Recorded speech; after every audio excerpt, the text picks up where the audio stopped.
Hey guys, what's going on? It's the boy who had 7 here, Matt. And today I've got an AOK all the way from Austria.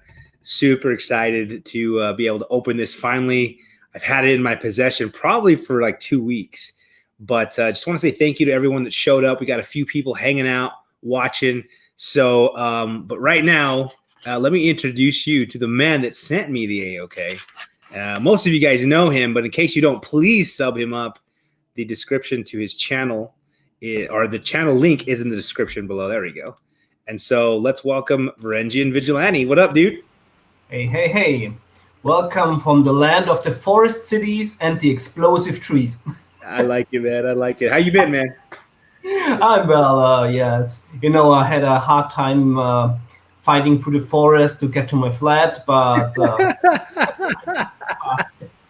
I like it, man. When I was a kid, I'd always think about foreign lands, and I'd always think about stuff like that. You know, your imagination takes over, and then you realize, yeah, it kind of looks the same. You know? Yeah, it's like my whole is different. And my whole country is making memes and laughing about that wonderful Trump interview with Austria. I love it, man. I love it.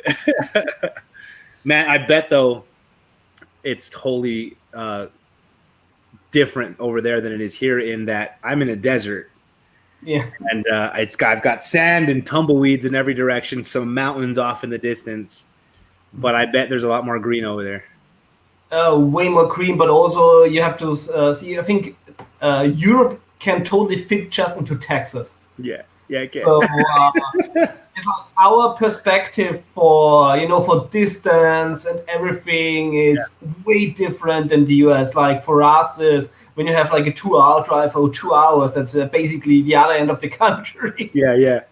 And a lot of Americans that I talk to are like, oh, it's only like a 6-hour drive to go to the. It's like, what? Yeah. Well, like, it's funny you say that, because I'm at the tip of Texas, and there's a town next to me in New Mexico, which is another state. And it usually takes from my house here about an hour to get over there to that different state, different town, you know? So thinking about that, and it's only 2 hours to get across your country. If I wanted to go across Texas, it takes me about 18 to 20 hours, depending on the speed that you drive, just to get across the one state. So Texas is big, man. In 18 hours, I think it doesn't take that much time to. I could be in Moscow in 18 hours. You could get across some land, huh?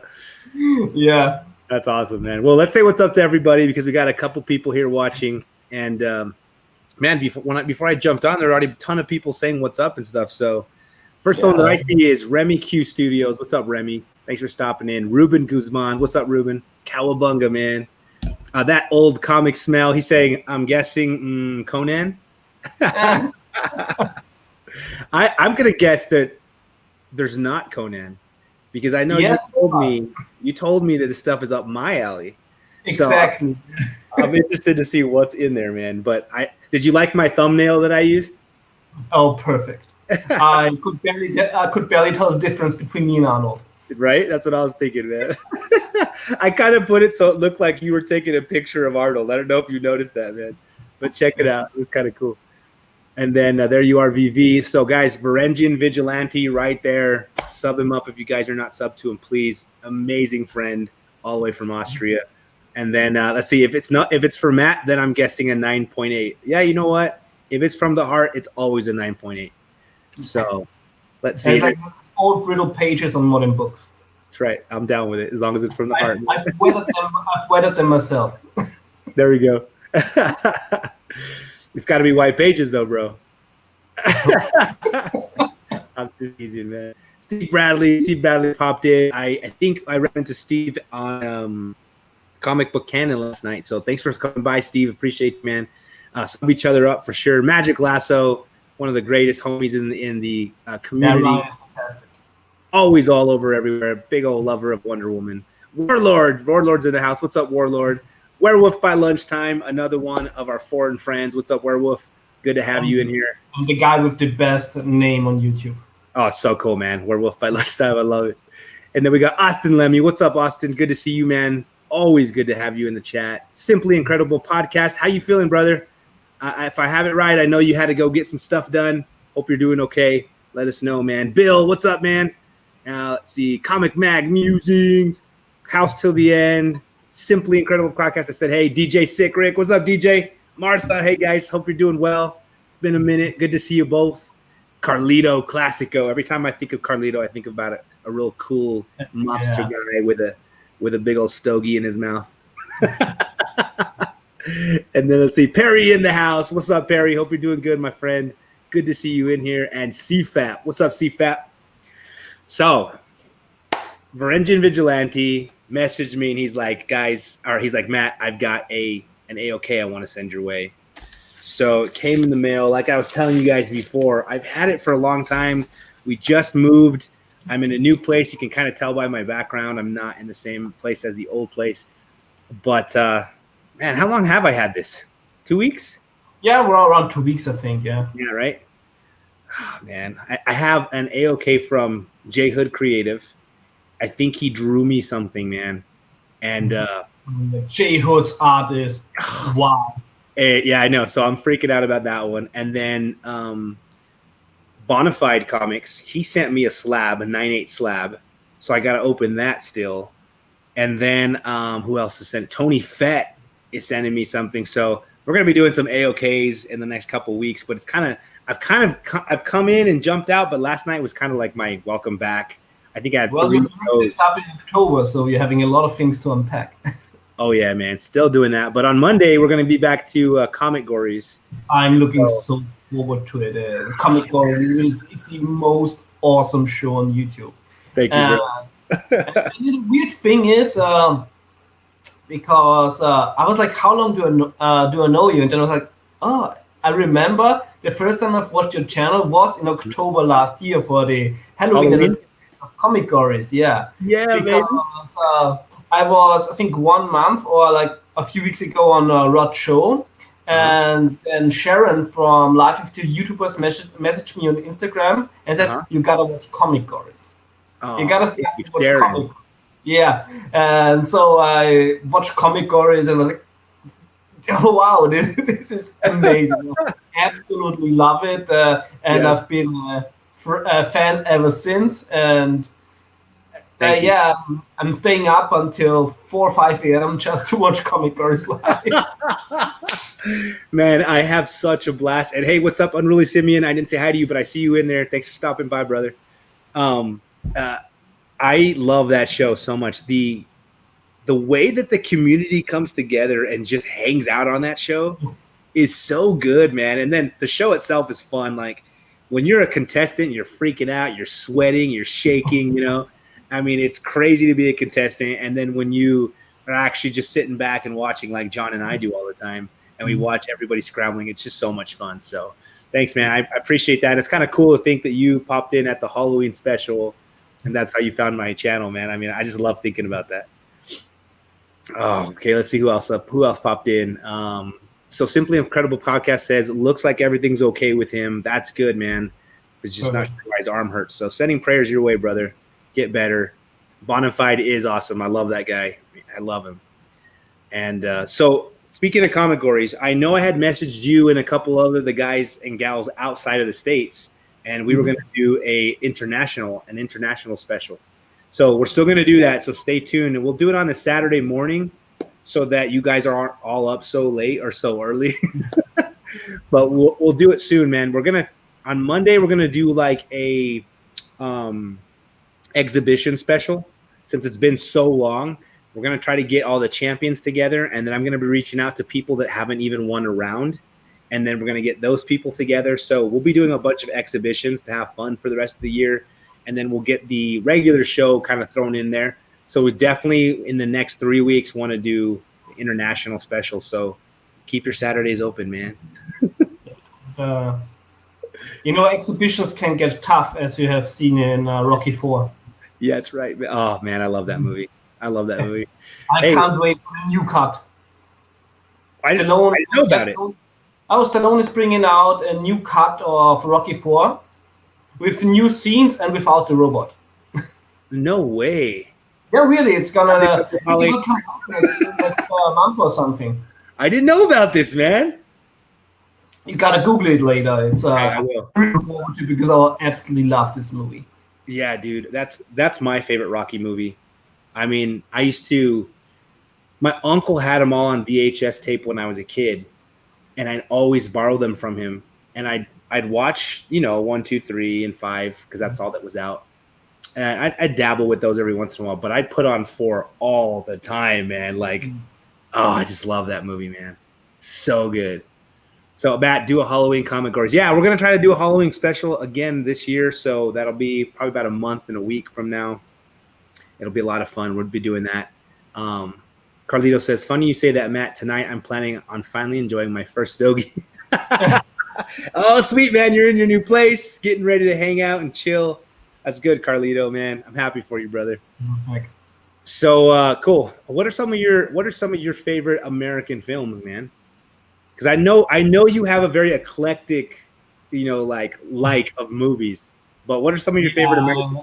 I don't know what is bigger, my comic or my movie collection. I know you have a huge one of both. Yeah, because here in German part of Europe, we're having a lot of still physical media, and here movies are some are like released in media books. So do I have one here? What's up, Klaus? Movies downstairs, but they're like hardcover with a booklet, and we have the movies in there. And I'm collecting a lot. And of course, my favorite American movies are most of all the movies with Arnold Schwarzenegger, obviously. Yeah. And I also really love the older Hollywood adventure movies, like the monumental movies, Cleopatra, etc. And yeah, of course, like the canon movies, old comic book adaptations. I prefer actually like the old Marvel movies to the MCU. I'm not a big fan of the MCU, Really? but yeah, I absolutely love the Blade movies. Cool. I'm probably one of the only people on this world that actually really love Ghost Rider, The Spirit of Vengeance. Like the second Ghost Rider, absolutely love that movie. Okay, so I don't really get turned off very easy. I like things easily, So like when so the Fantastic Four came out, I liked it. When the Blade movies came out, I liked them. When Ghost Rider came out, really liked it because I'm a huge Ghost Rider fan. But part two is just like, it's okay. But you love it, huh? I love it because it's so dark, it's so gritty, it looks so dirty, and it's so fast forward, and it really appreciates the horror elements of Ghost Rider. Like the penance there was done so well, and the movie would have been way better if the directors could have make it rated R. They wanted to do it rated R. I wrote with one of the directors on Twitter because he saw that I was one of the only guys who actually were raving about this movie. Yeah. Man. I'll tell you this. Not the other day. It's been a while. Like 2 years ago. I'm sitting down, got back from playing some football on Saturday, took a shower, and I just wanted to relax and watch a movie. So I'm sitting there in front of the TV, and I'm flipping through the channels, and I see Ghost Rider Part 1 on. So I'm like, hey, I haven't seen this for a while. So I throw it on, and my daughter, the youngest, who's 8 now, so she was like 6 at the time, she comes in, gets under my arm, cuddles up with me, and she's watching. She's like, what is this, Dad? I'm like, this is Ghost Rider. You know Ghost Rider? She's like, I do. So she was watching with me, and that scene where he gets on the motorcycle and turns into Ghost Rider and flies up the building, he's just like going up the building, and glass is breaking everywhere, and he's like, oh, and he lands on the top of the skyscraper. She was hooked, man. Her jaw dropped, and she's like, oh my gosh. She loves Ghost Rider, man. Just from that one moment, seeing that one video. So I have a lot of love for that movie because I saw the way it affected her as a little 6-year-old and the way she fell in love with the Ghost Rider. And so I love that movie. Yeah, for me, it's a little bit too, I think it's a little bit too mainstream in the terms. I think it doesn't look dark and dirty enough. And but I absolutely love at the end the scene with the cover version of Ghost Riders in the sky. Yeah. This is epic. It's nonsensical within the movie, but it's epic. Yeah. Riders in the Storm, right? So Steve says you guys need to check out The Boys. I have not seen that yet, but Bobby agrees with him. He says he's digging it. Have you watched it? I watched it. Still have to watch the new episode, but I absolutely love The Boys. I wasn't a big fan of the comic books because I wasn't into the art, and I think that the comics were dragging the story too much out. But it's really like the series it's perfection. Yeah, especially Stars, Homelander. They made it that every time that Homelander is on screen, like the audience is in front of the TV, and you feel unsettled when you see him because he can do everything at any point and you can do nothing against him. And so is he like I'm not really familiar with The Boys, like he's like not sure the style. Yeah, The Boys is basically like a parody on the Justice League.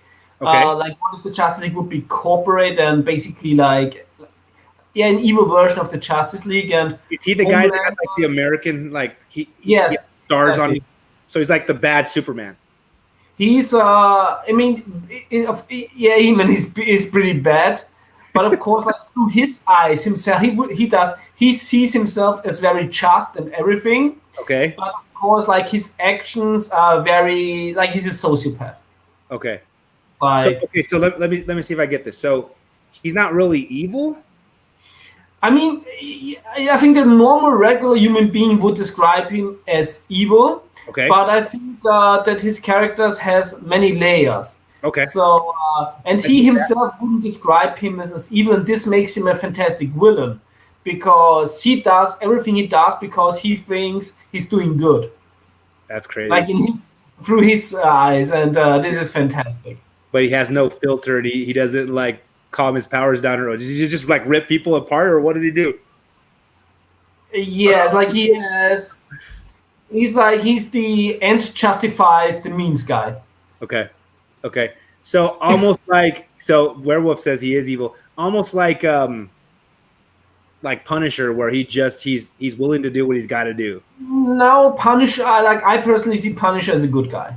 Okay. Yeah, me too. I do too. Yeah, I think Punisher is a good guy, but no, it's like it's okay. So he's far beyond that.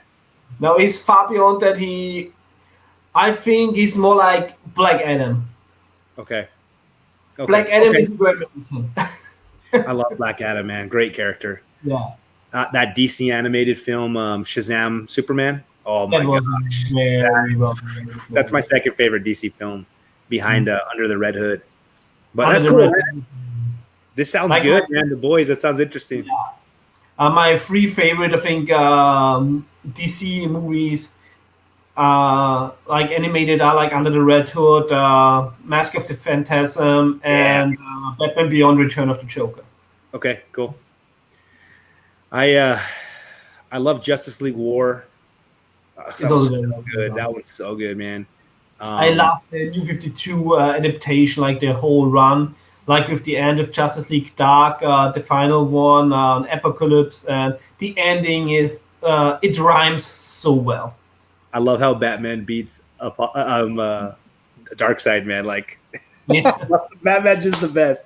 Happy Batman Day, by the way, y'all. Martha reminded us that earlier. Look at that mug. Lots of swearing, Matt. Might not be for you. You know what? I've got this app. This not app. Yeah, I guess it's an app now, where we kind of can edit stuff. So I may check it out, man. If it's editable, because I think everything on Amazon works, but like Disney, anything owned by Disney. And it's pretty much a silent series. Is it really? I was gonna watch Deadpool, and I kid you not, I took out all the sexual references, any nudity, any kind of sex. I took out any bad words, and the movie was gonna be like 26 minutes long. And I was like, "Is it that bad?" But there's a PG-13 version, like I saw that, man. I need to watch that version now. This is fun because I totally love unrated and rated R movies, but I actually prefer the ones up on the Deadpool cut to the rated R cut. You were saying that the other day in the chat. You were saying that the other day in one of the chats, and I remember you mentioning. Yeah. Okay. How come? Yes, because it's the humor is better. First of all, I love Andy Savage and the scenes that were added are so great. And also, I think that Deadpool makes us a lot of great humor with this being PG-13. So it totally works within the boundaries of this movie, and I think the humor is way better because most of the rated R humor is just annoying Deadpool. I mean, Deadpool is annoying. It's not as smart, maybe. Exactly. I think the PG-13 cut makes the movie smarter. Cool. I want to see it. I'll check it out. Yeah. I'll definitely check that out. Okay, back to Arnold Schwarzenegger. What are your top 3 favorite Arnold movies of all time, man? Yeah, Conan the Barbarian obviously is number 1. Then Predator. And Total Recall. Oh, cool. Total Recall, huh? Yeah, Total Recall is fantastic. Sorry, someone just texted me. Don't want to get a copyright. Cool, man. Okay, so my favorite Arnold movies of all time, number 1 would probably be Terminator 2. I love Terminator 2, man. I just grew up with that. Number 2 is going to be Predator. Yeah. And number 3 is going to be Kindergarten Cop. Kindergarten Cop is it's not a tumor. It's not a tumor at all. Dude, I grew up on those movies. Yeah, there it is. Magic Lasso says, what? No Kindergarten? Yes, Kindergarten Cop's on mine. True Lies is great too. Last Action Hero. But Predator, man, come on. Predator is so great. Predator is the manliest movie in the world. I always say Predator is the gold standard of the action movie. You won't find a better action movie than Predator. I love it. Twins. Twins is a great one too. Simply incredible. So I showed my kids that like a week ago. And maybe we're going to see triplets. There you go. Let's see. Predator. Commando. Ruben Guzman says Commando.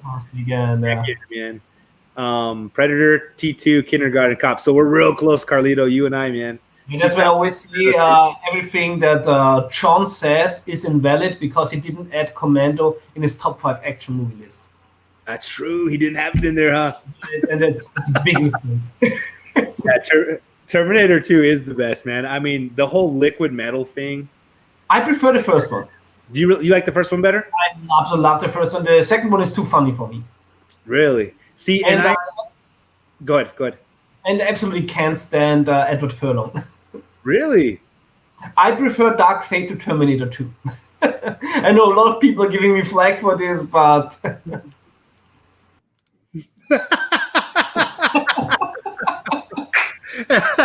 Hey, man, you know what, though? You're a real Arnold fan. I know you love him, man. I know you have, like, this kind of made you who you are, you know? Like, everything that he is and Conan and... Yeah, and it's so sad because Arnold was supposed to visit Austria this week, but since the whole COVID thing was going up, he didn't visit. I had already my books ready for when he visits his old school friends, but sadly I was not able to meet him. You've never met him before? I've never met him. I know a lot of his friends because I worked at the Arnold Schwarzenegger Museum. And here's Peter, his school friend, who still has a lot of contact with him. Uh-huh. I have like a lot of contact with him. Really? Like I always help him out with some social media stuff, etc. So I know a lot of Arnold's friends, but I've never met Arnold. I only saw him once on FaceTime. Hold on, real quick. The wife is messaging me. Mm-hmm. Make sure it's not an emergency. So when he was coming, was this gonna like be a setup for you to be able to go actually like meet him in person with these people, or maybe but it's always like because I mean he would have visited Vienna, and sometimes he also visits his childhood home to visit his old school friends and his old training partners. Which one are you closer to? Pardon? Which one are you closer to? Peter Udall. It's he's also founded the Schwarzenegger Museum, and he's doing a lot of stuff that's involved with Arnold here. And it's always funny like to hear some old stories from when Arnold was a child, and that also like shows what a good human Arnold is. Back in the days when when he was after school, when he had his first job experience working to learn some business stuff. Every day in the morning, they had a person like that was less fortunate and he wasn't able to walk in the village. And every day in the morning, Arnold carried him down the stairs. No So he way. was yeah. So he was able to be outside, and in the evening he carried him back up. Oh my gosh, man! I didn't know that. Yeah, Arnold is a fantastic human being, and like he always was it as a kid already. Of course, there's also some stories where Arnold was, We all have those stories, man. Yeah, let's just say like he made a lot of girls happy. yeah, I've heard of that a few times. You know what, man? Growing up in the 80s and the 90s, for me, I remember going and watching Kindergarten Cop in the movie theater, and I'll tell you, Arnold was just like the coolest action hero guy. And then the other one that I loved was Harrison Ford. Those two actors, man, they were everything when we were kids, So, I mean, we'd always play Terminator and be outside with the friends. And no, I'm Liquid Metal. No, I'm Liquid Metal. Well, I'm the Terminator, so I can beat you even if you're Liquid Metal. Like we'd be going at it in the neighborhood, just having such a blast. And I mean, everybody's talking about how they still have some of those on VHS and stuff. I mean, I remember also we played and then we made like the Liquid Metal, like with tinfoil, like the thing along. Man, yes. Oh man, it was so good. Somebody else, Ruben Guzman, mentioned Batman Forever. What did you think about Arnold in that movie, man? I absolutely love this movie. Yeah, it's a bad Batman movie, but it's a totally entertaining movie. Yeah, it's fun, man. Yeah, it's like you can say, of course, it's like a very extra adaptation of Batman. Yep. But nobody that watches the movie could say he's bored. Yeah, it's over the top, and so like when you watch it, you're like, okay, I dig this. You know what I mean? Like it is what it was from that time. It was not the Batman movie that people wanted back then, but I think it aged very well, and I would totally recommend everybody to make a rewatch and just watch it without any prejudice. Prejudice. I can't even say now. Teutonic tongue. Prejudice. Yeah, man. I agree. I think like now that we look back on it, because we don't realize how much things have changed. How great CGI is coming, how storytelling has evolved. I mean, the science and the technology that goes into movies now. We get masterpieces because we have the science and the technology, and but I don't know, man. When I was a kid, when that came out, I absolutely loved it, man. And then seeing Arnold, I thought it was the coolest thing, and so I'm cool with it. I'm happy with it. I think a lot of people were a little bit disappointed because, of course, we had the absolute fantastic reimagining of Mr. Freeze in Batman the Animated Series, which added so much layer to his character. And the Batman and Robin, of course, took it like a little bit looser. But when you watch it movie, just you want to be entertained and you want to have fun. It's a fantastic movie in that sense. Yeah, I mean, even what's the actor that played Two-Face? Tommy Lee Jones? No. I don't know. Was what? Anyway, that actor's great too. Yeah. Like, oh my gosh, what's his name? I'm getting The Fugitive. With Harrison Ford. Have you seen The Fugitive? Oh yeah. Man, that's Tommy Lee Jones. There you go. Classic scene. The Fugitive. Yeah, thank you, Ruben. There it is. He was a great, huge actor at that time. Yeah, he did the role because his son was a Batman fan. Oh, that's so cool. I mean, I don't know, man. I loved all that stuff as a kid. What year did that movie come out? Do you remember? I think the Batman and Robin was 1997 or 1990.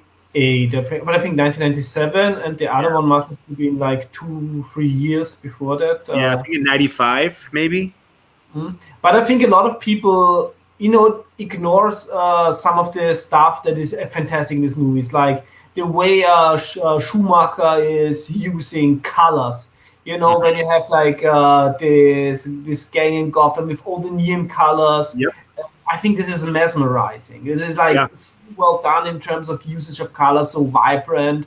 Yep. And there's a lot of quality in these movies. It was just like everybody wanted to have like a more gothic horror approach to Batman. Yeah. And the studio wanted to bring it back more to Batman 66. And I think so you got a very interesting mix of the Tim Burton style in the gothic horror and the comedy of. You broke up there at the end. The comedy of what? Also, you had a mix of the comedy of Batman 66 and the style of Tim Burton's gothic horror. Yeah. So it was, like I said, it was not what the audience wanted and expected, but I think this movie's aged very well. And also with the third Batman movie, I think that now I'm forgetting names. Who played Batman? In that movie, it was it? He was also Willow. What? He was also in Willow. Val Kilmer. Val Kilmer. I think that Val Kilmer's performance as Batman is totally underrated. Like a lot of people overlooking, but he played a really fantastic Batman. That's cool. I need to go back and watch. Like, I would love to watch Batman from, 89?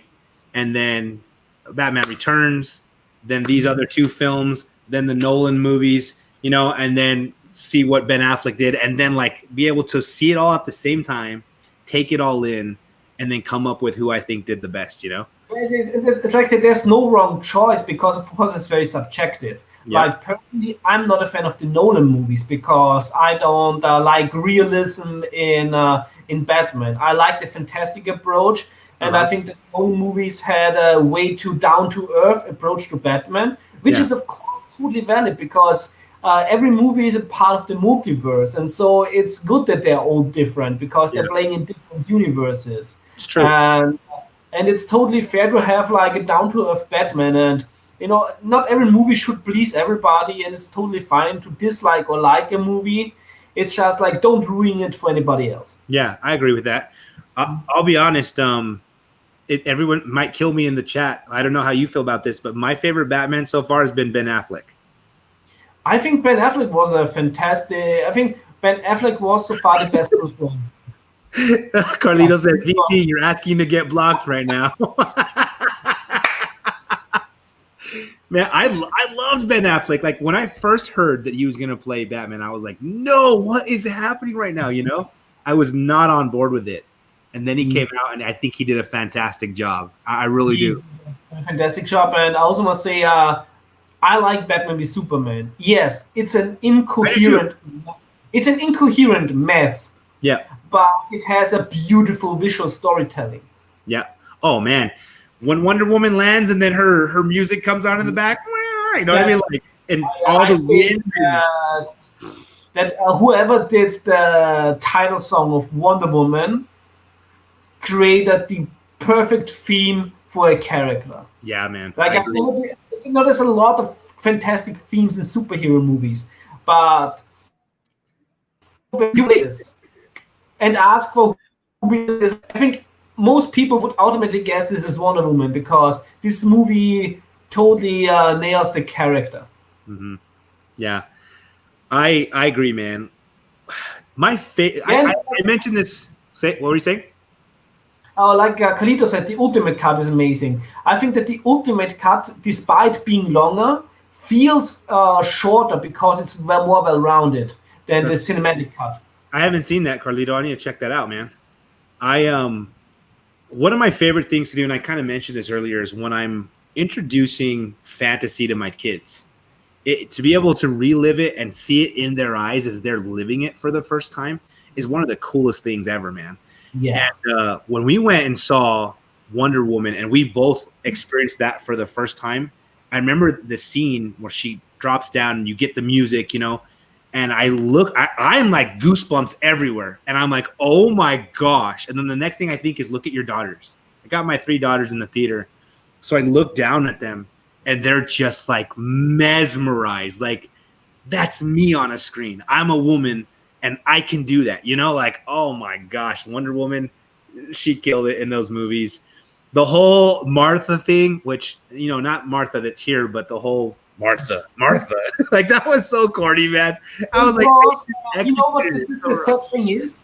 I think actually the thought behind it was very well done, because of course the thought behind it was like, making Batman know like that he has a mother, and which also means that he has somebody to care for, and which humanizes Superman. They're human. Exactly. It's like, but I think totally they should have just used the word mother. Everybody would have known what it is about, but they were a little bit too like, they took the audience for too stupid. Yeah, man, it was corny and they executed it wrong. But I agree that the idea was great. Execution failed horribly. I actually like that movie, and I actually really like Justice League. My biggest complaint with Justice League is Flash. Great guy, great actor, but he's not Barry Allen to me. Not Flash. He's not Flash. Totally feels off. I say, like, I watched Justice League, and I would say it's a mediocre movie. I didn't hate it. I was not wowed by it. Martha, you think I fell? So good. Sorry. Martha, how often do you hear on a daily basis, why did you say that name? I know. Oh my God. Matt, I'm still waiting for them to do that for the fat guy demographic. Yeah, not my Flash, definitely. Yeah, man. I don't know. What do you think about the Snyder Cut? Are you excited about it? Do you not care about it? Like, where do you land? I don't really care about it. First of all, it's I think it's 4 hours long. They're making like 4 1-hour episodes on HBO Max. We will see, because internationally, like, HBO has a deal with Sky. Mm-hmm. And so I can watch like all the HBO stuff on Sky. So it will be interesting if HBO Max will also do a streaming service outside of the US, or if they would just keep on the license agreements they have. So it's always like interesting in Europe is like, how can I watch this? Yeah. See, and for me, I don't want to pay money to get HBO Max to see them. I don't know, man. I'm like, okay, eventually I'll see it, but I'm not hyped about it. I'm like, I can't wait to see it. You know what I mean? Like, I don't know. It's just like, I think it's, I think it's good that they're doing it, because there's a lot of Snyder fans and they felt robbed. So it's totally fine. It's like, right? It's like you're not taking anything away from the other cut if you like that one. And there's never anything wrong with having more. Yeah. Just don't take other stuff away. Yeah. Well, check out Unruly. He says he can't wait for the Snyder Cut because the people that have clamored for it the loudest will be complaining the most. I really wonder how much they're going to be able to, I mean, I guess now that he's got power to, got some money and he's going to be able to do some different things. But at first they're saying like, there's going to be no extra shoots, no extra money, or he's just going to move things around. And I really wasn't excited about it, Yeah, I've seen the trailer, and Darkseid looked like from Nintendo 64. Yeah, man. And then the chest with the Omega sign, I don't know, man. I just because absolutely love Darkseid, and I always like Darkseid. I just want the Darkseid to have his toga, because when you're so powerful, why wear anything which is uncomfortable? Yeah. So it's like I totally admire Darkseid for wearing a toga, because it's like I can do whatever I want, and I just nailed this toga. Man, if I was hoping, and we talked about this movie earlier, the Justice League War animated film. Yeah. That's probably my third favorite DC animated film. It's so good, man. And the way that they team up, and like one of my favorite scenes is when Batman takes Hal Jordan's ring. And he's like, how did you do that? He's like, I'm never letting you do that again. Like, it's so good, man. It's so good. It was also fantastic in the first Justice League comic in the New 52. Yeah, man. It's so great. Was that Jeff Johns writing that? Yeah, Jeff Johns. He's so great. One of my favorite of all time. So I was hoping that Justice League would go that route, that war route, and that they would originally bring in Darkseid. And they went with Steppenwolf, and it was cool. Like I said, I actually really liked that Justice League movie. Mm-hmm.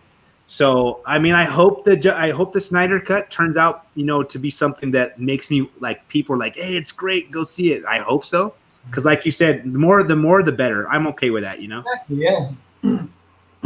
So, I mean, I would totally say what I don't get because sadly, people talk about like a Snyder Cut, etc. They mention comics at all. If the Snyder Cut is successful, but they don't want to do other movies, why don't just make like an imprint for DC and continue like the Snyderverse in comics? Yeah. I'm down with it. The more the merrier, man. I can never get enough, Yeah, but with DC fandom, sadly, it was like it's when you guys actually talking about comics. I know, right? I'll tell you this. Great Legend, welcome, man. Good to see you. He says if you're comparing it, it's not going to be as enjoyable. And I agree, man. When I go into a movie, like when I watch the X-Men movies, I'm not like, oh, it's not the MCU, so they stink. When the X-Men movies came out, I loved them. And even now when I watch them, I kind of just put the MCU aside and I just enjoy it for what it is. At the same time, I'm like, I can't wait to see what the MCU does with the mutants. And I'll love them both. You know what I'm saying? So I totally I'm not a fan of the MCU at all. You're not. I know you don't like it. Yeah, but it's like everybody that likes it is like more power to you. There's nothing wrong with liking, obviously. Right. Yeah, man. I mean, like you said, it's subjective, to each their own. You like what you like. Yeah. Speaking of which, I haven't watched Conan for like 25 years, man. Way too long. I need to watch that movie again. It's been forever. I remember watching it as a kid and thinking it was the coolest thing, but I haven't. When you watch it, get it on Blu-ray and DVD and watch it with the audio commentary from Arnold. Okay, I got to do that, man. Yeah, Shazam. Shazam is one of my favorite DC animated film. Like the way they draw him, the way whoever's voicing him. I love Shazam, man. It's so good. I don't like. It's like I love Jeff Jones as a writer. His Green Lantern. You also love it, and I also absolutely love his Green Lantern run. But I really don't like what he did with Captain Marvel. I don't like, that somebody has the wisdom of Solomon and then is basically like a brat. I don't like how the New 52 made Captain Marvel into this Shazam brat. Mm-hmm. And also the movie, I was not able to finish the movie. It was just not for me. Yeah, so we agree. I dropped the Jeff Johns Shazam run off of my pull list because I just thought it was done poorly and I wasn't a fan. And so I wasn't angry about it. I wasn't like tearing down the world because Jeff Johns has done some amazing things. Yeah. So you just didn't get this one for me, But Shazam movie, I'm not a fan of that movie, man. And maybe because I was comparing it to the Superman Shazam animated film, where it just, like I said, it's my second favorite, But the actors, the costumes, the way the story was told, I felt like, and even though I loved the actor, I felt like everybody looked like they were in a cosplay uniform. Yeah, I mean, I think that the actor they cast for Captain Marvel was not so good. But I think that the kid who played Billy Batson was fantastic. Yeah, he was. He was great. Yeah. The biggest mistake for me was the wizard Shazam himself. I love that actor, and I don't know his name, but he is not Shazam, man. Yeah. He's just I needed a Dumbledore-like dude. I totally get it, yeah. So Carlito and Unruly say it was the best. They love it. Which is totally fine. Like, there's nothing wrong with it. I absolutely don't like the Wonder Woman movie. Oh man, I love Wonder Woman, but I don't like. I love Wonder Woman. I love Gal Gadot as a Wonder Woman, but I absolutely dislike the first Wonder Woman movie. Yeah. I think like the moment Steve Trevor lands on Themyscira, the movie goes downhill. There's so many, all these fish off the water jokes, like all these, I love innuendos, but I think that there were so many stupid sexual jokes that totally not fitted Wonder Woman. And then also, I really don't like that. First, I don't like that they did it in the First World War, because the problem was with them, like they just changed wars but didn't change like the villains. And also the German Empire in the First World War was not the villains. And so basically Wonder Woman is only like killing innocent German soldiers, which have no power to fight against her. So there's not a real villain she fights against that has her power scale until Ares shows up way too late in the movie. So it's basically just like a superpowered person killing innocent soldiers. Look at this. Hashtag not my VV. I love it. I'll tell you this. I loved the idea and a lot of the stuff that we saw on the screen of Wonder Woman. I do think that movie could have been better. Now, my favorite scene in the entire movie was when she is in the trenches and she gets out and she just starts going and like running, and there's so much goodness in it. But I thought the last final battle scene was kind of corny, and they could have done much better with Ares, But I can see that. There's a lot of stuff in that movie where I'm like, it could have been. Also, like the portrayal of the First World War. The First World War was hell. Yeah. It's like, I think it was like the worst war to be a soldier in, and I don't think that the movie really got this point along.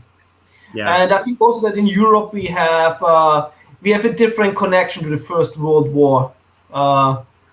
Because especially I think when you live like in the area of Germany, France, and Belgium, where they dug these trenches, and like still to this day they're like the trenches, they're just like grown over with stuff. And I think that the movie was disrespectful to the First World War and also to German soldiers. Interesting, man. You know what? What I like about hearing you say this is because I'm American. I've never been there, so I'm watching it from my perspective, but it's good to have your perspective, to be there, living closer to that, and you have a different perspective, which is great, man. But I think it's a movie, it's fun, and if you like it, there's nothing wrong with it. It's not a work of history. I studied history, and I wrote a lot about portrayal of history in movies, and after all, this movie is entertainment. So like, don't worry about politics and history. Enjoy the movie. Yeah, I'll say this: I still think Wonder Woman is awesome, which I know you do too. I love Wonder Woman. In Justice League, the bank scene, oh my gosh, I love it, dude. Every time I see her, I'm like, this is so good, man. This is so good. I think that the first animated Wonder Woman movie from DC was fantastic. Say that again. I think that the first animated Wonder Woman movie was fantastic. Yeah. Reprogramming. Linda Carter. I'm too young to have seen Linda Carter. I've actually only seen clips like online or what people share, especially Bub's Comics with kids. Bub's Comics. I just mix those together. Kids, but I'm not with kids. But Bubs likes to show Wonder Woman doing crazy things. But I don't know. I really love Gal Gadot as Wonder Woman, man. She's so good. But it's fun because I think we're the same age about that. Yeah, we are. We are. We're both the same age, man. Yeah, born in 83. But I've seen the Linda Carter one because there were reruns on German TV. Cool. So I remember it from watching them as a kid. What do you think about it, man? I really enjoyed it. I absolutely. It was really a fun series, and I don't remember so much because I think I was like 6 years old. Yeah. Yeah. But I really was like, I remember that I said to my mom, "Oh, let's don't change the channel. I want to watch this." Leave it, please. Yeah.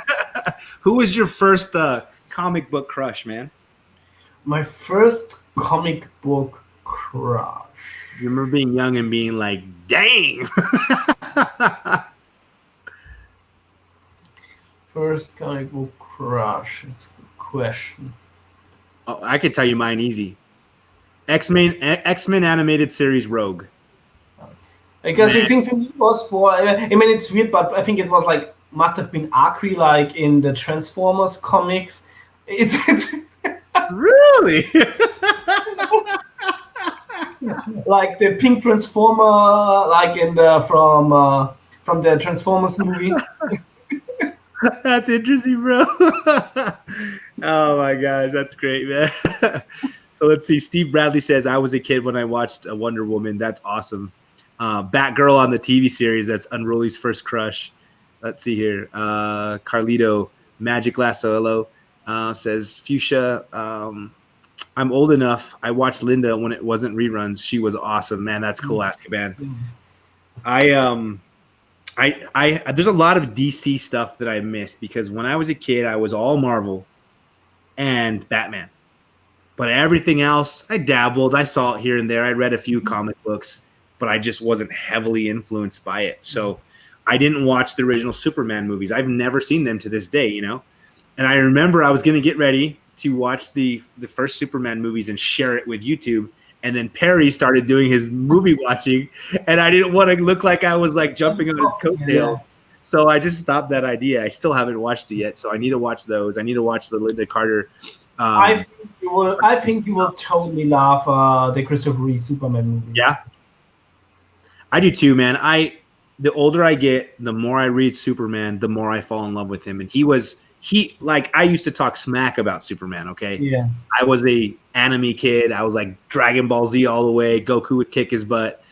And the older I've gotten, the more I've read, he's gone all the way up until he's my third favorite character of all time. I personally think like the younger you are, the more you admire Batman. And like the older you get, you actually it's like you want to be humanity like Superman, like to have this genuine goodness and all around the world. And you know, Batman is a young man's game. Yeah, man. There are two characters that I would trust their morals and their decision over anybody's. And it's Captain America and Superman. Those guys make a decision, I'm falling in line, man. Like I will go with it because those guys' morals, like they know what they're doing. You know what I'm saying? Yeah. So, like with Superman that I get, because it's like, imagine you like living in the DC world. Hopefully nobody lives in Gotham. I wonder why people still living there. But if you don't know Batman from like we do, but you only know him because he's like busting up gangsters, it's like, would you trust Batman? It's like, it's like if you like live in this universe, would you trust Batman? It's like I would be like maybe like I don't want to go out at night because Batman is there, but in Metropolis it's like Superman is a symbol. I think there's nobody except for Lex Luthor that is against Superman because Superman, despite being an alien, embodies the best of humanity. Yeah, he does. Have you seen or read Superman Red Son?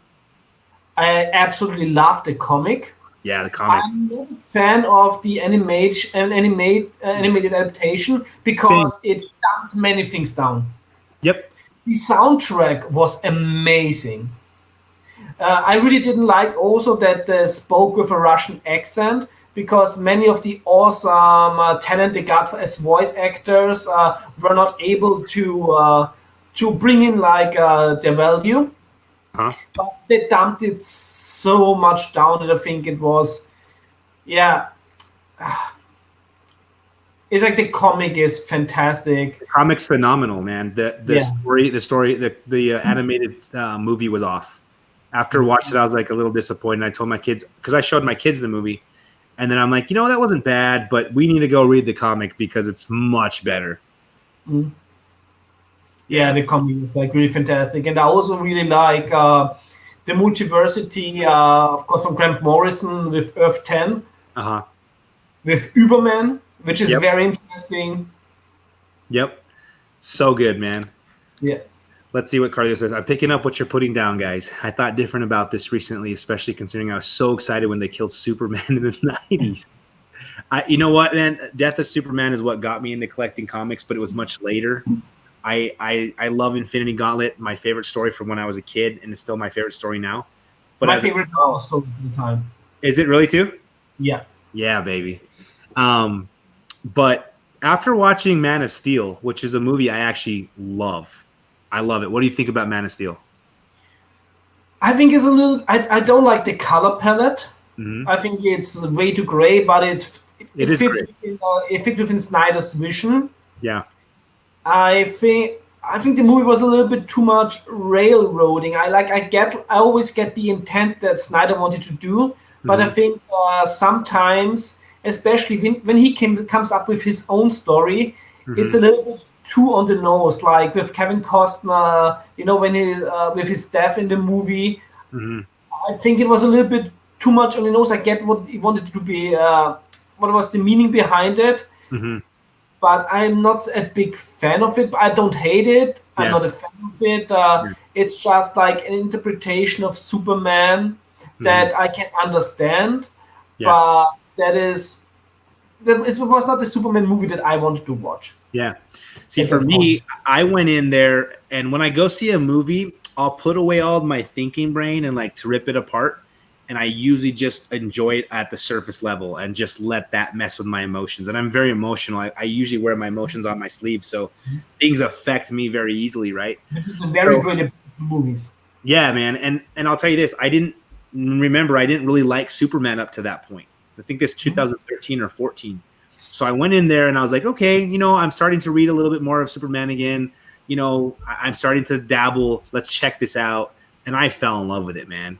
I mean, that experience, Henry Cavill is my favorite Superman. Obviously, I haven't watched the Christopher Reeve stuff. He's fantastic. Yeah. I remember when I watched the Tudors, where Henry Cavill plays into the series, and he's fantastic in that series. And back then I was like, this guy could play Superman. And later they casted him as Superman. Nice. I was really happy, but I wasn't a fan of the approach, but I also think that I think that more people complain about the Snyder movies that are not reading comics because they actually want to have like the adaptation of the characters they grew up with, and more comic readers, even if they may not like it, they're able to accept it because we are more comfortable with the concept of a multiverse. Yeah. We know that the interpretation of Superman won't take anything away of the other interpretations of Superman because there are infinite interpretations in an unlimited multiverse. Yeah, when I watched the Venom movie, I went in there thinking, this is a Spider-Verse movie. It's not the Venom I know. It's not the story that I know, that I love. It's a multiverse story. So I was okay watching that movie, but a lot of people that didn't go in thinking that way were like, that movie sucked, man. There was Spider-Man and stuff like it's like yeah. The movie for me, I think it was decent. Yeah. But I don't know. I love Henry Cavill. I love Ben Affleck. I love Gal Gadot. They were amazing. Cyborg was really good. I thought he fit the part really well. Flash is not Flash. I mean, stick to Fantastic Beast, man. Jason Momoa is Lobo and not Aquaman. Even though the Aquaman movie is my favorite live-action DC movie. Yeah, I absolutely love this movie. Interesting. I love Jason Momoa as a guy, but I don't like his portrayal of Aquaman. Amen. See, okay, so here's my thing. Great actor. But Aquaman, to me, when I read his comics, and I'm a huge Aquaman fan, I really love Aquaman. He's very regal. Exactly. That was also my criticism. So regal, man.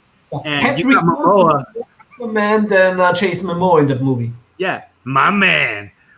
Aquaman would never say my man. No, it's, You know what I mean? I don't know, man. yeah. But It's but of course, like in this world, it's like a different multiverse version of Aquaman. Yeah, it's it's in this world, Jason Momoa is Aquaman. You're right, Unruly, because this multiverse has nothing to do with the main Earth on DC. I can see that. And so I mean, I don't know. Like he's a great actor. The movie was actually good. I enjoyed watching it and everything.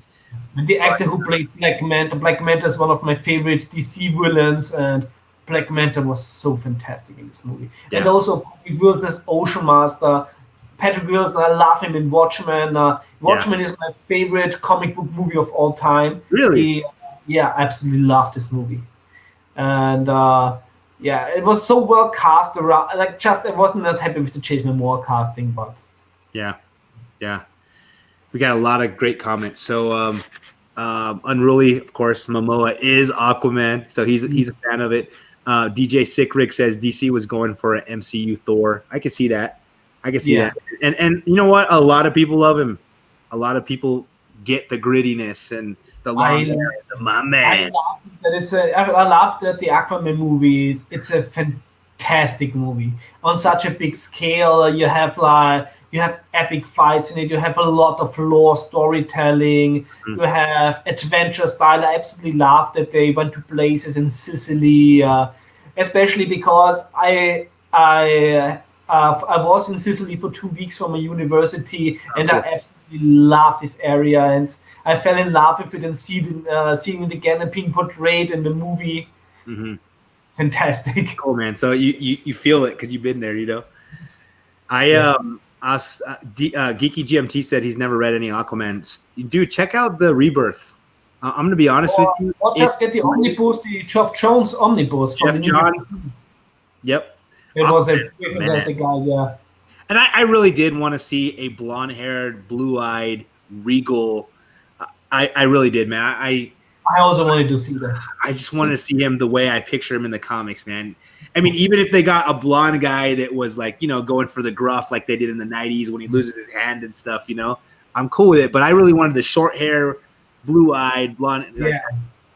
Even though I'm as a German, I'm always in danger of getting cancelled when I dreamed of blue-eyed and blonde. It's okay, man. It's okay. I know your heart, bro. So true, though. So true. Let's see. Werewolf says, I've never enjoyed a DC movie. Wow. A DCU movie. I've enjoyed most of the Marvel movies. Interesting, man. I enjoy everything I watch almost. The only movie that I've walked out of the theater angry was Captain Marvel from the MCU. I have not seen it. You haven't seen it? No. I watched it again a second time at home, and I liked it much more. I don't know if it was because I was in a bad mood. It was real late. I was out of town. I don't know, but I walked out of that movie angry. And I was like, I do not like how they changed this. I don't like how they changed that. I don't like her acting. And that really never happens to me, man. I usually enjoy everything that's put in front of me. I don't like Brie Larson. Yeah. I always think she always looks like she's really trying hard to pass as a human. Yeah. Yeah, she's like she just looks she doesn't look real to me. Yeah. You know what? You always think you can see some reptile eyes. I'll tell you this. She's a Skrull. She is a Skrull, right? I actually enjoyed her much more in Endgame than I did in Captain Marvel. And I don't know if I was desensitized or what, but she was cool. I mean, especially the scene where she comes and then all the guns from the ship start shooting into space, and then she goes right through that. That was cool to me. I was like, yeah, baby, that's awesome. But that was very her acting, she's not my favorite actor. And I think they could have done much better for Captain Marvel. But looks like we're going to be stuck with her. I think she made an 8-movie deal already, and so she's going to be around for a while. What do you got? What do y'all think? Carlito says, Yeah, it was very uncharacteristic of me, Carlito. I usually don't leave theaters. I love everything that's put in front of me, but I was kind of angry that day. I don't know.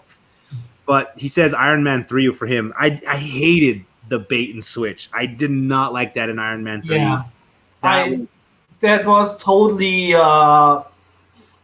to please the Chinese market. I think to have like which is weird because I don't get the thinking behind from Disney, because I love German villains.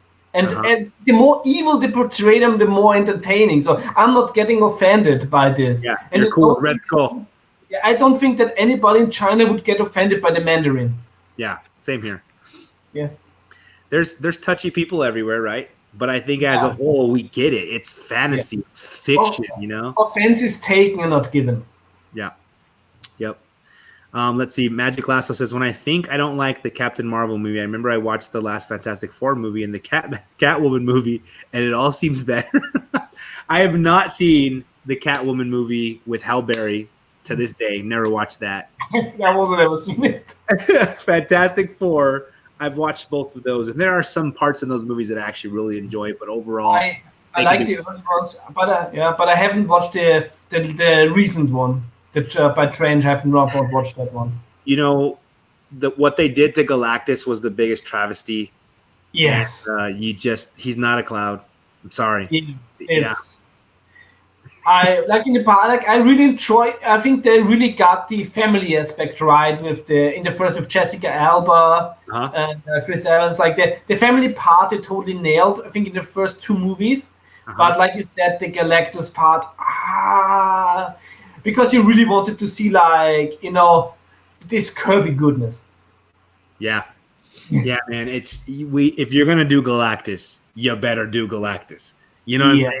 You can't. That dude is a cosmic being that you need to give tons of movies to because he's amazing. Yeah, I really, like I said, I'm not the biggest MCU fan. I usually watch the movies when they come out on the streaming service later, because I'm not that invested to watch them in the cinema. But there's some I really enjoy. Like I think that the Winter Soldier is one of the best comic book movies. Yes, it's a fantastic spy thriller.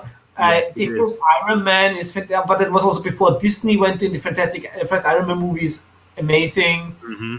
And I really liked Infinity War, even though like loving Infinity Gauntlet is such a low budget version of Infinity Gauntlet. Yeah, it's true. I mean, no Adam Warlock, no Silver Surfer, no Mephisto. No big finale in space. Yep. You know what, though, man? The fact that they didn't... Because I remember when they first introduced Thanos at the end of, what was it, Avengers 1? Avengers, yeah. Bro, I'm like, oh my. And people are like, who is that purple guy? Yeah.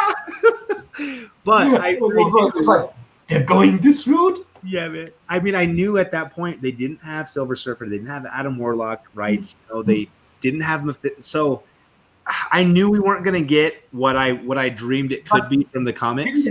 But I think they should have had Warlock rights. Didn't he debut in Thor?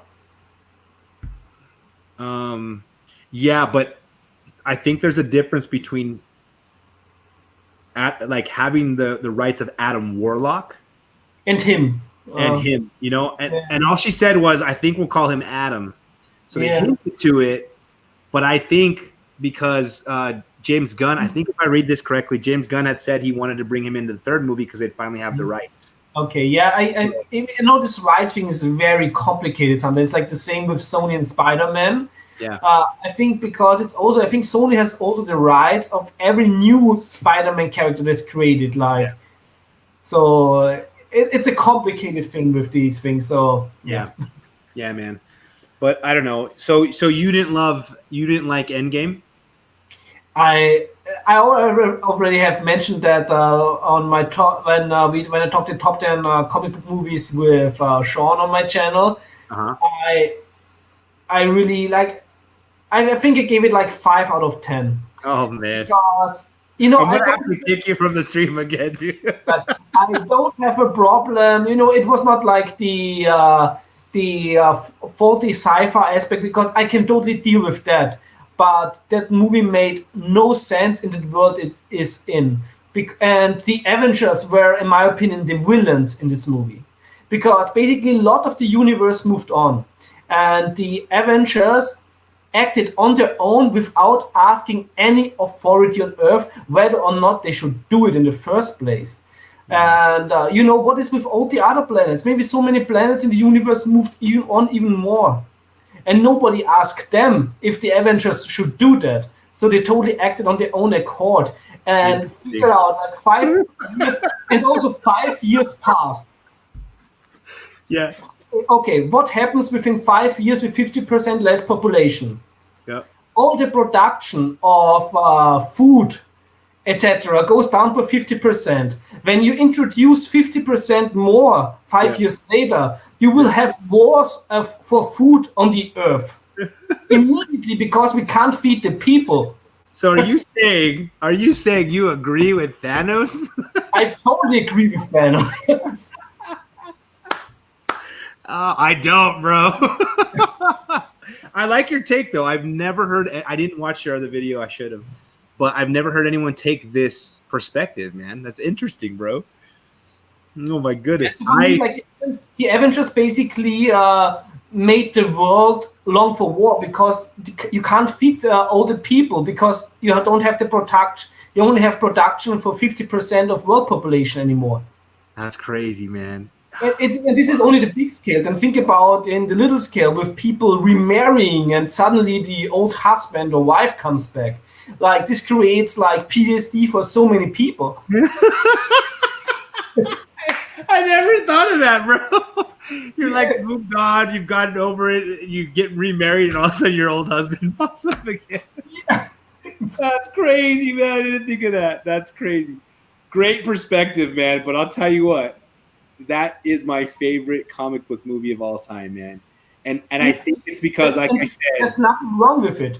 When I wrote my review when it came out, I also mentioned that when you're like totally invested in the MCU, you are getting like your big send off, your epic send off. You're getting so many storylines fulfilled.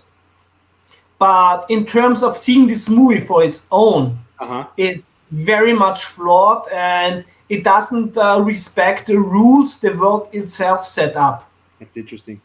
And for me, it's always very important that the movie is coherent. Like, a movie can have bullshit explanations of time travel. I have no problem with that, because this is like movie sci-fi. But the movie must make sense within the own rules it set up. That's interesting, man. I get that it's like the end and it finishes everything up, but man, I've never felt the feelings in a theater that I felt there. The closest one I would have to that would be Revenge of the Sith, and figuring out why Darth Vader is Darth Vader, the excitement of that movie. But I mean, man, there's so many things. Like, I guess because I love Infinity Gauntlet so much, I was looking for all of it to show up, and I could just, the whole movie, I knew where it was going. As soon as I saw the opening scene, I'm like, oh my gosh, people are gonna get dusted. Like, I just was emotionally invested in that movie. And I disagree 100% with Thanos. So I was okay with them undoing everything. But, man, the scene where Captain America picks up Mjolnir, come on, man. Of course it had epic scenes. Like, there's a lot of eye candy in it. And, like, visually, you can't really criticize these movies because they're looking fantastic. Oh, yeah. Oh, yeah. Yeah, most people, though, that I do talk to love Infinity War way more as a single standalone movie. Yeah, I think for me, Infinity War is the true ending. Interesting. I was really hoping, the one thing I was bummed about, other than not having Warlock and Silver Surfer, I wanted to see Nebula take the glove away from him. And you know what I mean? Like, yeah, I know the scene there. Yeah, that would have been so cool. And also, go ahead. Yeah, I also really like because like, so the zombie fight version, basically it's in Infinity Gauntlet, the art is so amazing. Man. Ron Lim, like, was it Ron Lim, Bettis, like all of them just killed it on that run, and to see Nebula like chained to him, you know, yeah, John, absolutely too. I didn't like Professor Hulk the whole movie. I love seeing it. I was like, oh, that's so cool to see Professor Hulk, but I wanted him to revert back. Same with Fat Thor. I think that they had made Thor so powerful at the end of Infinity War. The fact that he throws Stormbreaker and Thanos still has the gauntlet and it's able to go through that and still get him in the chest. Yeah. Like, I think they made him OP. That scene was amazing. Yeah, they had to nerf him, man. And the way they did it was making him Fat Thor, and I didn't like that in the movie. It's like, I absolutely despise Thor Ragnarok because Taika Waititi make a parody of Thor. And Infinity War redeemed so much of this to make Thor epic again. And I love the epic storytelling within Thor because, of course, I love Nordic mythology. Yeah. And I'm named after Thor. My father named me after comic book Thor because he loved the Thor comics. And, that's so cool, dude. I love it, man. I love it so much. You know what? Thor Ragnarok was great, but I think they put the comedy at the wrong moments. And every time there was this emotional scene, all of a sudden they'd throw some comedy in and it would just like I think that's a big problem Taika Waititi has, and I absolutely despise him as a director. I mean, I also don't like him as a human because he's a jerk on Twitter. But I really think that I think that he dislikes pathos. Pathos, like to having like strong emotions and epic emotions in storytelling, and he's trying to ridicule everything that's a mythos. He likes to destroy things. He's not a creator, he's somebody who destroys a mythos. Interesting. And this I really dislike. Yeah, I didn't know that about him, but I could see that in the film because I remember watching it and all of a sudden there's this great dramatic emotional scene and I'm like feeling it, it's coming, I'm about to cry because I cry a lot. And all of a sudden they throw a joke in and it just falls. And I'm like, because there's also beautiful visuals in it, like when the Valkyries ride, which was very epic. But like I said, this humor totally killed it for me. Yeah. Yeah, man. But I know Thor in Infinity War, whew, he's a beast. That's really cool, aggressively relaxing. I think the fact that everybody in that moment had that moment, wow, like so cool to think about that. Yeah, that killed me, man. When I found out a couple Saturdays ago that Chadwick passed away. Yeah, that was so sad. Man, I was just here in my room and I just started bawling, man. Like, just to lose a human being, to lose a great actor, to lose somebody that you're looking forward to seeing more from, and then to find out the fact that he'd been hiding it from everybody. And then he's trying to beat it, and he'd been going to hospitals and helping other people with the same problem. It's one thing to lose an actor, but it's another thing to lose like such a fantastic human being that helped so many people. Yes, like he was there and taking all the pain from children that suffered from the same disease as he suffered, and this is just this is real life heroism. Absolutely. And there's not a lot of people on this world that sacrifice themselves to give other people so much good. Yeah, man. And I find it very heroic that he didn't tell people. Nobody knew that he was battling this thing, yet he's getting treatment in between shooting movies and stuff. Oh, come on, man! Like that guy, straight up, Martha, true hero. This is a burden that I don't wish upon my enemies. This is to carry such a burden, and he had to carry it, and I think there's like not a lot of people who could have done it. Yeah, most everybody in this world has had some type of run-in, or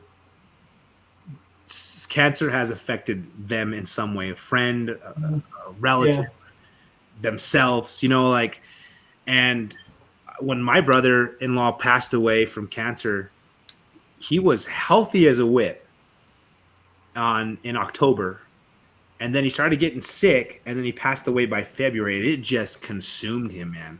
It's horrible, and it's it's a dice roll. there's nothing is like you could do as a human being except for like hope that you have the right genes to fight it. Yeah, man. Yeah, man. But wow, and what I love about life, there's so many people that go through hard things and they figure out how to still leave a positive impression on the world. They could be in the worst pain. They could be scared out of their mind that they're going to walk into the void of nothingness. They have no idea what's coming next. And yet they're going to the hospital and doing Wakanda forever and having these little kids, their lives lifted. Like, come on, man.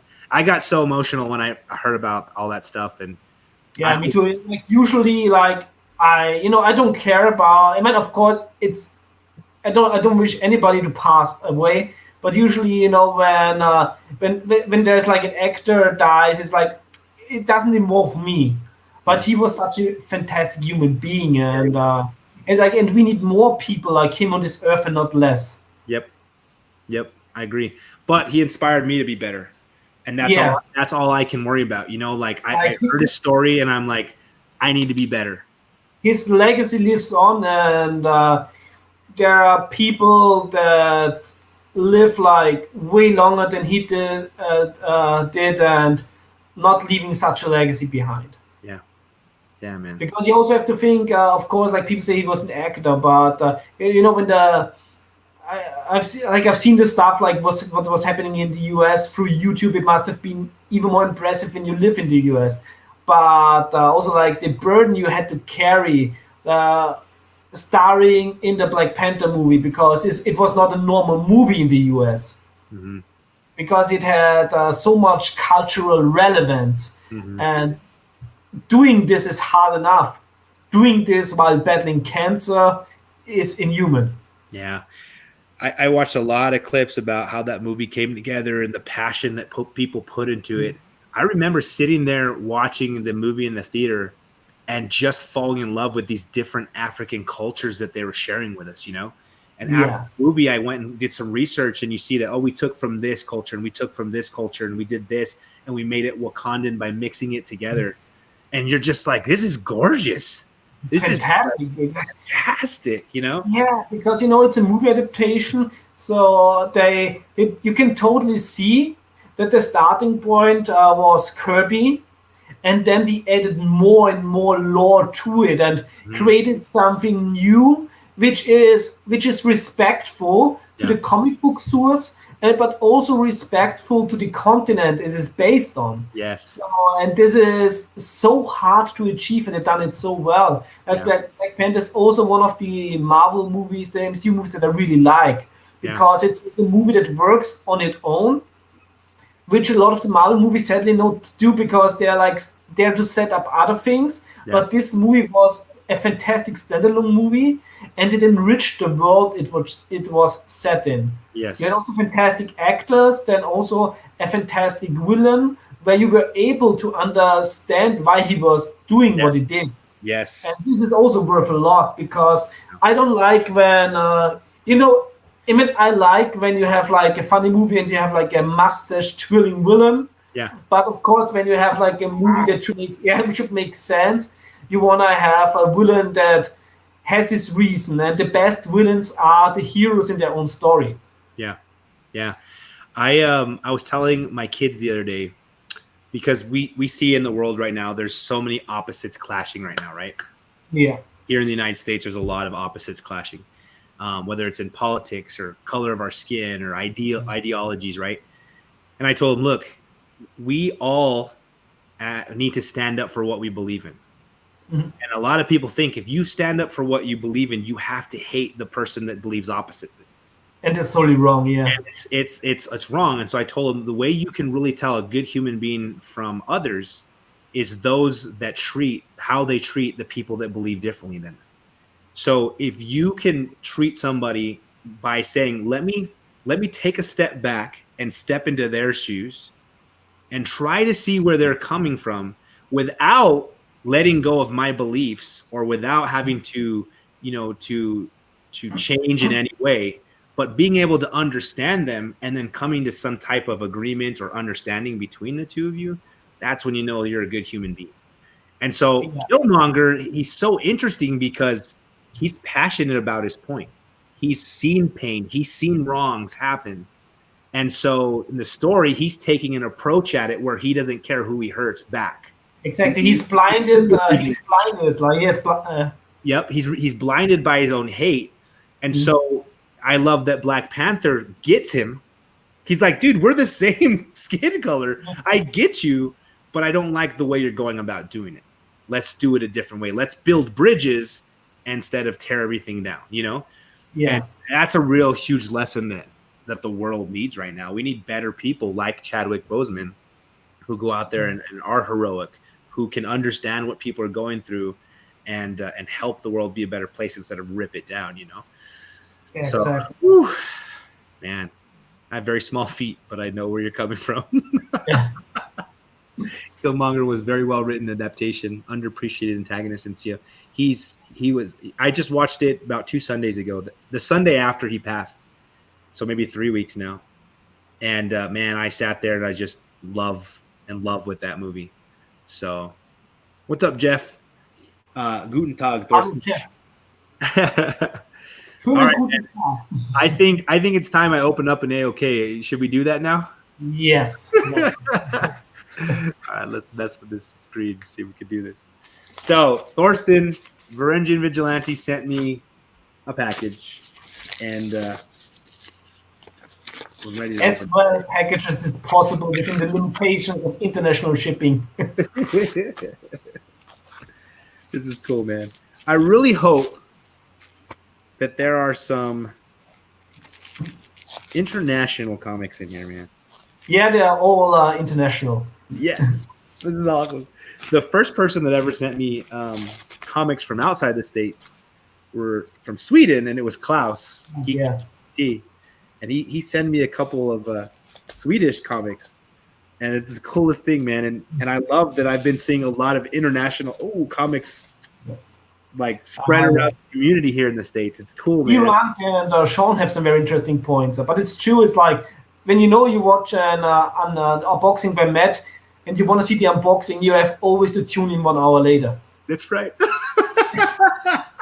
What's up, Stay Puff? Dude, you know me, bro.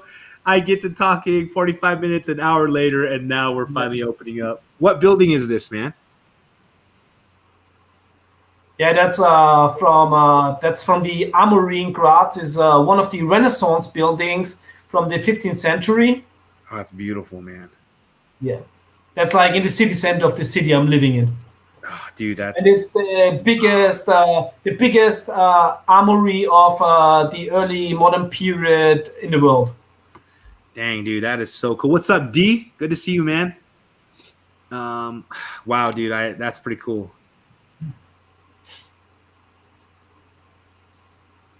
That's cool, man. Thank you, bro. This is cool. You're welcome. Excited to get in. All right, so I've got it. I've got them face down. Should I just start here and work my way up? It doesn't matter now. They're all cool. Okay, let's see. Oh, shoot. Dude, this is cool, man. Wow, Captain America #1. Holy cow. Look at that, guys. Wow. And this is German?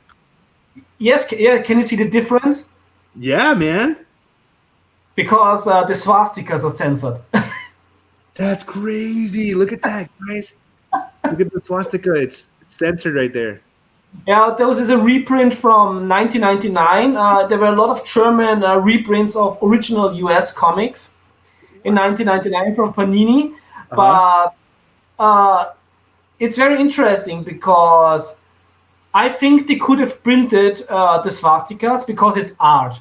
But I think they would have gone through laws with it because it's forbidden in Austria and Germany, etc., to show a swastika. Oh, man, I knew that. Except if it's for historic reasons, for education, or for art. Wow, and of course, comic books are art, but this is like a very touchy subject. Yeah. Yeah. Yeah.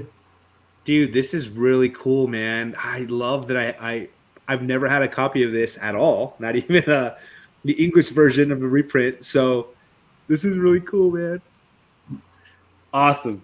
Love that. All right, let's see what's next. Hey, what's up, K Titus? Thanks for stopping in, man. All right, here we go. Oh, that's cool, man. This is a really cool cover. I'm not familiar with this book. What is this one? This is a Germany exclusive cover. This is a reprint, I think, of 2 books of the Tom King run. And this is by, I think, Michael Jan is a Spanish artist. And this was released for the 30-year anniversary of the fall of the Berlin Wall. Wow. So this is limited to 3,000 copies. No way. Yeah. And this is a Germany exclusive Batman cover. Okay, so is the comic inside English?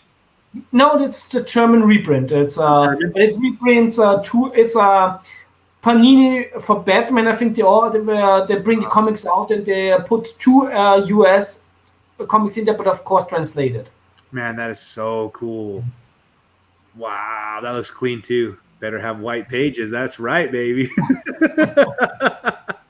Man, that's awesome. That's a really great cover. And you said it represents the falling of the Berlin Wall? Yes, you see Batman in front of the Brandenburger Tor, like and of course it was done for historic reasons. It's really very interesting cover. I always love seeing these on top of that. Yeah, that's the Brandenburger Tor in Berlin. So cool. So cool. How long is how hard is it for you to travel to Berlin? Oh, it's not long. It's like with the train, it's around 8 hours. Wow. With the car, it would be faster. I know because I had a girlfriend in Berlin a few years ago, so I lived in Berlin for a while. And is it easy for you to get between the 2 countries? That's even now with the virus, it's like on a weekly basis. But otherwise, within the European Union, it's no problem. There's like you don't have controls. That's cool, man. Okay. Oh, this is cool, dude. I just gave one of these away. Now I got a German version of it. That Batman of the Future. Yeah, Batman Beyond was named here Batman of the Future. This is so cool. Check this out, y'all. And you know what's crazy about it? I've seen it and thought, oh, that would be an interesting comic for Matt. So I bought it for €2. 2 weeks later, this book was hot. Really? This book is now on the German edition is now on Key Collector Comics for $270. No way, dude. Yeah. Oh shoot, bro, that is so cool, man. Check that out, guys. I wonder if I think this would be a 9.8 candidate. I know. I'm looking at it right now. I'm thinking I need to send this to CGC. Yeah. Dude. You know what they say, karma, man. You give great stuff out, and it comes back to you. You just sent me something I sent out, and it's a 9.8 candidate. Yeah. Dude, that is shway. Heck yeah, DJ. I didn't know Batman of the Future. I didn't know that. It's always interesting when they translate an English title with an English title, but the word Beyond is it's not like it's not so common to use that when we talk English and German or write English, learn English. Beyond is not such a common word we would use like in a business environment, etc. So they translated it with Batman of the Future. Yeah, that's cool, man. That is so cool. So I've been reading the Book of Mormon. You've heard of the Book of Mormon? The musical. Okay, so the actual book itself. I've been reading it in Spanish. Yeah. And I'm not completely fluent in Spanish. My wife, it was her first language. My mom, it was her first language. But they didn't raise us to like read it or to speak it that much. So I understand it a lot. It's really hard for me to communicate, though, because I've never really used it that often. So I've been reading that in Spanish and then comparing it to the English version. And there's so much beautiful differences that Spanish can convey that English can't. And that's the magic of languages. There's some. It's like that's also why I can't read the German translations of DC and Marvel books, because in translation there's always something that gets lost. Yep. And it's also the same thing. I wouldn't read Goethe or Schiller in English, because there's every writer writes like emotions, express emotions within its mother tongue. Yep. And there are some things that can't be translated. Yeah, I agree, man. I agree. That's why we need to learn all the languages of the world. Okay. Oh, dang, dude. This is so cool. Yeah, baby. Daddy Catch in the house. Oh, this is so cool, man. Der Racker erwacht. Or how do you say that? Der Rächer erwacht. Der Rächer erwacht. Yeah. Dang. Der Geisterreiter. Say that again? Der Geisterreiter. Der Geisterreiter. Dude, this is so cool. Dude, bro, you like pick these perfectly for me, man. Yeah, no. Dude, I'm so flattered, bro. You're the man. Thank you, man. And the funny thing, I think the German cover is mirrored. Yeah. Like in the English one, the bike is on the other side. Should I go get it real quick so we can show it? Yeah, you can. It's comparison time. Take it away, man.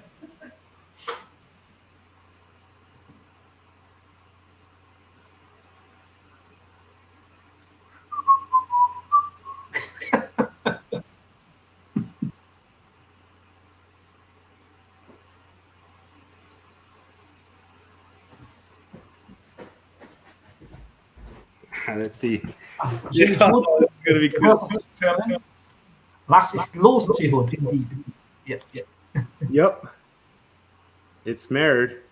Yeah. It would be perfect to do them like in a double frame, facing each other. Man, that would be cool. Check that out. That is too awesome, dude. Wow. Man, Iran should have seen you some stuff from the producers. Just know I'm sending you an awesome AOK one of these days, dude. This is too good, man. Holy cow. Der Geisterreiter. Batman of the future. Holy cow, man. Beautiful German exclusive. Wow.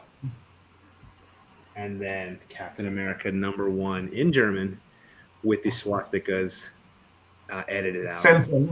Right. With hashtag swastika. That's right. Our hashtag. It's a waffle swastika. Man, dude, thank you so much. I am so in love with this AOK. You're welcome.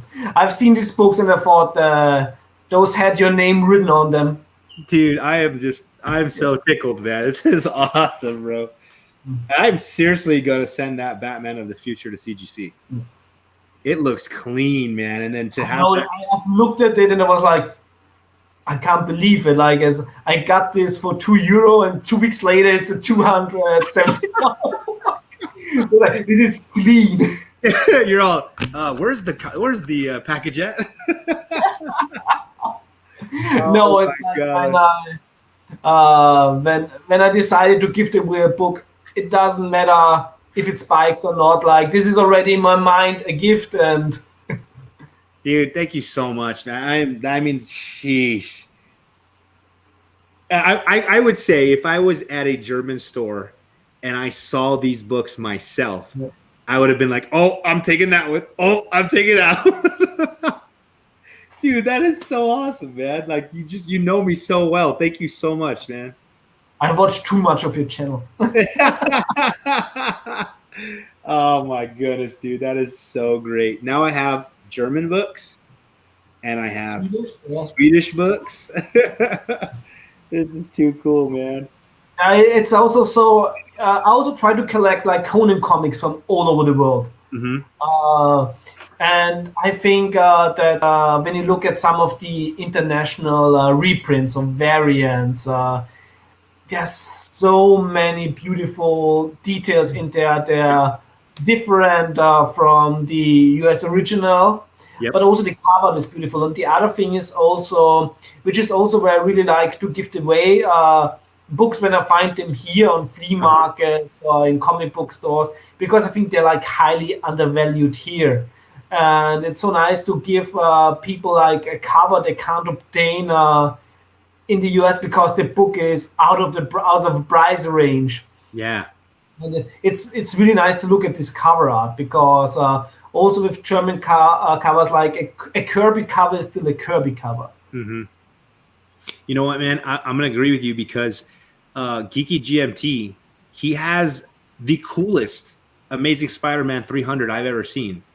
The Swedish version of that book, Yeah, it's different color and everything. Yeah, the color scheme is epic, man. And then instead of saying 300, it says Venom, Venom, Venom, Venom, Venom, Venom all over the whole book. I mean, I would take one of those any day, man. Yeah, I have some Italian Conan books where Red Sonja is blonde, because back then they sent like the inkings without the coloring to the international distributors, and they basically edit everything themselves. Really? So you have a lot of differences within coloring, like how characters are colored. I would show you some things, but they're already AOKs for other people, and I don't want them to get spoiled here. Cool. Then I'll have to tune in. I hope. You know what, man? I started doing these things where I do an AOK and I open it with whoever sends it, and it's because it's just like so much fun to like experience it together. You know, Yeah, I really enjoy it. Yeah. Yeah, man. I mean, that's also why I was absolutely down for now. Let's wait 2 weeks and do it live. It's much more fun, and it's an experience. Yeah, man. If I had known that this books were in there, though, I might have peeked, man.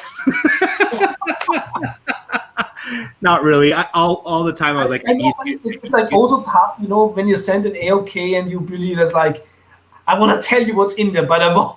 Yeah, man. Yeah.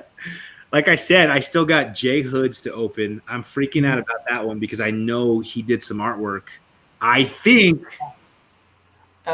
Jay Hood's. I think this bad boy's in there, but I don't know. We'll see. Jay Hood, like the covers I've seen, like he done for Kenny for Comic Cat 84. Yeah.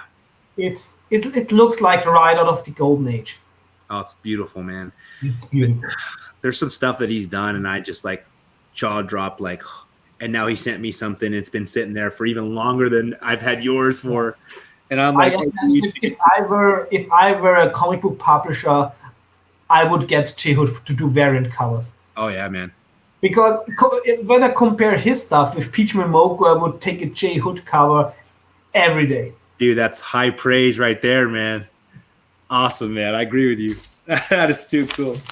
I love looking at, the different stuff that came, and you see like the different language on it and everything. It's too cool. I really appreciate the fact that you sent me these foreign issues, you know, and they're all for German, right? They're all in German, yes. Yeah. Are they Austrian comics or German comics though? German. It's interesting because Austria is very small, and Austria, even though many people in Austria would get pissed, but historically, Austria is a German country. Yeah. And so we have the same language. Of course, it's like in the US, every German part, like it's also like within the German Republic, it's Bavaria has a different culture from Saxony and from Rhineland. But historically, it was just so that Austria got split off after the Second World War to don't keep Germany so big. Yeah. And it's like, but we don't have these comics get translated in Germany and then sent out like also to other German countries like in Switzerland or to Austria. or Cool. Liechtenstein. It's like we have some like own comics in Austria, like like Austrian superheroes, which Yeah. are printed here, but no reprints of Marvel or DC. Interesting. So when you think about yourself, do you think about yourself as German or Austrian, or it's the same thing to you? I think a lot of people in Austria would flame me for this, but I think of myself as German. Yeah. It's it's a different it's very difficult because of course people would jump immediately like to German nationalism, but it's like no, it's like I don't really care about being German, but historically I can't deny I'm being German. I'm a historian, and it's in Austria is it's funny because we have such a like I don't know how to say it in English. It's a Minderwertigkeitskomplex. Like we in Austria we are so butthurt because we ruled all of Europe once within the Austrian Empire. Before that, with the Holy Roman Empire, and now we're such a small country. Yeah. So we are very butthurt about this, and therefore. There's so much history though. It is crazy. Yeah. I'm a history guy too, man. Like originally when I first went to college, I wanted to be a history teacher in college. You know, that's what I wanted to do. I remember being a kid, like just little and sitting in history class and learning about things. And it just has always fascinated me, man. And I was just telling people on the stream yesterday, my dream vacation would be to go places and visit historical sites. It's the same. It's the first thing when I visit a new city. It's like, where's the museums? Where's the historical sites? Yeah, man. Oh, yeah. And I just recently did my DNA, and I found out that I am 37% European, and it's broken between English and Scottish. And so I'm some brown little Mexican kid, you know what I mean? Like, I never expected that, man. And all of a sudden I get my DNA back and it's like, yeah, you're 37% and it's broken between English and Scotland, you know? And now I'm like, holy cow, I need to go figure this stuff out. I need to go learn about who I am and where my people come from, you know? So I love it. I love Magic Lasso's comment. He says, I bet his chocolate cake is German. Yeah, Carlito, like mind right there for sure, man. Yeah, it's so interesting. It's also I've also wrote a lot of stuff about U.S. history when I was in university, and one of my favorite papers that I've written was how to stay like on topic with U.S. politics through animated sitcoms. Really? Yeah, like how, because most of the news people get from the US, and even nobody watches news anymore. But most of the people know the US through South Park, Family Guy, American Dad, etc. Yeah. So it's always very interesting. I think a lot of people like know US figures like in politics because of their parodies more than the actual real people. Interesting. What an interesting paper, man. That would have been great. In Austria, it's like there was once a show. I think it was by the South Park creators. It was with George W. Bush, and there was once when they had Austrian representatives in the White House. And it was funny, and there was one of the actors who said it's like, Austria wants to declare war on us. Like, what? Lederhosen wearing schnitzel, eating sound of music in Austria? Oh my gosh, that's so great. So I got a cool story to tell you. My son, when he was probably my third child, second son, when he was probably like in 5th grade, he had to do a project where they chose a country and they did a lot of research on the country, and then they had to go to school and like serve that national food and wear something from the country, and he chose Germany. And so he wanted to learn about Germany. So he went out and, we got all kinds of food that we could take to the class and everything. And he got a lederhosen. Yeah. And so he wore his lederhosen to school, and he was like so proud of it. He wouldn't take it off for like 2 weeks. He just wanted to wear his lederhosen, right?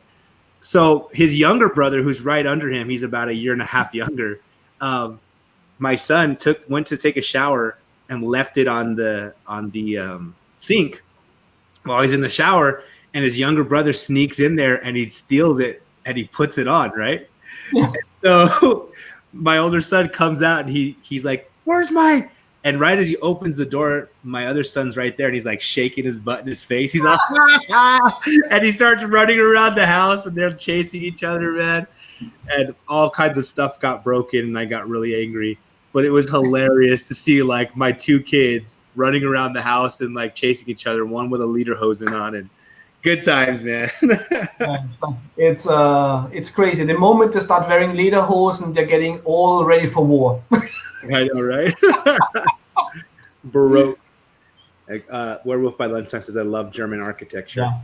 It's very interesting, but it's like, especially within Central Europe, I think like Carlito also mentioned like Czech Republic, etc. Like we have so many historical ties to each other, Yeah. so it's really tough to like distinguish the architecture, and it's also so. A lot of the stuff was, of course, influenced by other things, like the way castles were built. After the Crusades, like the Teutonic Order took a lot of the architecture from Jerusalem back here to make the castles like all in a length, so that one castle signaled to the other castle. Like there's so much thought behind all of European architecture, and of course you have like hundreds of years that were built on top of each other, and this is only from medieval history starting. Yeah. If you're talking about like all the cities of the ancient times that are still buried deep, like when you look at Rome, how many layers are there? Yeah, it's crazy, and it's wonderful. One of my favorite things to do when I'm looking at the news is I go to the architecture like page, and it's always like, hey, in Jerusalem today, they were digging for a new skyscraper, not a skyscraper, but a new building, and they found this. And in England, they were doing in this field, and they found this. I just love it, man. I just love thinking. Yeah, and when we dig in the ground, we find American bombs. I know. Shoot, man, you gotta be careful. Those little souvenirs. Be careful, man. I know, it's like almost like 3 times a year we have like a bomb warning in the cities when they build something new, and then they're finding like bombs from American planes from the Second World War, and then they have to defuse them. That's scary. Yeah. Are there a lot of castles in Austria? Lots of castles. Like, I need to go there one of these days, man. Yeah, it's a lot of castle ruins. Right next to Arnold's birth house, there's a ruin of a castle where he and his brother played in when they were like young children. It's like when we have anything in Austria, we have enough of its castles. Wow, man. See, I would just... Okay, here's my question, though. Do they let you, like, go in and walk through the castles, or can you only, like, walk around them? Depends. It depends if the castle is privately owned or not. Like, there's many ruins, especially in Upper Austria, where I was visiting, like, another ruin every week, but they were, like, enter at your own risk because they're not maintained. Okay. So you have to be careful if not something like is breaking down. I would enter at my own risk. Yes, I absolutely love this. Taking long hikes, especially like with abandoned castles. Like you're taking a hike through the wood, and then you see these beautiful old ruins where nature has taken over. It's gorgeous. Yeah. Man, so beautiful. There's some great history in the United States. Some great history, man. I love my country, and I love the history of this country, but it's very young. Yeah, it's a very young country, yeah. I would love to go see these castles that you're talking about, man, and just wonder who was up here, what was happening, why was this built, why is it in shambles now, just to know all that is so amazing. it's so interesting when you look at, especially when you look at maps of the US and maps of Europe. You can see with European maps, that the cities grew from the center and grew bigger and bigger. And you have like the walls of the city. Thank you, Carlito. Then you have the walls of the city, and then grew out of the walls, and the walls moved, and then you see like the US ones, which got really bland, and you have a lot of square shapes, like everything is planned from scratch. Yep. And here, like everything grew from since Roman times. Yeah, man. One thing that Carlito's like, just do it. My wife and I have promised to each other that as soon as our 7 kids are grown and they're all out of the house, one thing that we're definitely going to do is travel, and we're going to go see the whole world together.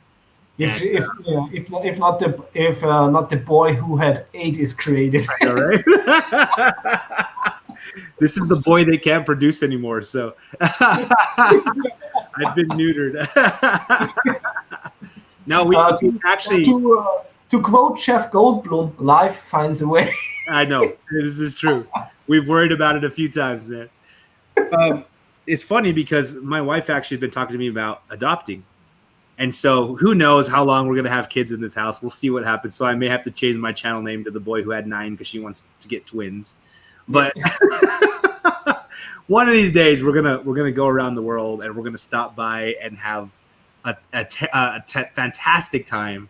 I was looking for the word terrific, but hanging out with you and going there, and then going over to Scotland and seeing McD, and going to Sweden and seeing Klaus. And that's also the fantastic thing, having like friends internationally. Like, you can. It's because it's something different when you go to Sweden and have Klaus show you the things, or come here and I show you like everything. It's wonderful, and it's such a pity that current pandemic has.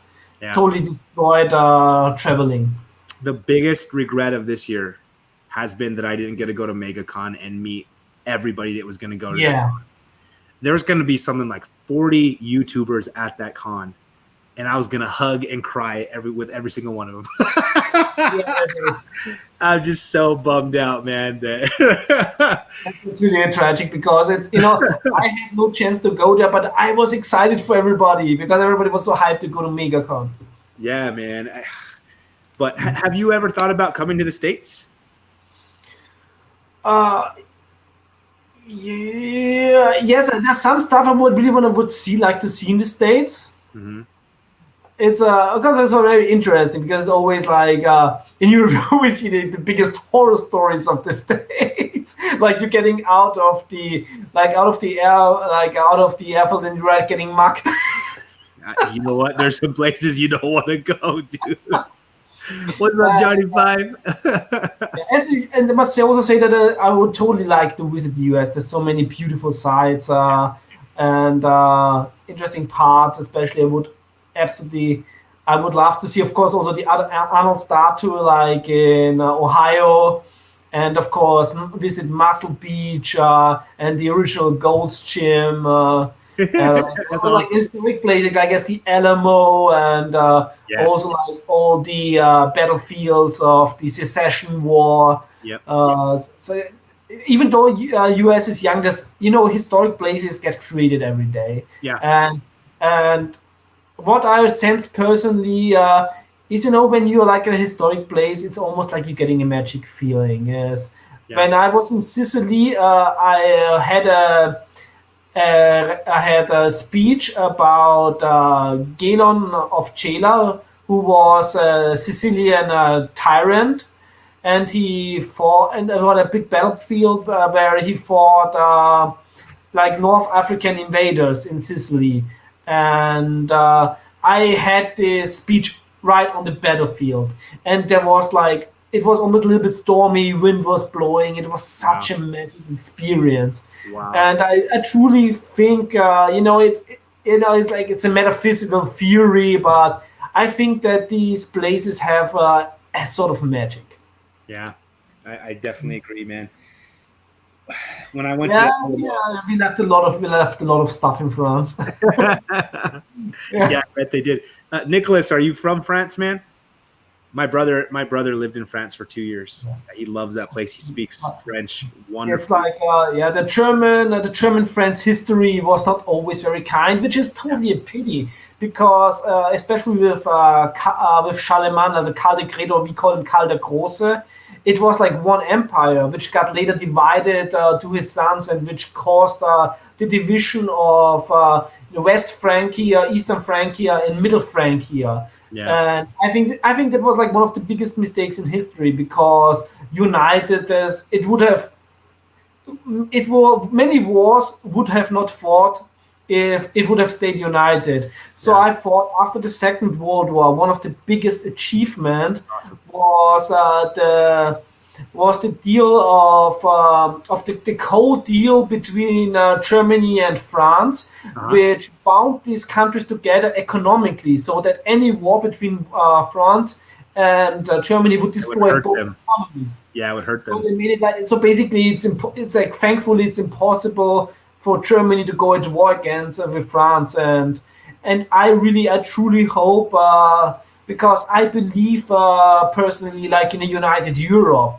So I really like, I think the European Union is not perfect, but it's a way to start. And I truly hope that once in the future is that, that Europe is more like, not exactly like the United States, but, that Europe has like a common foreign policy outside. Interesting.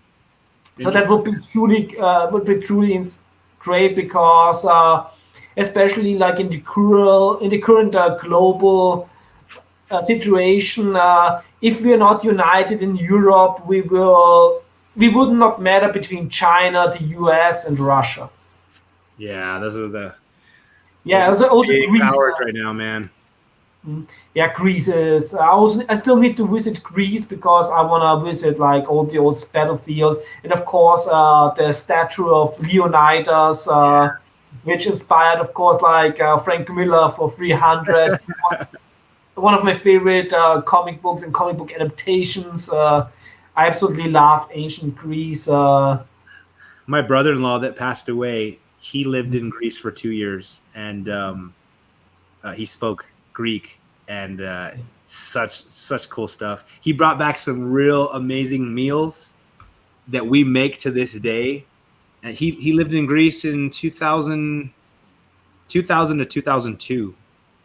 And to this day, we still make some of the recipes he brought back, man. And that's even if people are gone, traditions live on, and people leave traces in other lives. Yeah. And it's always so interesting because, when we think of the medieval times, this is so far away, but when you actually think about it, it's like, it's only like you 8 times in the back.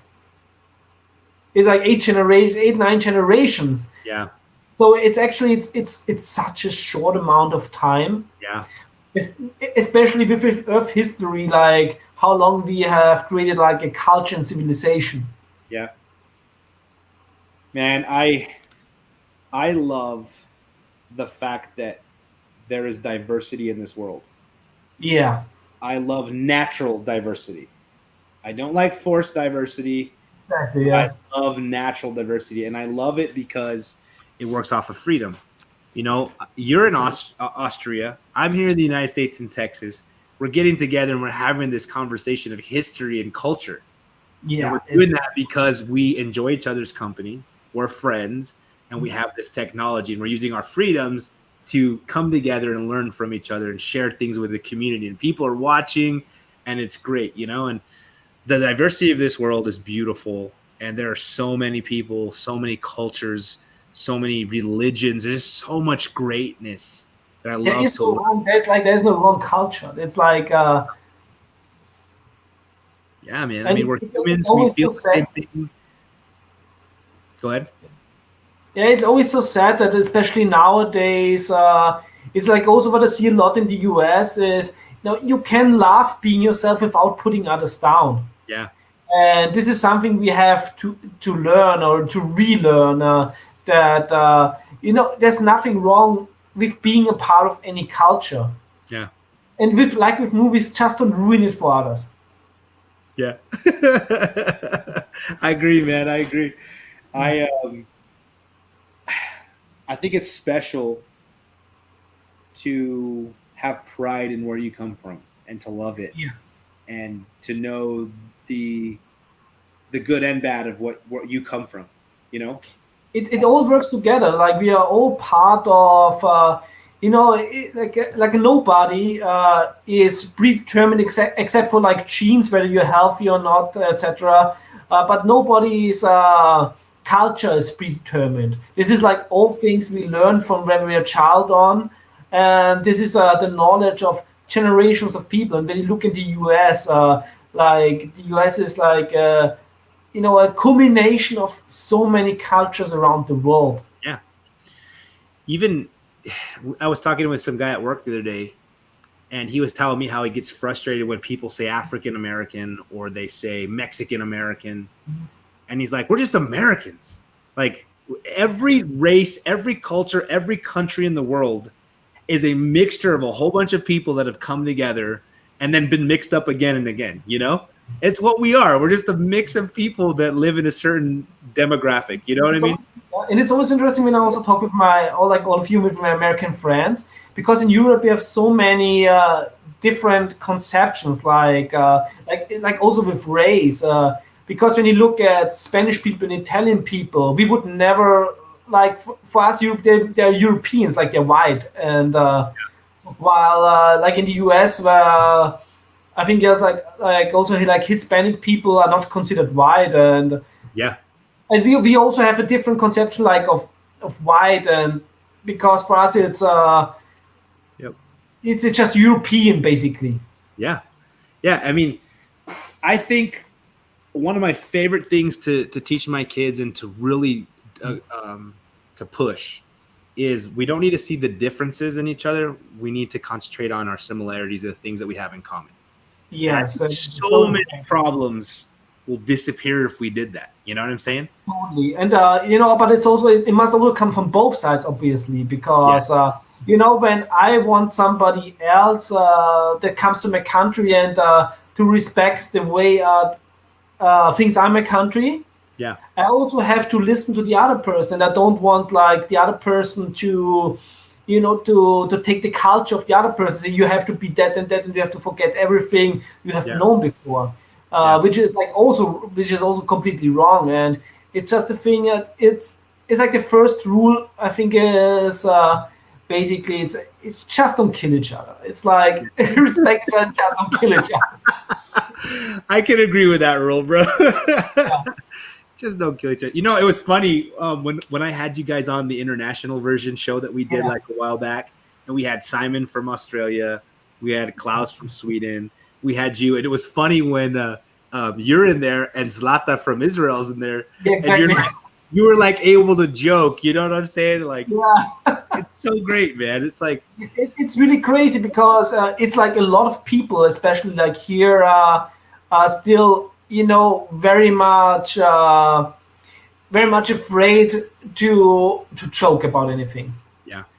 Because it's also like in school, it's like we got very lectured from above and stuff, and I was never a fan of it because like I didn't do nothing. yeah, it's true. It's true. Yeah, and I don't judge people from where they come from. I only judge people whether or not they're jerks or not. Yeah. I have a really good friend who is black, and we joke with each other all the time, man, and never inappropriate and ugly, but we joke a lot. And the other day he came to church, and usually in the church that I go to, there's a lot of Hispanic people and there's a lot of white people, and that's pretty much it. And so he came to visit us, and he's black, and he got up and he spoke and everything, and he shared like a 20-minute message with us, and it was great. And when he comes down, I go up to him like, hey, bro, thank you so much for bringing some color to church today, And he laughs his head off because we have that relationship, And he's like, I didn't bring my kids because I didn't want to bring too much to church, And we're able to laugh like that, And we love the heck out of each other.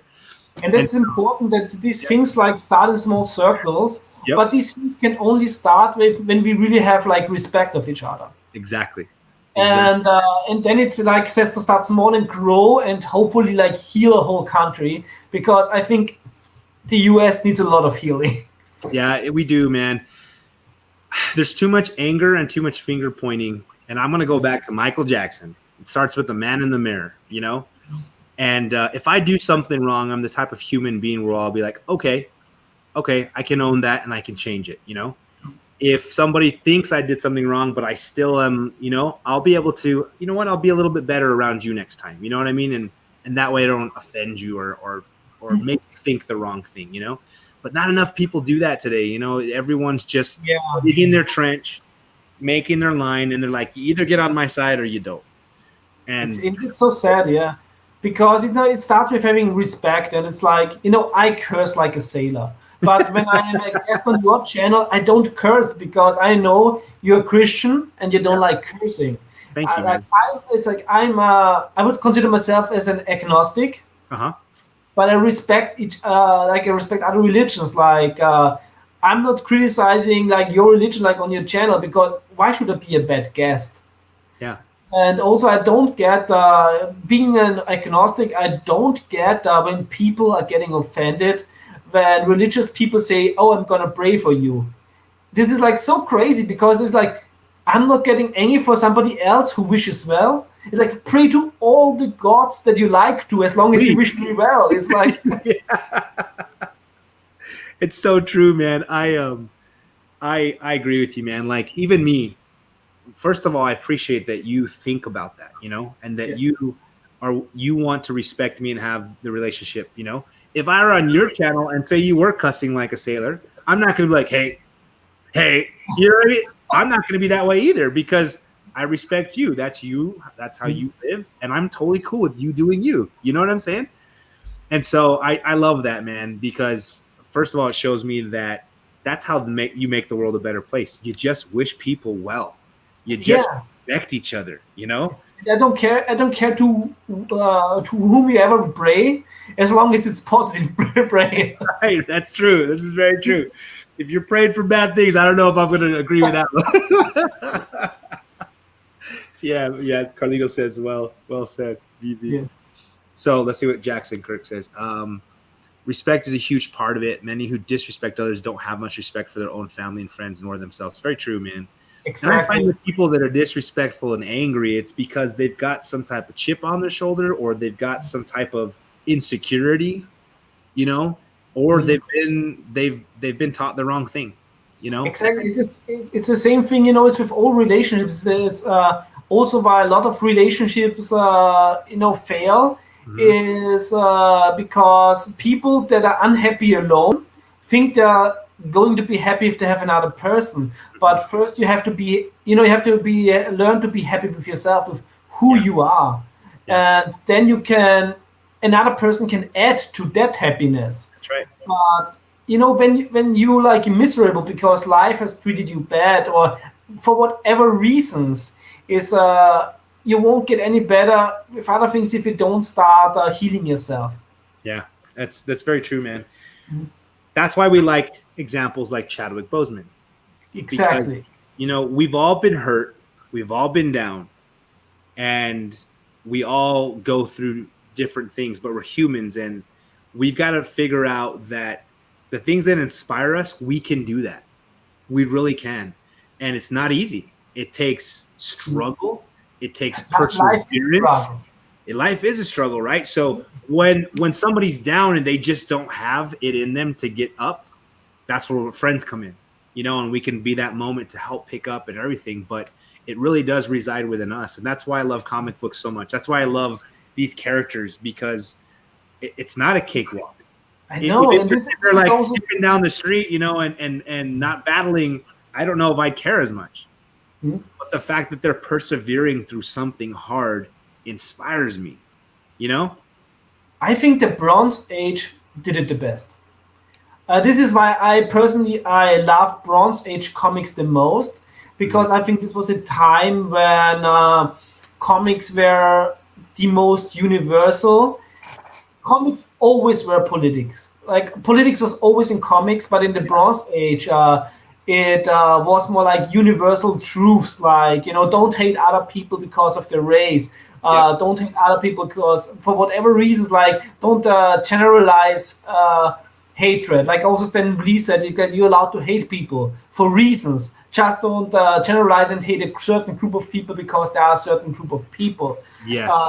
And this was so wonderful because these comics didn't lecture you like with the finger, like you're not allowed to do this. These comics make you question yourself. Inspired you too. Yeah, it's like you read these comics and then you were like, are there things like I've did in my life, like would the heroes I'm reading, would they do this? Yep. And this is how you positively do education, to raise questions, to make people ask questions, not to say people you're not allowed to do this and do this. And this is like false education. Yeah. And sadly, like in modern comics, I see a lot of hatred in modern comics. There's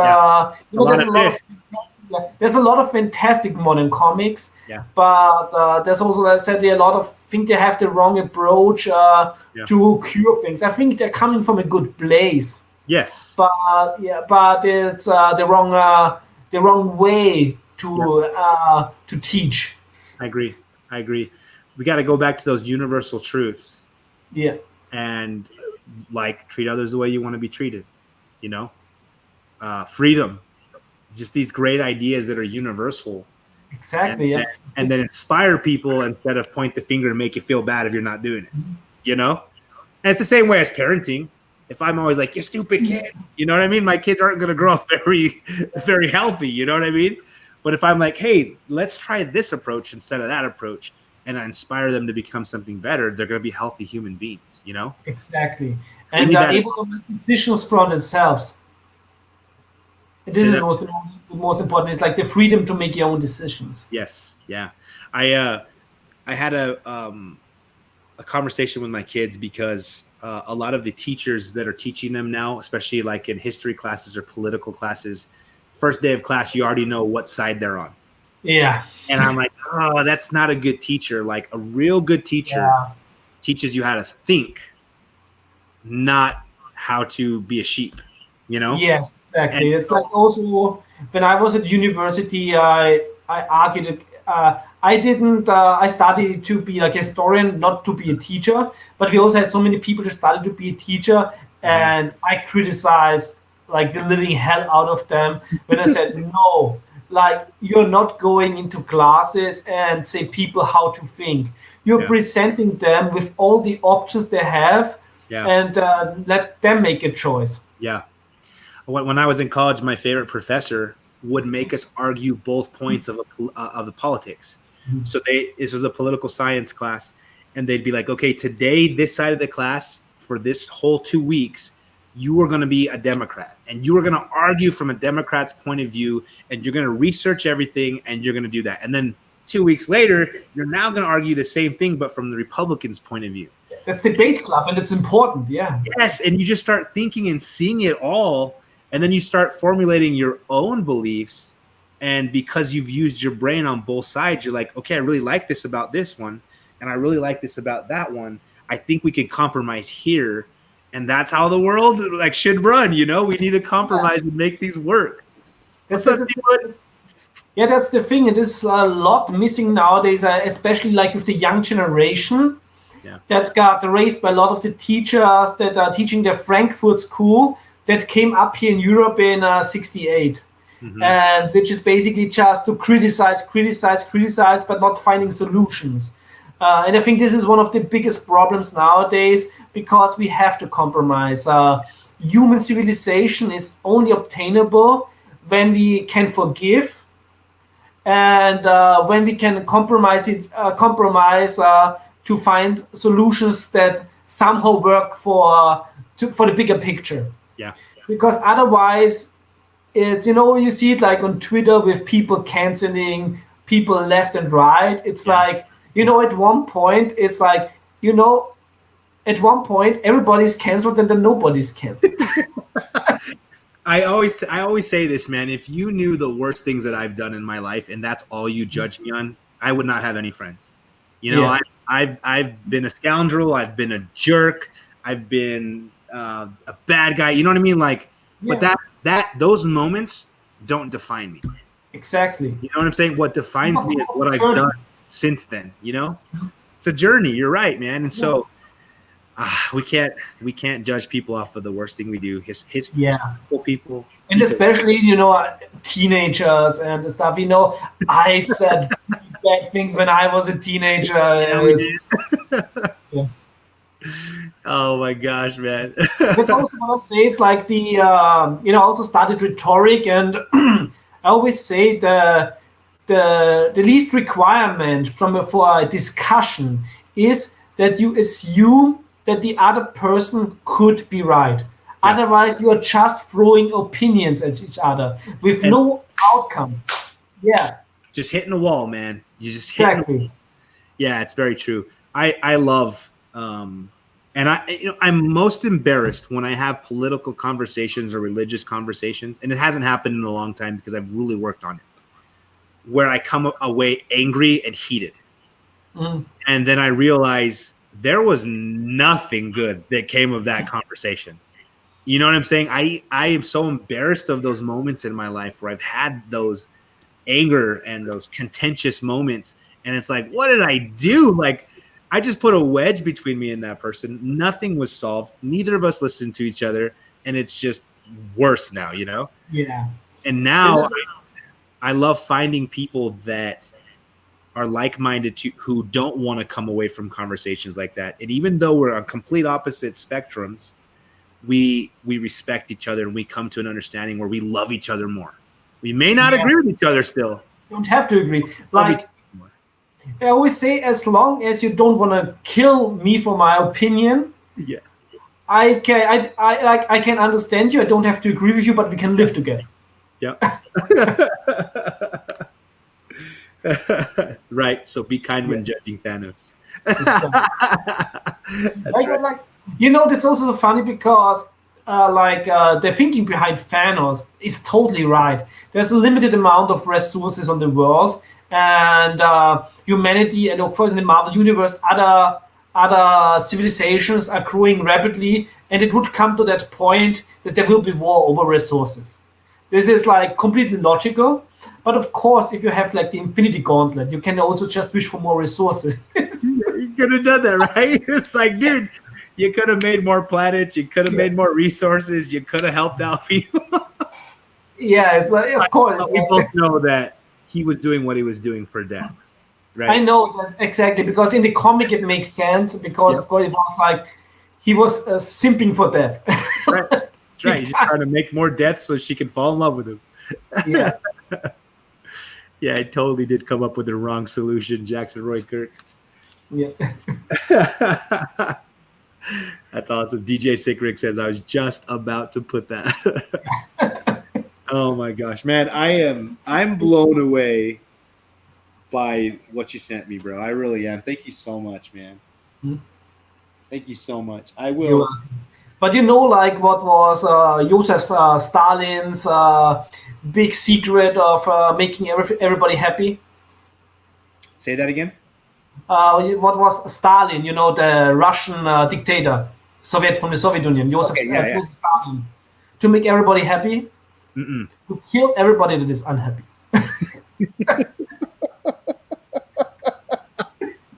Thanos in real life.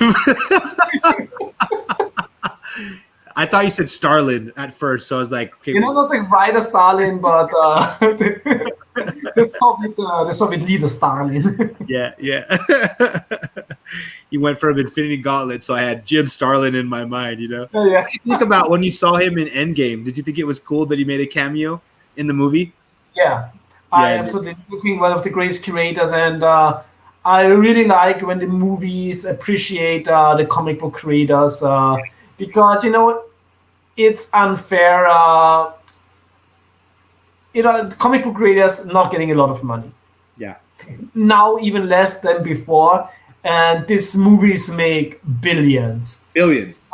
So it's I think it's I think they give the creators way too little. It's they have this gray area of yes, you can go to convention and draw the characters you technically don't have the rights for, but we like look the other way because we know you can't live off the money we're paying you. Yeah. So at least nice if they give them like the stage to give them cameos. Yeah, man. I agree. I wish more people would read comics, and that's part of the reason I do what I do. And what's neat is since I've been doing YouTube, I've gotten a lot of people to read comics. That's good. I have people in their 60s. Hey, what should I read next? I have got kids. Hey, Uncle Matt, or this or that. What should we read? So just there's so many different forms of media though, and the movie theaters, man. I hope I know this is going totally different place, but I hope they can get back to full, running full and everything because this will be interesting, man. I doubt it. I seriously doubt it. That's also like I'm criticizing movie studios a lot lately because they're postponing the movies like 2021, and it's like you really think things are getting better next year. And I think they should come up with a solution that works for the status quo and not for a possible future. I think if they would have put Wonder Woman on video on demand when the lockdown started, they would have made a lot of money and a lot of people happy in a time when they would have needed happiness. Yeah. And like by postponing everything to, I don't think that next year cinemas can come back full time. It's like we're having now movie festivals in Austria, and they're trying to make it like they have puppets sitting on seats to have like social distancing, and you can sit in there. But of course, you are limiting. First of all, you're limiting like the places that are in there, and then also some people will get so much influence by this lockdown, and this is a big. This is a big secession history. Like this is like this when we live after 9/11. This is like another big new part of our contemporary history. Yeah. Well, this will change human behavior. Like after 9/11 in the US, like flying was never the same. Yeah. And then all the controls and people abandon freedom for security.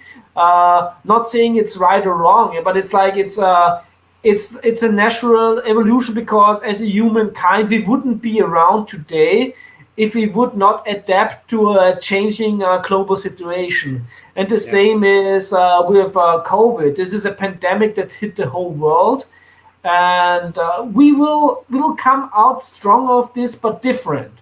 But we just don't know yet what this different will be. And so a lot of studios, I think they're really like they are blindsided themselves by thinking things will go back to they were. And things never go back to the how they were. Otherwise, we would still sit in caves. Yeah, it's true. I went to see New Mutants at the theater this last week with my son. Mm-hmm. And it was just there's 6 people total, including myself and my son, in the theater.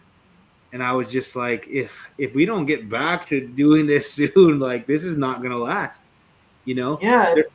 They're paying like a $20,000 rent a month, this theater, to rent the place that it's in, and they've been out for 4 months. Like, how do they do that? I would say that if the film studios would be interested in saving cinemas, they should license the streaming rights to cinemas, and people can get like the streaming over the local cinema at home. Like this would be one solution, but it's a difficult situation. We have not dealt with this on this scale before. Yes, we had pandemics in this world before, but this was before we had mass media consumptions in cinemas. Mm-hmm. Like this, like the Spanish flu and the bubonic plague in the Middle Ages. Like there were no cinemas, and theaters were more for the rich. Yeah. And so it's like it's a complete like new situation we have to deal with. Yeah. And it's we have to deal with somehow. And right now, for me it looks like that movie studios are just like closing their eyes and waiting until this goes away. Yeah, it's true. They keep pushing everything back and back and Yeah. back. And But you also destroy hype for the movies. Like, I really hope they don't push back Dune because I'm really hyped for this movie. Mhm. And it's like when things getting pushed back and back, then it's also like I really want that they pushed again back the remake of Candyman, of the horror movie. Mhm. Where I would say no, stream it in October before Halloween. People long for new horror movies in Halloween. You make a lot of money this way. Yep. When you bring out the movie in February, nobody cares for a horror movie in February. Yeah. This is so true. Yeah. I'm one good thing that I see coming out of this for comic collectors is the fact that I got a little more time to go pick up a Fantastic Four #1 before we see them in the MCU. Yeah. Yeah, it's like the price. Yeah, the prices of books. It's crazy. It's also, I also was totally wrong with the beginning of the pandemic, and a lot of other people were also wrong when we said it's a great time to buy comic books because prices will go down because people have to sell their books. Turns out that people are buying books in the lockdown more. Yeah. I've been posting books for sale and I sold tons of stuff and then people are buying. It's a market right now. It's really it's Seller's I mean, market. yeah. I mean, on one thing, I totally understand it because, especially I don't understand paying $300 $500 for modern keys Yeah. because these still have to prove themselves. But buying Silver Age and Yeah. meantime also like get Bronze Age, like you can still get Bronze Age keys for a good price. This won't be the case in the next 5 to 10 years. Yeah. But invest in Silver Age grails because these books are like they're not only great historical and artistic values, but they're also very great investments because these books are getting less and less with fires, people making oopsie daisies, Yeah. and in these books go only up in value. Yeah. And even I hear people say, yeah, but what happens when the market crashes, etc. I always say when the price of a Silver Age or Golden Age grail goes down, we have other problems in this world than to care about this. Yeah, it's true. Oh, man, the spec that is driving the current prices of things. I love it in some ways, and I hate it in other ways, You can make like a lot of money. Like if you have the right books on your pull list, Yep. you can totally make the Hobbit paid for itself. But on the other hand, it's also this is a bubble that will burst. It will not destroy the comic book industry because the comic industry is already so slimmed down. Yeah.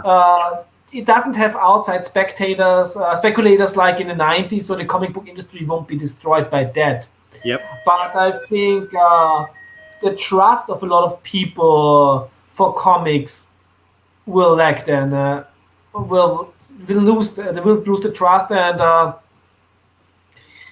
I also think that when you read the current Cates stories, I think Cates is a decent writer. It's like he has a good storytelling. I think he should work on elaborating stuff better. Like he writes everything very short, but a lot of his books right now, I think they're very much spec driven. It's the interesting thing with Cates books is unlike other books with a small print run.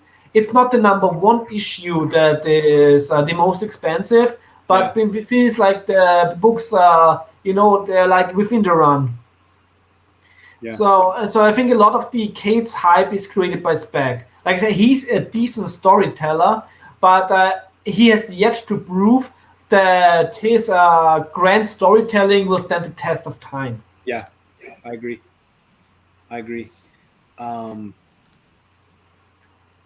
Which it always makes me think because I like to be a very moral person. Yeah.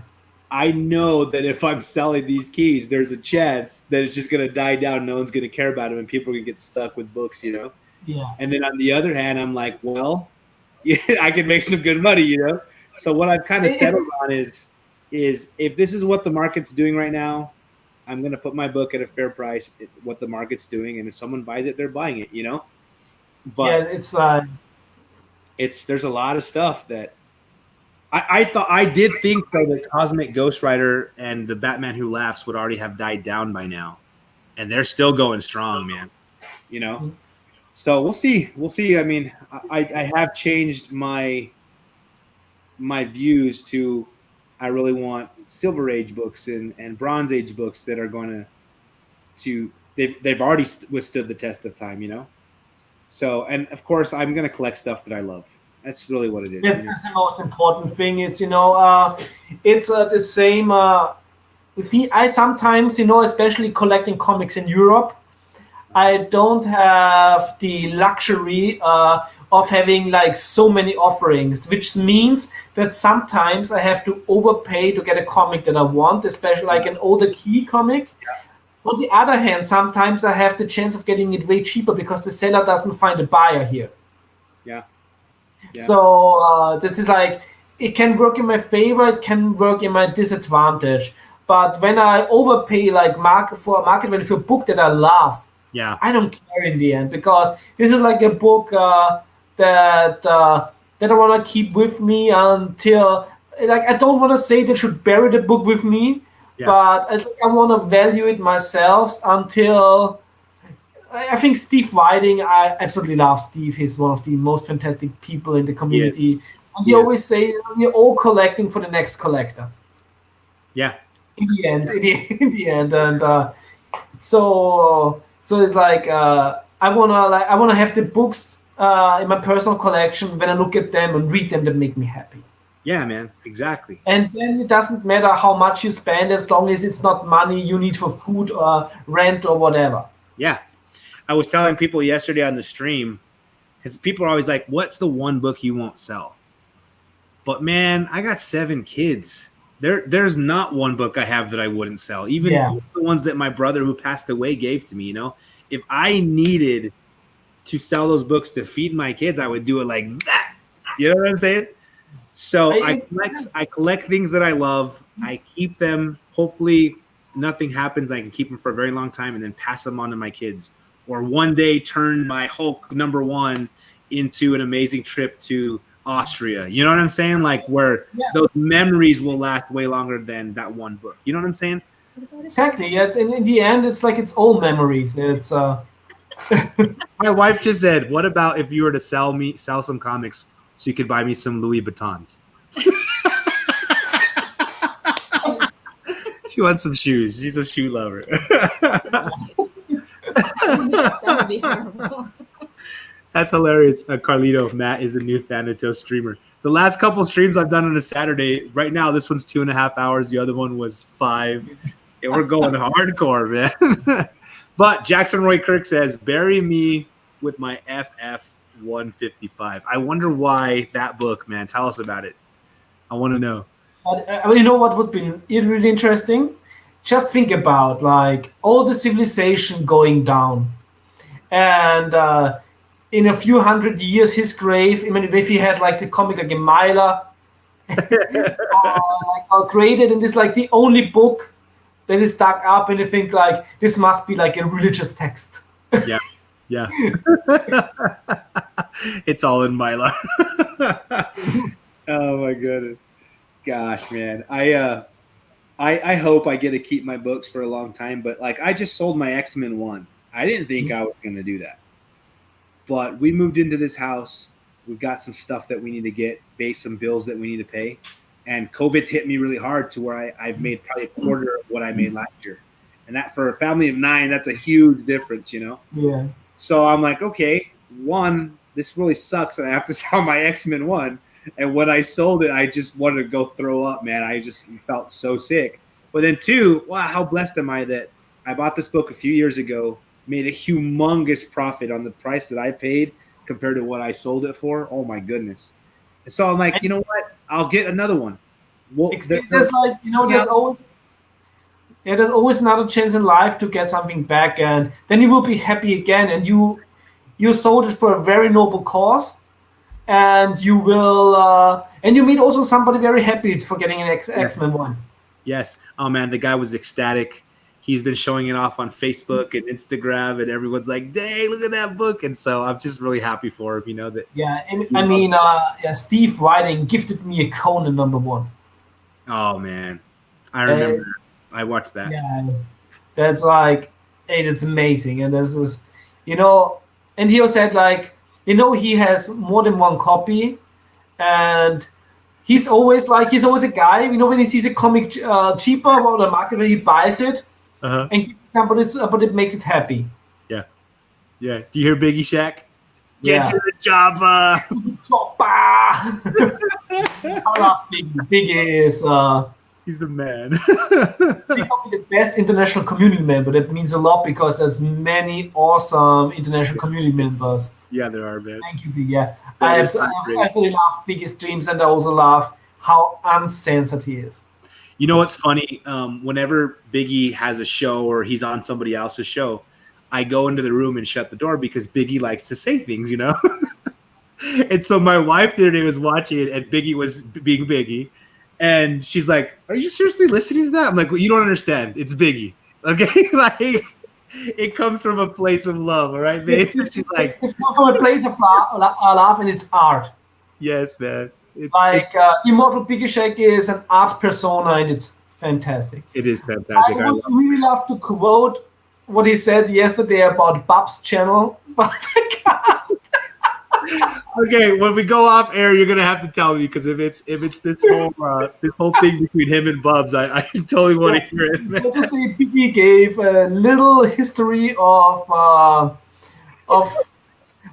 Kentucky, and how we say in German sometimes der Stammbaum ist ein Kreislauf, and how like say the family tree is cyclic. Oh no.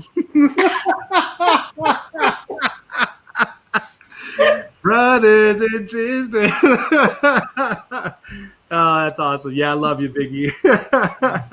And I think it's, I remember when he did, it's one of my most favorite moments on YouTube, when Biggie did like the 5 worst YouTube comic book channels.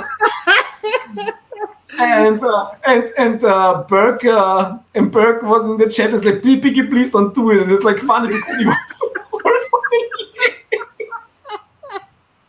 Yeah, man. But you know what? It's the biggest honor when Biggie puts you on a list, whether or not the list is worst, saltiest, or whatever. Yeah. Yeah. Yeah, I love it, man. So we've heard from the chat, a few people have said there's certain books that they will never get rid of, and I want to go over those. So Jackson Roy Kirk said it was a Fantastic Four 155, and he says because, let me see if I can find it here. No, yes, it's my very first book off the convenience store in December of 1974. Changed my life. Yeah. That's awesome, man. That's like an artifact. It's like, it's more than a book, because in the end these are colored pages with words. Yeah. But like everything, what gives it meaning is the context in which we got them, and the memories they did in us, and how they changed us as human beings. Yep. So this is how we value these books. And this is also interesting because at the university I also had my master's exam with the portrayal of history in comic books, where it was like very rarely, there's some comic books which are like verbal history, like a Mouse, for example, that are very powerful. But most comic books, like when I read a Marvel comic about the medieval ages, it's not a historical source about the medieval age, but it's a historical source about how the medieval age was seen in the time period the comic book came out. Yeah. And it's the same thing with us. Like when I have a book, this book is not only a fantastic book, but it's also a momentum of the moment where I got this book. Like my Conan number one is not only Conan number one, which I would love by it, like only because it's that, but it's like a book a very good friend gifted to me. Yeah. This is not. It's like this is not Conan number one. This is Steve's Conan number one. He gifted it to me, and this makes this book mean so much more. Yeah. It's why these mean so much to me, because I'll remember today's stream. I remember this experience. You know what I mean? They already each have their own stories to me. Now to add your story, it's history on top of history. You know, it's tough, and I'm also very thankful that you see it like that. And this is also why AOKs are so wonderful. Yep. Because it's like you're gifting away books. First of all, it really shows. When I get AOK, and it really shows that there's people in this world that see a book, and in the moment they see the book, they think, I know somebody who would really like this book and I want to gift it to him. Yep. That means a lot. To have somebody around the globe that thinks about you. Yeah, man. It's like it's not about how much the book is. It's like if somebody gives me a book that he got for free comic book day, but just thinks about it because I like it. It's like this is something you can't measure in money. Yep. This is love. It's heart, man. I'll tell you what, music's like that to me too, because every time I hear a song, I remember the first time I heard it, or a story of when I heard it, or when it really made an impact to me. Like my favorite band is The Cure, which you've I know. And there's a song called In Between Days. And the story behind it is I was working at All That Music, a CD store, and I was getting paychecks all the time. I was 16 years old, and it was my day off. I needed to go pick up my paycheck. And what I would do is I'd get my paycheck, cash it there at the store for like a $5 fee, and then I'd buy CDs.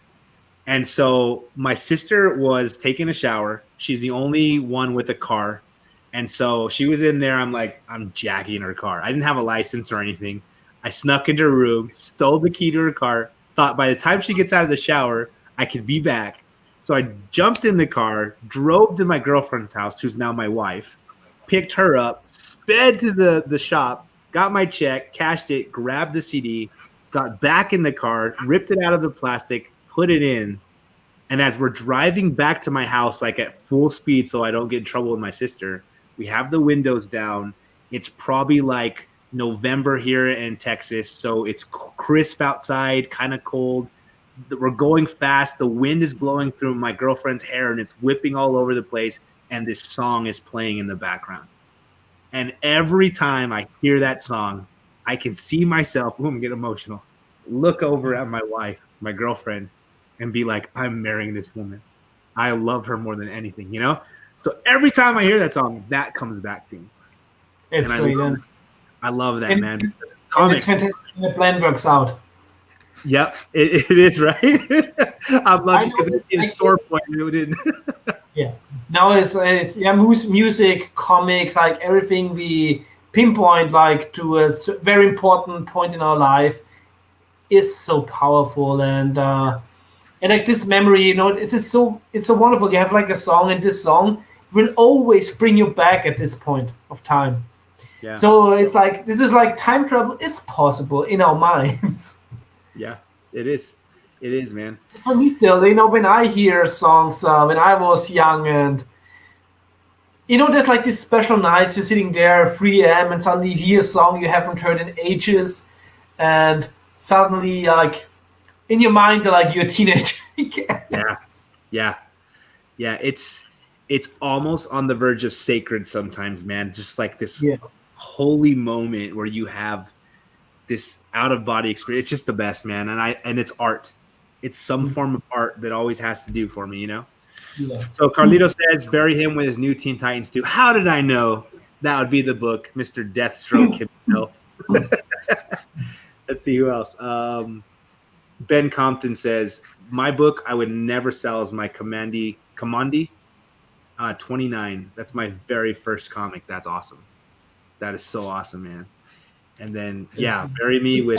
I'm really envious of everybody who still has his first comics. Love you. Because it's like it's also one thing. What I don't like so much about Europe is even though like we sort of like also have a capitalistic environment, but we were not raised like this. So when we were raised like in Europe, it was more like when you have toys as a kid and you grow out of them, they're gonna be gifted to another family member. It's like there was not that much value for materialistic things in Europe. Yeah. When I grew up. And so I don't have a lot of my childhood toys, and sadly also not the comics I grew up with. Because like I've read like all my father's comics, I bought myself like comics. I remember, when we were like in Austria in the lake and there was a kiosk because we buy our comics like at a kiosk, I guess it's like small ventures. And I remember buying my first He-Man and Transformers comics when I was a child. And these are like also the memories that stick with me, and it's so interesting when I rebought some of the comics, but in English, and I've seen like when Death's Head was created by Furman in the Transformers comics, and I've seen the design of him again. Like all these memories for when I was 8 years old came back. I couldn't remember like the story, but the coloring and the art was imprinted in my brain. And the moment I saw it again, everything came back. Yeah, man. Time travel's real. No, so she still to this. Well, she knows now because I've told the story. I've written some poems about it and stuff. But yeah, that day we made it back in time. My sisters were the girls that we hear about that take hours to get ready. I've got 5 sisters and I'm the only boy in the family. And so, like, man, when I did so much while my sisters were getting ready. I borrowed that car so many times. I was so ready for you to say she never found out she's still in the shower. I know. Yeah, she's still in the shower, man. No, there were plenty of other times when I got home and she was waiting there for me, and my dad was too, and I got in huge trouble. I was very mischievous when I was a kid. I was never a bad kid. I was never a jerk. I didn't do ugly things to people, but I was crazy wild, man. But you were a kid. Yep, I was a kid, man. I also remember, snugging out, to go partying out of the window when I was a teenager. Yeah. Another one time, like I remember when we wanted to go out, and then my mom was like, "Oh, we're going out. It's fine. Yeah, it's fine out. But what do you have in your bottles?" "Oh, it's just an energy drink." And it's like, "Let me taste." It's like, this energy drink tastes a lot like vodka. Okay, let me tell you another story, man. Okay, so in my house growing up, I had my own room. Obviously, some of my sisters shared, and but I was the only boy, so I always had my own room. And here in the States, we have alarm systems in our house. I don't know if you have an alarm system or not, but it has these little metallic things that when the window opens, it beeps and can't be said, or the alarm goes off. And then when it comes back together, it's on, right? So I figured out early that if I unscrewed it and taped it to the other side, I could open and close my window whenever I wanted, right? So I started sneaking out with my friends like midnight, 2 o'clock. I'd come home like 4 or 5 before my dad got up to work, and they were none the wiser, right? So one night I go out with my friend. I think that night we spent time like ringing and running people's doors and like causing havoc in the neighborhood and just being crazy. And so I come back, I sneak in my window, I shut it, I'm creeping over, I pick up the sheets in my bed and I lie down because it's pitch dark. And all of a sudden I feel somebody right next to me. And my dad's like, "Hello." I screamed and jumped so hard, and my dad beat the crap out of me. Oh, I got in so much trouble, and then they figured out what I did with the window. And like parents always know. Sometimes they just tend to look the other way. Yeah, it's very true, man. because like I can also say like now like they also were young ones and did the same thing. Yep. Yep. They probably did, man. What's sad to me though, man, is there's a lot of things that I did that I've actually had to sit my kids down and say, don't do that, because we live in a different world now, man. Yeah. You're gonna get shot, you're gonna get hurt, you're gonna get in big trouble. There's people that are a lot more cranky, and there's a lot more crazy people out there today than there have ever been, It's like it's like there never were like the good old times. Like every time had its issues, but people were generally more chill. Yeah, definitely, man. I mean, we used to go between friends' houses, and in order to get to my friend's house, instead of walking around the entire street, we used to jump over people's fences and run past their yards, And there's this one house that had a Rottweiler, and so we'd always like have one kid on one side of the house, like getting its attention, and then everybody would run one at a time to the to the neighbor's house, to his house behind it, and then the last kid, like all the kids on this side would call, and then that last kid would run. Right? We would do stuff like that all the time. The people would come out and be like, "Don't be coming in my yard," but it wasn't really a big deal. I know. We had sword fights in the woods. It's like we went to the woods and had like real sword fight. There's a wonder why we all survived unscarred, because we didn't hold back. I know, man. This is crazy stuff, But what's up, Landon? It's good to see you in here, man. I met Landon last night for the first time on Comic Book Canon. And, it's a great show. I think it's also with Cherno. Yes, Chris. Chris channel. He's a really great channel, and I also really like that he has like many unpopular viewing points, but he's really presenting them very well, and he's also open for other opinions, and I think that's very valuable. So I think it's a very good channel. I was very pleasantly blown away by the show last night and the way that they do it. They've got this beautiful structure. Both of them work off of each other so well. There's so much good information on that show. If you guys have not watched Comic Book Canon, it's every Friday at 7:00 Eastern. Go check it out next week. I'm going to share it on Instagram because it just blew me away. It was really good. And if you guys want to see me on that yesterday, go check it out. But yeah, it was so great. Thanks for popping in. I think it's like 2 or 3 a.m. in the morning, but I watch it sometimes live and not always comment in the live chat, because sometimes I'm playing video games and I have like here on the laptop the live stream running. Yeah.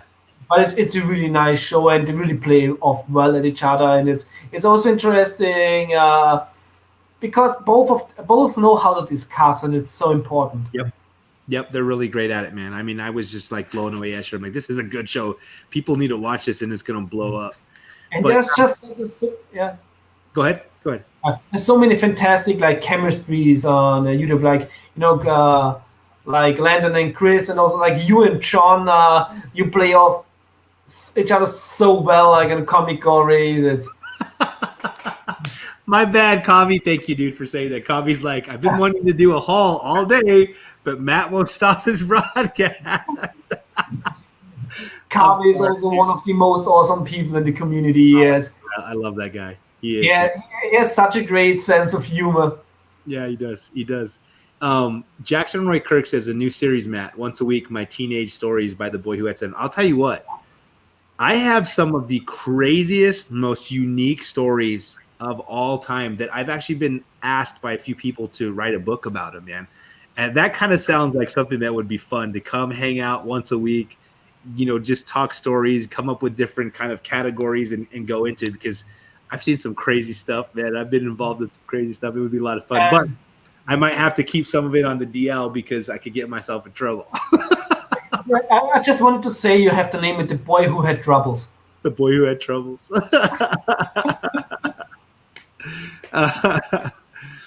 Oh my gosh.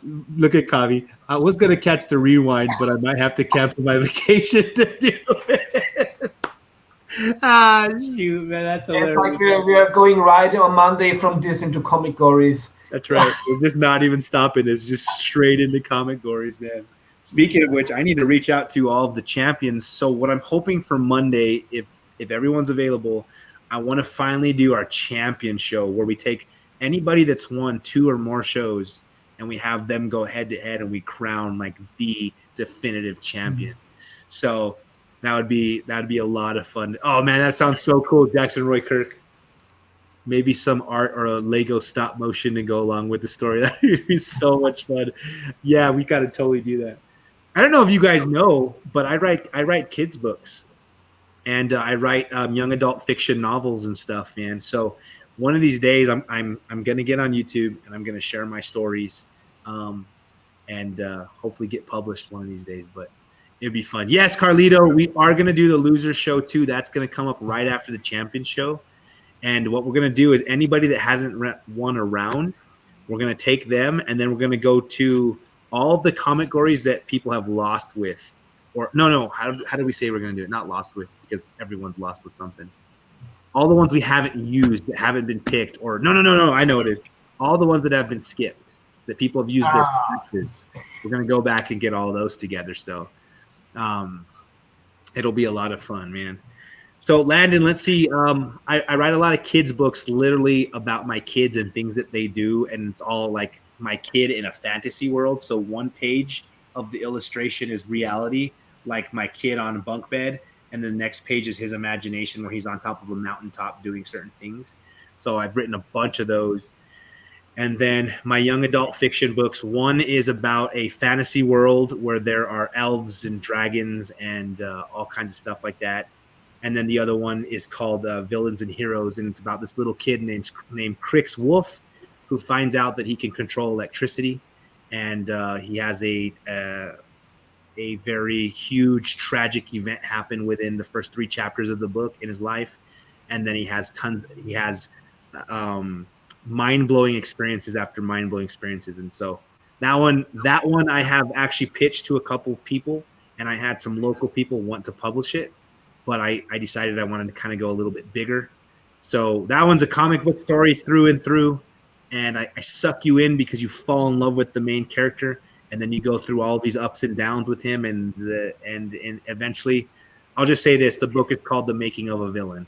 So I'm going to take a spin off of making you fall in love with somebody and see where they go. That's very interesting, and this is like, I think this is like a fantastic storytelling, which is missing a lot in modern comics, because everybody is so afraid to offend somebody. And the greatest heroes had the most tragic origin stories. Yep. And I think it started.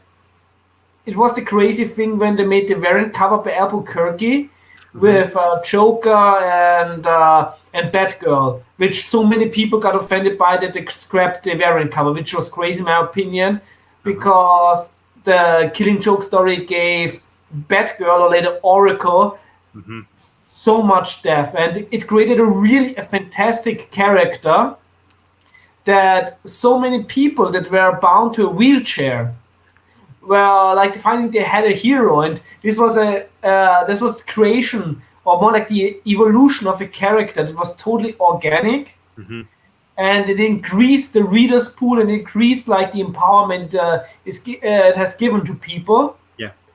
And this was born by tragedy, by villainous act of the Joker. Yep. And like I was saying, it's like, when you see these pictures, it's not glorifying the brutalization of Joker. It's glorifying the will of survival by Barbara Gordon. Yeah. Yeah. I'll say this. We were talking about, and first of all, Landon, that's awesome, man. I love writing. I fell in love with it. My best friend's like, hey, I had a dream. Let's write a story. We wrote a whole entire book, and it is going to be a masterpiece one of these days. And then I realized I couldn't write. So I was always okay at writing. Like, actually, I was always great at writing, but I had never had technique shown to me. So I went to school to become a writer. That's what I graduated with a creative writing degree. It's an art, and you can learn every art. You can. But while I was there, I didn't want to share my book, which is the fantasy book. I didn't want people stealing ideas, so I started writing the comic book story. And that one has really become fantastic. You can't get it yet just because I haven't finished writing it. But I'm still working on it, and that's the one that I'm going to try to get published first, because it is, I'll tell you what, it is every single chapter at the end of the chapter, like, what? Like, it really is a page turner. So I hope one of these days I get to share it with the community sooner than later, and I think people will fall in love with it. So I'm looking forward to it. thank you, man, Carlito. But anyways, back to my original thought. We were talking earlier about Germany and how you were saying like I didn't do that stuff to you, and everything. But I was talking with my wife the other day, and she had some pretty tragic things happen to her in her life that made it so that when I met her, we had an instant connection.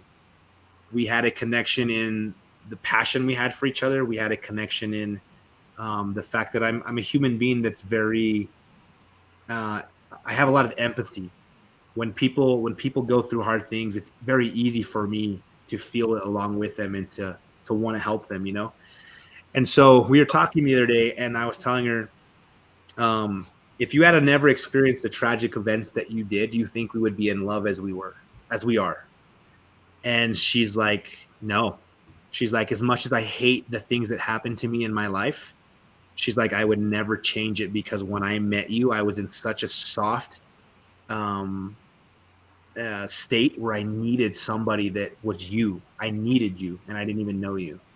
That if I knew that those things wouldn't have happened to me, but I would have never been with you or been soft like that, I wouldn't change it, And then so we thought about that, and we were talking with our kids, and I'm like, do you think if you had a time machine, would you go back in time and change anything? And we talked about Hitler. Would we go kill Hitler? And most people would be like, heck yeah, I would, just like that, But we couldn't, man. When you think about the history of this world and what tragic events have inspired or what's come out of them or what we've learned from them, we couldn't change it. We couldn't change anything.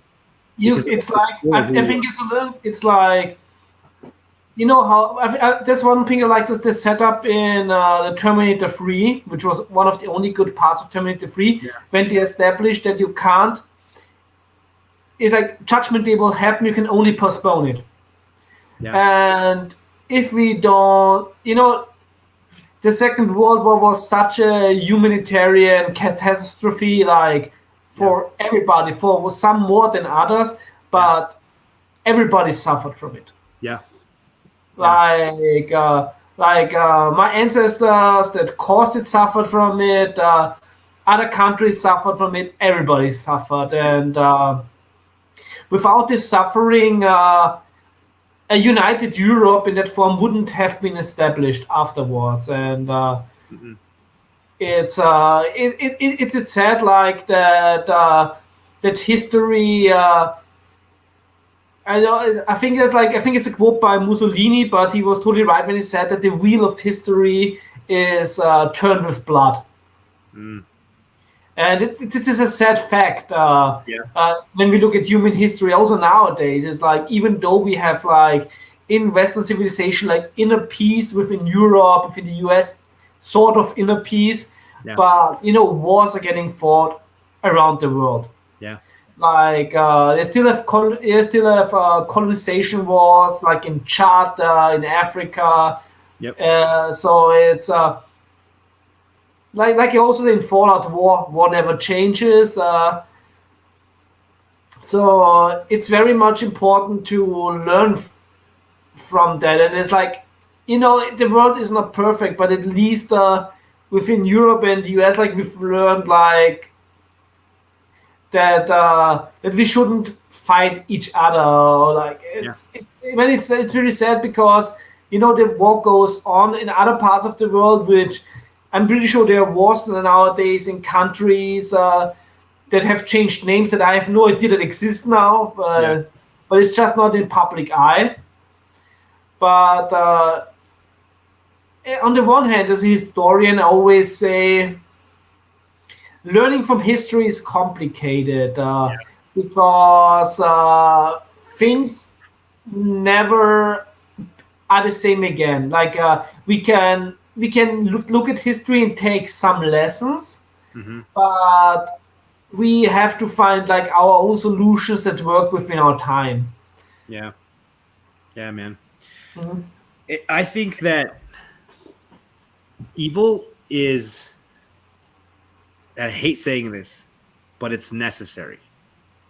And the reason I say that is because you can't have good if you don't have evil. Exactly. It's always I say it's also in history, like we have this. I mean, also like in science, comparison is one of the most common scientific tools we use. And to compare something, we have to compare something with the other thing. Otherwise, we can't come up and name something. Like we wouldn't have good if we couldn't compare to what evil is. Yep. You can't have joy if you don't know misery, and you can't know misery if you haven't known joy. Like there's this whole opposition that rules. That's part of the laws of life and this mortal experience that we're having. And so evil will always be around. No matter how much we fight it, it's always going to be around. But that doesn't mean we shouldn't fight it. That doesn't mean that if we are touched by evil and it harms us or hurts us, we should give up. I mean, I've just the way our talk started, I would say cancer is a horrible evil, like it's something that destroys lives and it causes pain and loss. And man, it really stinks. But you know what? To see Chadwick do what he did while he was suffering from cancer is inspiring. And so if somebody watched that or learned about that or saw that and affected them emotionally, when they go through something similar, or they're having a struggle and they remember Chadwick and they're like, I'm going to do that. Because that one person, the legacy, it starts this whole ripple effect in the world, and that's what I want for. Yeah, life is bittersweet. It's it's like we, like as humans, we have the capability of doing great evil, but also of doing great good. It's true. And we get to choose that, man. That's the thing, choice. Yeah. It's the difference between a hero and a villain. You choose to be a hero or you choose to be a villain, And I'll tell you this, my big sister, my oldest sister, she's 4 years older than me. When I was 12 years old, we went out to go on a vacation up in the mountains here, so about 3 hours away. And I remember we're walking through the streets of this little town, and it's very quaint, and it has like this whole wild west like feel to it. It's just a real great place to go visit. And all of a sudden I remember seeing her like grab her chest and like lean up against the wall. And maybe I was 11 because she was 15. Yeah, so I was 11. And it started this whole life of suffering for her, man. We found out that she had leukemia. And she started doing the treatments, and she started losing all of her hair. And then by a miracle, the leukemia went into remission. And then she found out that she had lupus, which is the autoimmune disease. And her disease started attacking her own body. And man, I saw her in and out of the hospital so many times. I saw her flatline in the hospital. I'm watching these nurses and doctors rush into the room and kick us out, and they're trying to bring her back to life. And then, she had these small moments of like hope. My brother-in-law, who gave me the comics, who passed away of cancer, started dating her when she was like in 7th grade. They started dating in 7th grade. So I'd known him since I was tiny. And they ended up getting married, and they got pregnant, and which was like a miracle because her body wasn't supposed to be able to do that. But then her baby was born dead. And so like she had all these sicknesses. She had her baby born dead. Then a couple years later, my brother-in-law got cancer and passed away and died. And like I look at her life, and to see her always in the hospital, always in pain, losing a baby, losing her husband. She needed a kidney transplant. My brother-in-law gave her a kidney. After he passed away, the kidney died, so she went on dialysis for 8 years. And like, man, I'd always look at her and I'm just like, how are you not like raging against this world? Like, how are you not hating life and everything? And I would ask her like, what? Well, how do you feel about everything? And she's like, it's hard. I find myself crying a lot. I find myself in pain a lot, but there's a purpose for this. And I'm going to smile through all of this no matter what, because there are people watching. And as you're my little brother, I have to set an example for you. And man, like she is real life hero. She is the greatest hero I've ever met. the stuff that Yeah. she's been through and Yeah. smiled and made it through. You know, like it inspires me. And so sometimes I'll stub my toe and be like, "What the?" And then I also just like, "Really, dude? You stubbed the toe, but your sister has died on a table, has lost a husband, has lost a child. Like, shut up and get over it." You know what I mean? And It's like these are things that you possibly can't imagine, and I'm very happy that you can't imagine it, like going through it yourself. yeah, But it's like there's so much tragedy, and it's like to hearing people that going through this, like being strong. It's really it's inspiring. yep, I wish they wouldn't have to go through it, yeah, but it's like it's things what they can't change. Like here in Austria, we have this operette is called Die Fledermaus. hmm Like and there's like this sentence in it is glücklich ist wer vergisst was nicht zu ändern ist, which means happy is who forgets what you can't change. ooh, yeah, Yeah, so it's like worry your mind with the things you actually have control over. yeah, yep. So true, man. I mean, Yeah, she taught me that so well. yeah. It's easy to say, but like then to really do it, it Do it. takes a lot. To do it. And I think that's the. I know this is getting kind of deep, but I think that's the point of life. It's really to get to a point where you can overcome, and while you're overcoming, you can lift people at the same time. You know, like we're Yeah, going up a mountain. There are people that'll run you over and pull you down and step on you to get where they need to go.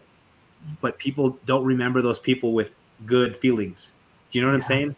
But it's the yeah, people that are struggling, the people that are climbing the mountain without legs, the people that woo, getting emotional, the people that struggle and yet they turn around and they lift you up that mountain with them. That's who I want to be. You know what I'm saying? exactly. Yeah. And we pass that to each other by inspiring each other. Yeah, it's like everybody has bad thoughts. It's nobody's life is always an up. It's like life is it's wavy. Yep. Up and Uh, down. and then really there's like times where I'm like I would love to go with a laser through the world and really love like all things that annoy me, but then I have this like there's this one quote from the Lord of the Rings, which if Sir Ian McKellen said so well, very well. Frodo was like, I wish this had never come to me, right? yeah. Now where Frodo says that he wants like he wishes Gollum was dead, and then Gandalf said to him, Frodo, many people that are alive deserve dead, and many people that are dead deserve life. Can you give it to them? Yeah. Yeah. And this is like always a quote like when I'm really angry at the world or anything where I'm like no, it's like it's not a call that we should make. Yeah, it's very true, man. I love that quote. I thought you were going to go with another one because J.R. Tolkien, C.S. Lewis, all these guys have some of the greatest quotes I've ever heard in my life, man. And it's also like because Tolkien lived through the First World War and also the Second World War. It's and so much of the Lord of the Rings got inspired by his experiences in the army. Yep. Yeah, he had some real life experiences there, and he even I read a lot about Lewis and Tolkien, and it's cool that they were friends, you know. Yeah. But a lot of the ideas that he had for his books came while he was in battle, you know, and to take those real life experiences and put them into fiction. You can feel it though when you read those books, when you watch those films, they're powerful, man. And then when you see quotes like that, like come on. When you see like Frodo and Sam, this is the relationship of an officer and a common soldier, and this is like the idealized version of it by Tolkien. Yeah. I'll tell you what, J.K. Rowling is, or Rowling, however you want to say her name, she is a master at quotes too. my favorite quote of all time is from Harry Potter. And actually, let me grab it here because my little sister made this for me for Christmas. And it says, happiness can be found even in the darkest of times if one only remembers to turn on the light. Yeah, this is like this is like a very powerful quote, but I really like it because it's also something that has been around for humanity for so long, and it's like also like of course the Green Lantern Corps, like in Darkest Night, like in Brightest Day and Darkest Night, no evil shall escape my side. It's so powerful, and and it's like with us since basically we formed the language. Yep. Like it goes like this, and it's always so. I always love it when messages like this get reinvented for the next generation. Well, there's nothing in fantasy really that is original anymore. Yeah, everything gets reinvented, and it's okay. I mean, there's nothing wrong with humanity. It. Yeah. Like I said, I had on Friday the movie stream with Sean where we talked about Robin Hood, Men in Tights. And I talked about a little bit of Robin Hood in the beginning, from the early legends from the 15th century. And those, like, over the hundreds, they turned him from a highwayman to a patriot and to social justice, fighter for social justice, to rob the rich and give to the poor. So, of course, like, from all these characters we have, the versions will always be... the versions will always be adapted for the time they're created in. Yeah. And there's absolutely nothing wrong with it as long as you are able to write. Yep. Yeah, man. Absolutely true. When I was reading the Jeff Johns Green Lantern run, and it brought all the spectrum, the different rings. Yeah. I found that if I had a lantern ring, I'd be blue. Indigo, yeah. Yeah, I mean, like, bro, the mantra, man. Let me pull it up here. Blue Lantern Ring. Oath. I remember reading it, bro, and I just like started bawling, and I'm like, that is so me, man. In fearful day and raging night, with strong hearts full, our souls ignite. When all seems lost. In the war of light, look to the stars, for hope burns bright. I'm like, if I'm gonna be a lantern man, that's me right there. That's straight up everything I want to be, man. And I don't have a real hardcore willpower. I'm very emotionally driven, so I sometimes go like this, But for me, I have a lot of fears, but I'm also able to overcome them. Nice. I also think like it's on a daily basis. It would be either Sinestro Corps or Green Lantern Corps. That's awesome, dude. I can very much identify with Sinestro. That is awesome. Yeah, blue is hope, Landon. Definitely hope. What if you should say? The one thing all those who go through so much suffering always say when asked about their experiences, it could have been worse. That's so true. Mm-hmm. So true. Patrick Wall. So he went out and found out what house he was in from Hogwarts, and he's a Ravenclaw. That's awesome, man. John's Comics with Kids is a Ravenclaw too, and then he's got Wildcat Aspenwood with a Phoenix Feather core. Yeah, Phoenix Feather, baby. That's awesome. That's Harry's. I am a Gryffindor through and through. I don't know if there's a house that describes me better. But as I get older, I really, really, really relate with Hufflepuff, man. There's so much morality and goodness in Hufflepuff that I honestly believe if Superman was in a Hogwarts house, he'd be Hufflepuff. It's crazy. I'm not up to date with the Harry Potter lore. You don't know it too well? I've seen the movies once. Yeah. It's like they're not bad, but it's not my vibe. Yeah, that's all right, man. But there are very very interesting scenes. But it's like it's with fantasy. There's so much out there, and I can barely watch all the things that are totally up my alley.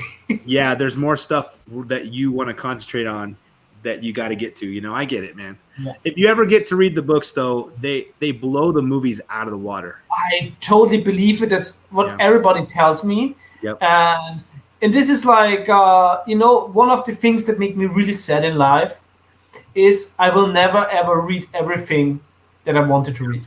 Yeah, man, I agree with that. For a long time, I was doing a rotation that I really liked because if we just read comics, you're missing so much. If you just read novels, you're missing so much. If you just read history books, so I had this rotation where I would read some comics, finish like a run, then I jump into a fiction book that I've always wanted to read. So stuff like Dracula or Mary Shelley's Frankenstein. The classic. There's so many out there. Alone with the classics, you can have 10 lives or more. Yeah, man. So, and then I would jump to a historical book because I love history and I want to learn about certain things. I especially love American history, Revolutionary War, World War II, stuff like that. I read that. Then I jump into like a religious text, learn about different types of things that are spiritual or whatever, right? And so I'd always go with this rotation. And for a long time, man, it was working so well. But then I started doing YouTube and really getting into comics. And so I found that comics have really taken over tons of my time. And just this year, I ended up jumping back in and reading the Harry Potters again. I read the Lord of the Rings again. Right now, I started the Born Identity series. And so, I want to make sure that I'm getting to it all, but we'll never read it all. I also still have the goal. I want to, before the Dune movie comes out, I want to reread Dune, at least the first book. Yeah, man. It's also yesterday I had a very interesting discussion with a friend when she asked me what I'm watching now. Now I'm watching Lovecraft Country and The Boys, and then whether or not I like the format of binge watching, or if the episodes comes out weekly. And it's I also said I'm at that point of life where it doesn't matter. There's so much entertainment out there. So for me, it doesn't matter if I wait 1 week or binge watch it now. And if I miss it weekly, then it solves the problems because I can binge watch it when it's out. Yeah. And it's also with with comic books nowadays, with a lot of the creators, I'm not so much on Twitter anymore because I'm really not interested anymore what most of the comic book creators are talking. Yeah. And because they're really sometimes very nasty to their possible customers. Yeah. And it's and as a customer, I think you're competing not only with other comic book creators, but you're competing with other media. And we're living in an age, every day a new series debuts. We can't watch it all. We really have the choice of what we want to watch. Is please care about your customers and put all your effort in your book. Yeah. It's I'm not saying this because I want you something bad. I want you to prosper as a writer, and I also want as a customer to get quality books, especially of the characters I've fallen in love with. And named after. I'm a firm believer of it's we never know which is the last time we're gonna wake up. Yeah. And when I write something, when I write a movie review, or when I'm also trying to work on some stories. I am only every review, every video I do could be my last in this world, and I don't want to end it with something I'm not comfortable myself releasing. Yeah, man. Especially if you're alienating people with the point of view that you're coming from. Yeah. I think there's a better way to do things, and that can include everybody because it's just good art. You know what I mean? So I agree with you, man. I definitely agree with you. Let's see. So Landon says he's reading Harry Potter books again. That's awesome. Those are my favorite books of all time. That's why The Boy Who Had 7 instead of The Boy Who Lived. Let's see. Carlito Born stuff, man, it's so good so far, bro. I'm really digging it. Really, really digging it. And then Jackson Roy Kirk says, I read second and third Dune books after the 1984 movie. Love them. Yeah, Herbert is fantastic, and I'm also one of the few people. Even though the first Dune movie, the first released Dune movie, has not so much in common with the book, I really enjoyed. Yeah. Yeah, man, that's true. Jackson Roy Kirk says, I don't like binge watching reading. I want a suspense, excitement. It's interesting because I remember when Lord of the Rings movies were coming out, and you had to wait a year in between all of them, right? Or Harry Potter movies were coming very out. well too. Like part of the excitement was the wait and the buildup and the conjecturing and talking about, what's going to happen in the next one. You know what I'm saying? Like, it was really cool. But then at the same time, like when they throw out The Punisher on Netflix and you can just watch it all. Yeah. I like them both, but I know I was there 3,000 years ago. Heck yeah, man. I don't know when the last Lord of the Rings movie came out and I watched it, I was actually sad that I didn't have something to look forward to in a year, It's like I'm rewatching The Lord of the Rings once or twice a year. Oh yeah. I would love to watch it more, but I can't take it emotionally. The older I get, especially, it's like after the third movie, I cried. I cried. Which one is it? Which one? By Return of the King, especially like it gets so sentimental, and these movies and the book means so much to me, and all the is this story of Tolkien is, I think, it's not only one of the best stories ever written, but it tells so much about life, about letting go, about it's like, because every journey has an end. Yeah. And I think there's no other fictional story that deals with this so well. Yeah. Check this out. I wanna because the journey has an end. The thing is that we'll have multiple journeys, man. Yeah. And I love what he says here. Let me see if I can find it though. Ooh. I shared it on when we lost Comic Jabroni. I cried the day I heard, man. I cried a lot, and I was like, man, what is happening? And I just was thinking, what do I want to say? What do I want to say to the community, And Gandalf, hearing him he popped up in my mind, and his quote is about the journey coming to an end. One of the hobbits is talking to him and says, I didn't think it would end this way. And then Gandalf, end? No, the journey doesn't end here. Yeah. Death is just another path, one that we all must take. The gray rain curtain of this world rolls back, and all turns to silver glass. And then you see it. What, Gandalf? See what? White shores and beyond, a far green country under a swift sunrise. Valinor. Man. It gets me all the time, and it's it's so hard. Like sometimes it's it's still you're going on YouTube, and it's you're waiting for a new video of Edwin, and on Twitter, it's the worst thing is that Edwin had this.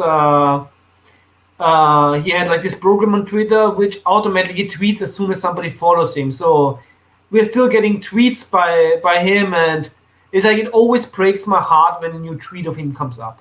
Yeah, man. Yeah. And also always like with me also when I stream is my barbarian turtle. Oh, that's awesome, man. As a memory right next to you. Yeah, man. I'm a big believer in the white shores beyond. With all of my soul, I believe it, man.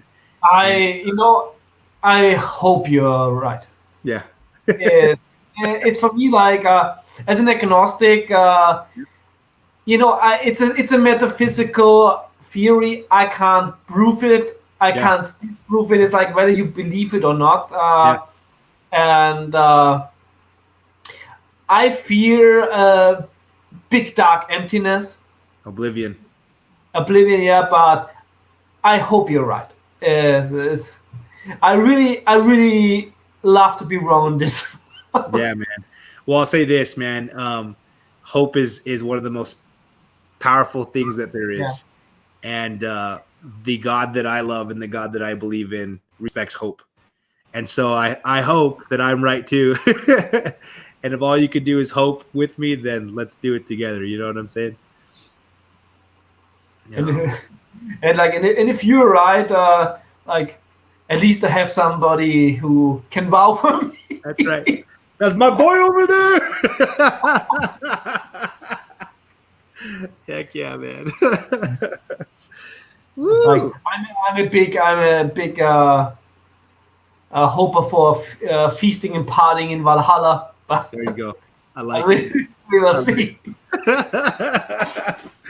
Valhalla's the best, man. Does the Sten at the end of your name mean something? It means stone. Thorston is like a Germanic name. It's like Thor's, of course, like from the thunder god Thor, and Mhm. Stenstone. It means stone of Thor. Nice. What a cool name, dude. Yeah, What and a cool name. and so my father was a big fan of Thor comics, and then he looked up for a name that is related to Thor, and there's this German named Thorsten, and he named me like that. Bro, that you have one of the coolest names I've ever heard, man. Thank If I ever had another son, I might be tempted to name him that, man. Thorston, dude, that's so Which is cool. always fun because I love my name, Uh-huh. but I always wanted to be named Baldur because actually I love Baldur is my favorite Germanic god. Really? Yeah. That's so cool. Okay, check this out. But Thor is dope. Yeah, it is, man. It is. I like Thor a lot, man. Yeah. Say this. I was doing some research. My mom's really into doing family history. And so she's gone back, and my niece, I have a niece that is 15, and she loves history, bro, like the way you and I do. And she wants to grow up and be a scholar. And she does a lot of family history. And she was finding out that we have kings and queens in our family. She was showing me pictures like, look at this, Uncle Matt, like, oh my gosh, this person. So anyway, we're doing research on our last name because our last name, Gonzalez, is usually a very Mexican or Hispanic or Spanish from Spain name, right? A lot of people, that's a Mexican name here in town. You're a Mexican, Gonzalez, right? But we're doing research, and it actually comes from Germanic tribes, and it, Maybe from Gotik. yeah, exactly, yeah, Exactly because when the goats split between east and western goats, like the western goats traveled from Crimea area Mhm. until Spain or Yep. nowadays Spain, like yeah. yeah. See, I love that you know this. But originally, if you go all the way back to where our name started, it means battle elves. I was like, are you kidding me? My name means battle elves? Like, it's the Epic. coolest thing, man. I just Love love our names. Like this is also in the Goth king Theodorich. Uh-huh. This was also like later, like that's where you have Spanish people being named Teodorico.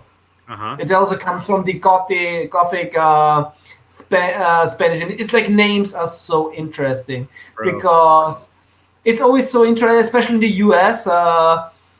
Because also like with like the artist of Thor, like Nick Klein, like Klein is a German name, Uh-huh. and it's always so interesting how like names then are pronounced differently in English.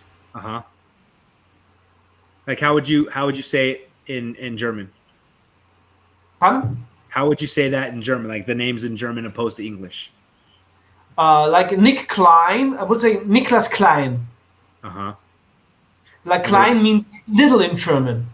Little. Yeah. Oh man, that's cool. Yeah, man. I mean, I can't wait to see them go back further in the family tree and like find other things because the stuff that they've shown us so far, we got some pretty cool stuff, you know. And I think it's so important because it also shows like your respect for your ancestors. Yeah, yeah. Like so my mom and dad had 6 kids, and one thing I'd always tease my parents is I would tell my mom, I'm gonna have more kids than you, and I tell my dad I'm going to be richer than you, right? Just to tease him and have fun with him, you know. So we ended up having 7 kids, and so the other day I was telling my mom, I'm like, man, you're weak sauce. Only 6, Mom? What's up with that's weak sauce, you know? And she just laughs at me. She's like, whatever, get out of here. So she calls me like a couple weeks later, and she's like, hey, what's up, weak sauce? I'm like, what do you mean, weak sauce? And she's like, I just did history, and I found your great-great-great-grandma in Costa Rica, and she had 26 kids. She's like, you're weak sauce. And we were just laughing our heads off, man. But like, I've been finding out all kinds of stories. I had one grandma that had 14 kids, another that had 17, another that had 26. One of my grandpas, he'd walk to work every day, and he'd go through the jungles of Costa Rica. And halfway through the jungle, which was like a 3-hour walk for him to get to work, there was a fallen tree, and everybody would kind of stop there and eat lunch and take a break. And so one day he didn't come home, and they went and looked on the trail, and they found him that as he was eating a sandwich, a poisonous snake came and bit him on the ankle, and he just fell over and passed away, you know? And so all this is written down in these Catholic documents where the Catholics are like, this is when they were Christian baptized, and this is when they died, and this is how. And it's just, man, it's so some of the most birth and death certificates are some of the most important historical sources we have. Yep. Oh man, it's so interesting. And then you start thinking like, these are people that I literally come from. You know, like their blood is running in me. You know, it's so awesome. It's awesome. It's like when you think about that, like here in Europe, in archives, we have documents a historian has never touched. Yeah. But we're not having the funds to do so. To like preserve them and make sure you do it right. No, they're going to be preserved, but it's like you don't have the funds of historians going through them. Yeah, man. So there are so many documents out there which, and every document has the possibility to change history. It's also interesting. True. Because when people always ask, like, you know, like a historian, like how you view history, it's like basically as a historian, we're working with the things we have, and filling in the gaps with the things that are most probable. Yeah, it's true. Every new document, every new finding that come up could totally change everything. Yep, it's true, man. I mean, we love to use the scientific method to figure out things of life, right? Yeah. And we figure out a lot with that. But what we fail to realize sometimes it's all theory until we figure out a little bit more, and then it kind of adjusts what we thought, you know?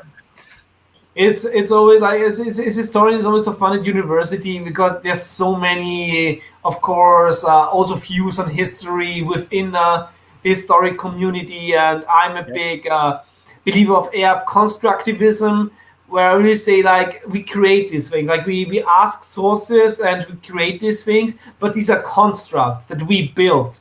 And it's like when people ask me like whether this has happened or not, I say no, it's most probable that it was like this. Mm-hmm.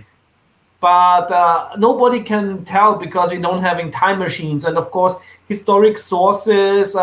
You know, when you're getting when you're reading through a letter of like that a king sent to another, it's like he was not the most honest guy, probably because he also had like his own interest in mind. So really have the linguistic turn, like try to read between the pages, like to.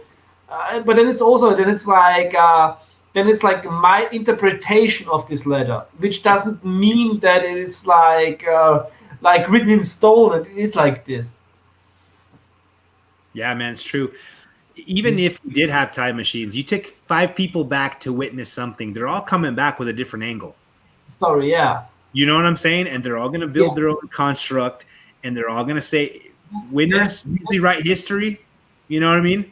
So you see definitely, even between the winners and the losers of a battle, or between the people that took over and destroyed something before it was there, you know, like there's all an angle to history. Exactly, and it also changes because, like, even with our lifetimes, because our memories are always altered by our new experiences. Like a professor of mine told once a wonderful story when he asked, like, his grandma, like, how was it back then? And his grandma said, like, oh, it was nice, but it was always so dark. There was not a lot of light like it is now. But back then, at the time, she wouldn't have thought that it's dark because it was as light as it gets. Yeah, without the electrical light and everything. Yeah, it's true. If she's living by candle. Yeah, so that memory was altered by her new experience of what light is nowadays. Yeah. And therefore, is as human beings, we don't have the possibility of recreating something that happened 100% because it's always altered by the things we experienced in the meantime. Yeah. And I wrote an article once for a German homepage where I said wrote about collective memories, and where I said that experiencing a video game. Mm-hmm. It's so interesting, like 5 people playing the same video games, but having similar but different experiences. Yeah. And also when we play like a video game, or when we read a Green Lantern book, after we have read it, this memory, we experience it as much as we experienced a holiday in reality. Mm-hmm. And because in our mind, we totally, it's like, once it's in our brain, it is there, and it's like it's an altered memory. Yeah. Something that you said that really resonated with me is how, what we've lived through affects how we remember things. Yeah. I think it's unfair for us in 2020 to judge somebody that lived in 1776. Totally. We can't even comprehend what everyday life was back then, what the culture was, what people thought right and wrong was. You know what I'm saying? Like, and I totally agree. Yeah, we tend to do that too much.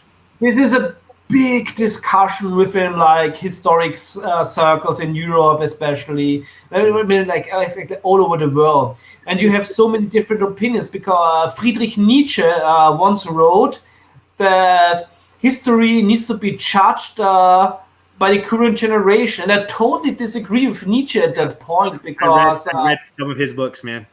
Yeah, I totally disagree with Nietzsche at that point. Yeah, because I totally think that history needs to be viewed through a contemporary lens of its time. Yeah, I agree, man. Of course, we can have an opinion about it nowadays, but I'm not judging Genghis Khan for the things he did. Yeah. I'll say this, man. I wouldn't even judge myself with my brain now back to an 8-year-old. It's unfair. It's totally unfair. It's unfair. Like if I were to say at 8, I did this, and I should be charged as a 37-year-old. It's even our law doesn't do that. It's unfair to do that. So it's kind of hard to look back in history and put these shackles on people or call them evil or whatever, when it's like, man, we really didn't live back then and things were way different, and we've definitely grown since then, which is a good thing. But man, we got to learn how to realize it at a different time. Do you know Fukuyama? Do you know the historian Fukuyama, Francis Fukuyama? No, tell me about it. He wrote the book The End of History, which had like a really like approach by Hegel, where he said like there's like a beginning point and end point of history. And he said basically that after the Cold War, it was the end point of history. And then 9/11 happened. Yeah. It's like history has not an end point. No. There's no it's also very Marxist view to say it's like it starts like from slavery, it ends in the socialistic like end history, but that won't happen because humanity is not like this. Yeah. If there will be an end to history, it's when a comet hits Earth and all people are gone. That's gonna be the end of human history. but but until that happened, like as long as there are people, history will live on, and there's not going to be like a final perfect state. And I think a lot of the people nowadays, especially young people that grew up with this thinking from the Frankfurt School, truly believe that their mindset is basically peak human possibility, but it is not. It's not. It's a viewpoint.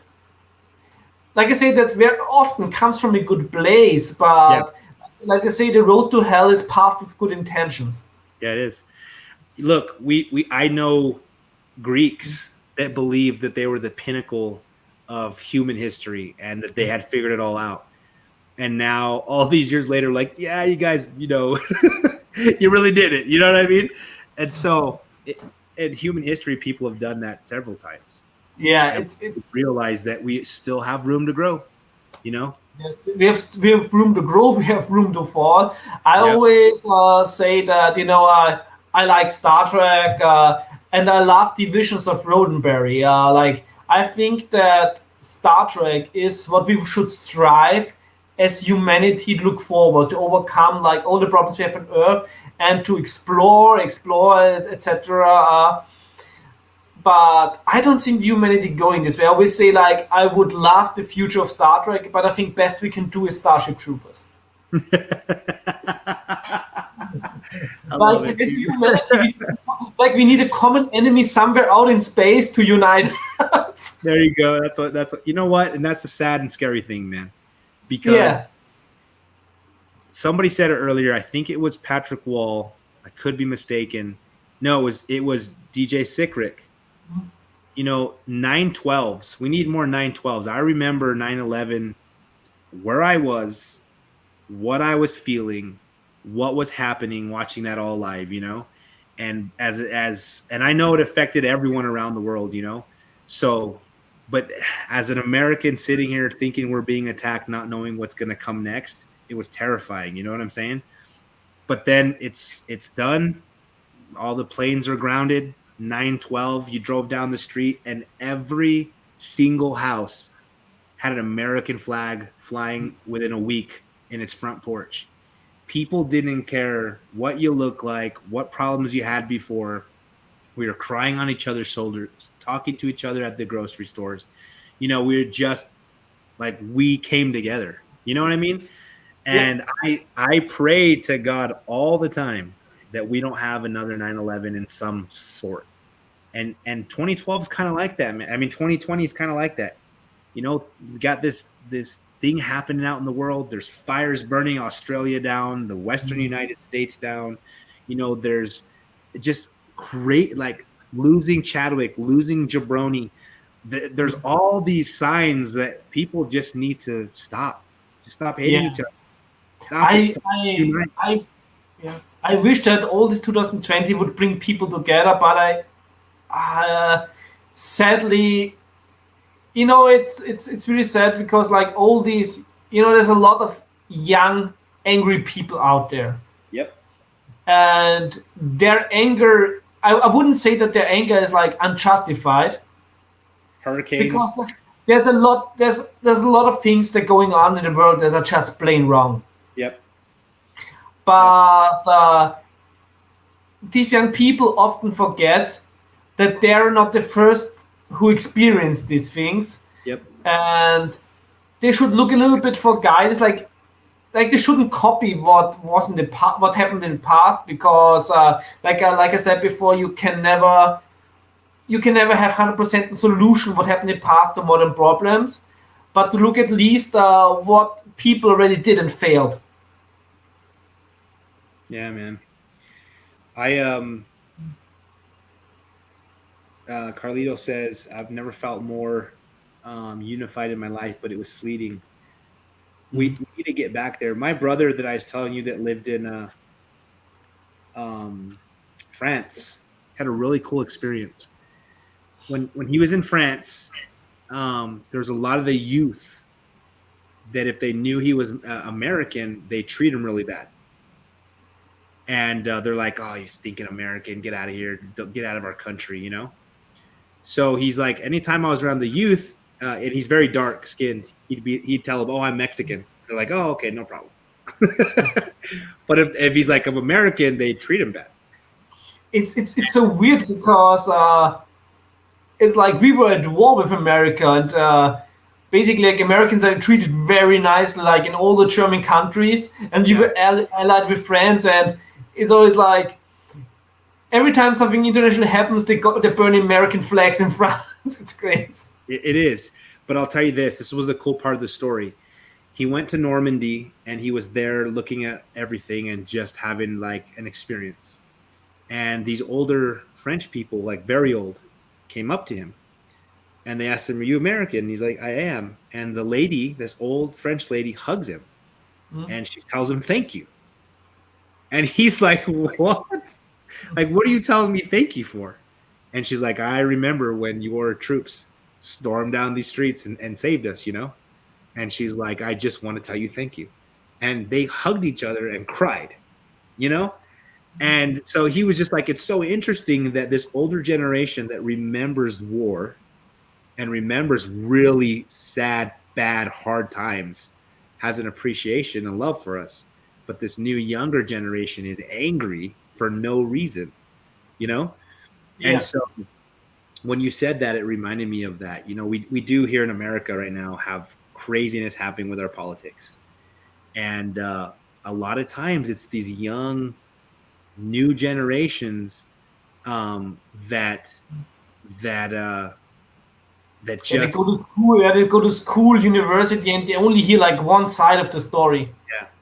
and no, hey Nicholas, no bad feelings to you at all, man, at all. I know that's few people. We have Yeah, people yeah. here, few people here in the States doing that, and it's very few, you know. So, but like it's the young generation, man, that doesn't realize, like, guys, there's a lot of bad stuff that could happen that has happened, and we need to grow instead of tear everything down, you know. And so that was a really cool experience that he had with one person or three people. It was a couple older people, you know. And not everybody's like that. And again, Nicholas, total love to you, man. Yeah. But you know, I see it a lot here, and it's this younger generation that worries me, man. And I like to remember history, and that's what, you know, how this whole conversation started. We got to remember things that have happened. Yeah, it's like we won't find all the solutions in there, but it's like a blueprint of at least you can see what clearly did not happen. Yeah, absolutely. And like you said, we don't have to repeat the past. We don't Yeah, have to do what other people did. We just have to learn from it and remember it and be affected by it in a positive way. So yeah, yeah. man. And also especially learned that whenever like it's like compromise is so important. It's you know, I remember when I was young, I always was like, oh, never like compromise. It's like you gotta pull your own thing. But then, of course, when you grow up, you learn you're just running straight ahead into a wall. Yeah, it's true. And yeah, and so it's so important to find like at least a common ground. And I always say like at least the common ground is like not kill each other. Yeah, It's like you don't have to live happily together, etc. It's like you, but at least like live happily like next to each other. I agree. Agree to disagree, right? People forget that nowadays. I think everyone wants to control each other. What's up, Sleepy Reader? Thanks for popping in. But also it's like because like when we were 37 and we're talking like about the young people, you know, there's also a lot of creative young people who just don't care about it. But very often there's always like the loudest voices. It's true. It's true. Yeah. And again, it's a small group that's yelling so loud that they're getting people's attention. Yeah. This is why I love the comic book community, because there are so many people in this community that believe so differently. At least here on YouTube, not on Twitter, but here on YouTube. Yes, on Twitter is another story. That's a madhouse, man.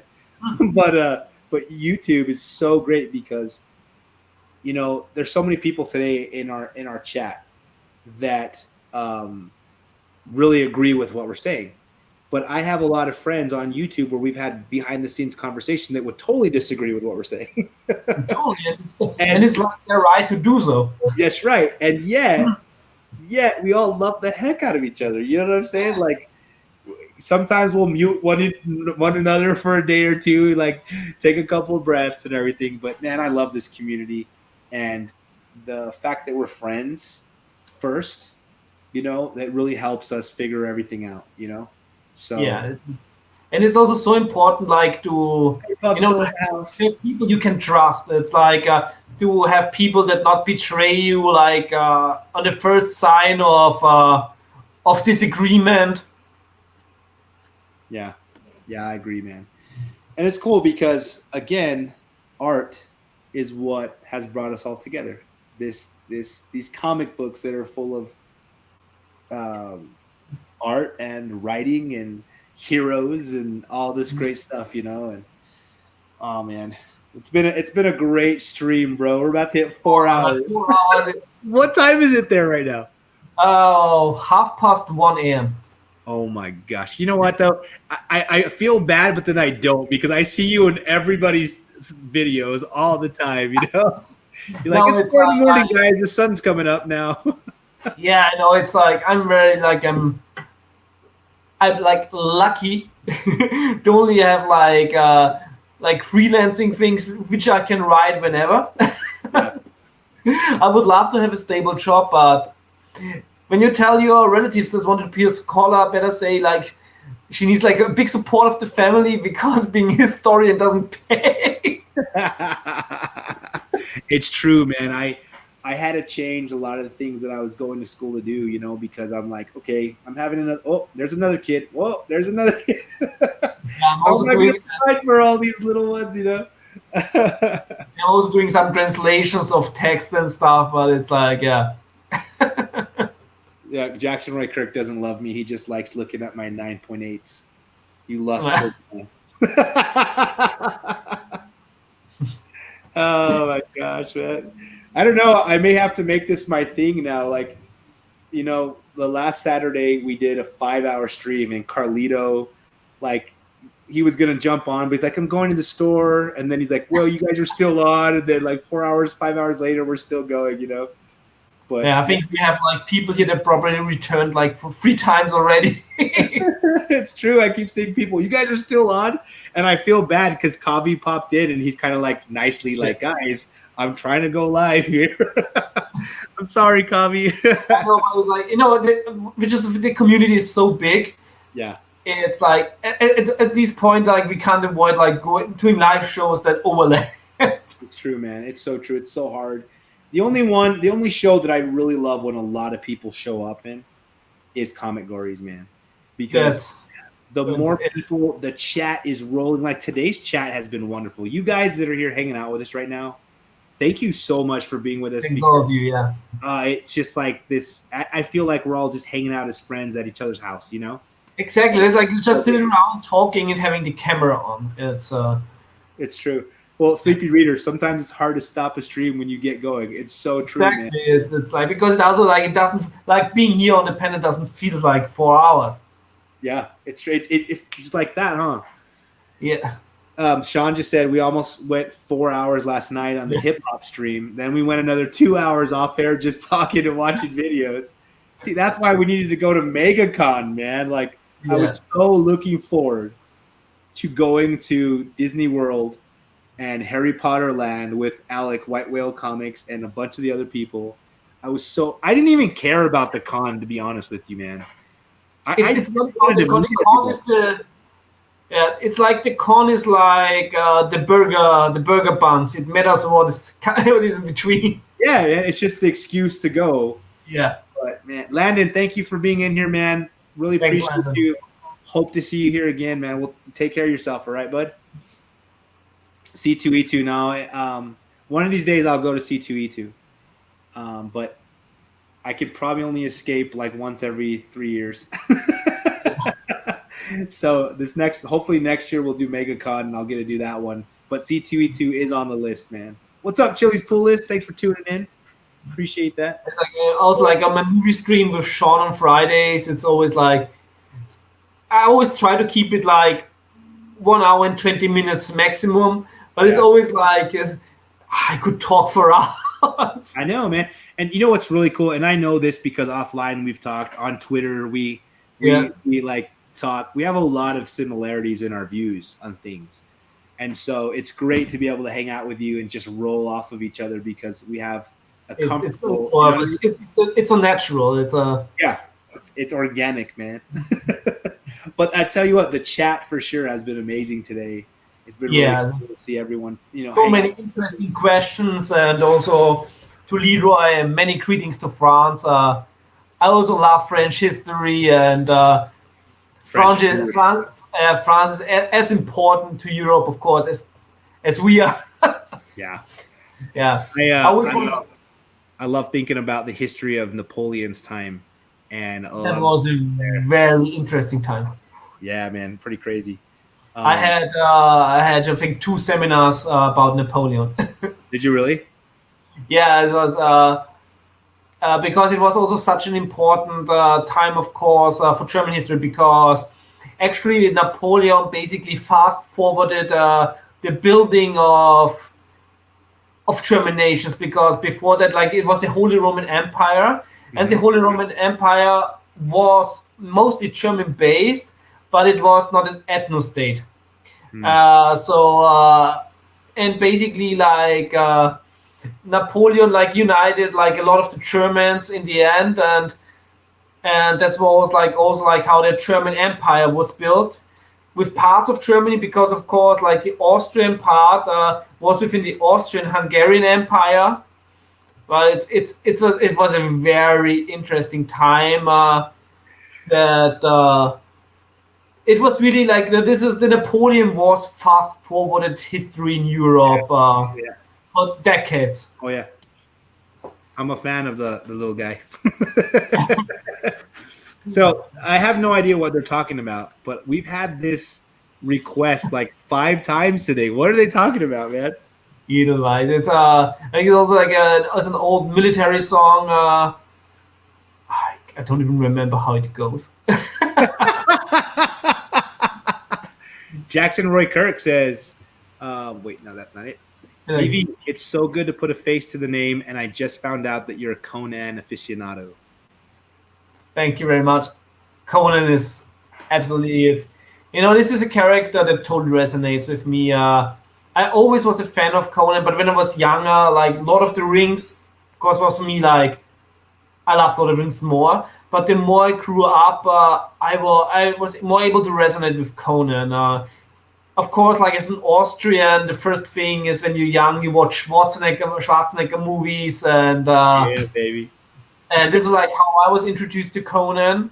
And later, I read also some of the comics, and of course, the original stories by Robert E. Howard. And I've read, like, I think I started more with Conan when the Dark Horse comics came out, because the Marvel comics, they were reprinted very badly here back in the days, mostly like in digest-sized books. And I've never seen the Conan books around when I was a kid.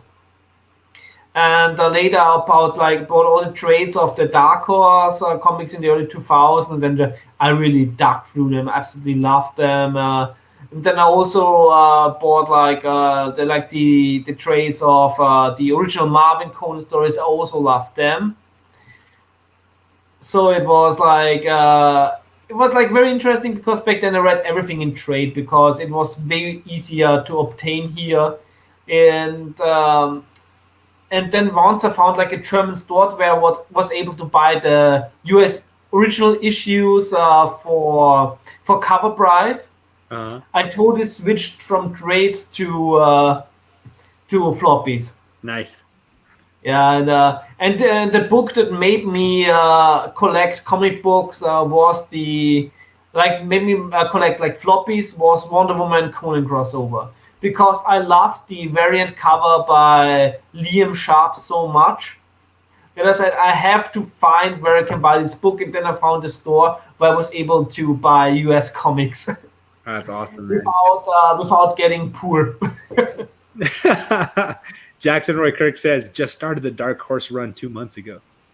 It's a fantastic read.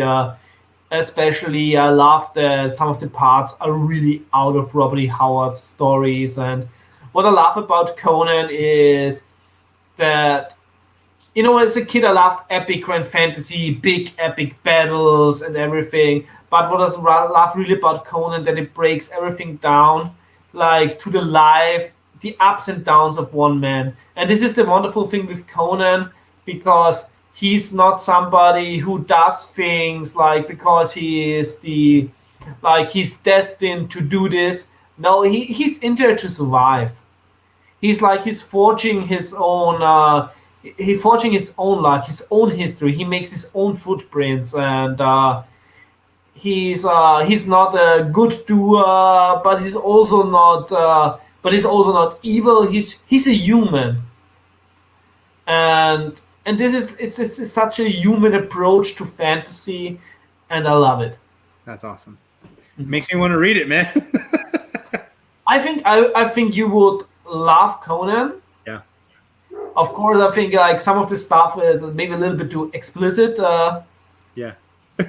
I bet it is. This is your request to say get to the chopper today, okay? Yeah. Get to the chopper! What's up, Mr. Comics 89? Yeah, man. There's so much stuff that I would love to dabble in, and like you said earlier, I think I have to say, okay, I can't get it all. I'm gonna have to just choose this one over that one, Yeah, it's the same with my comic collect. Like I have like a very focused collecting of comics.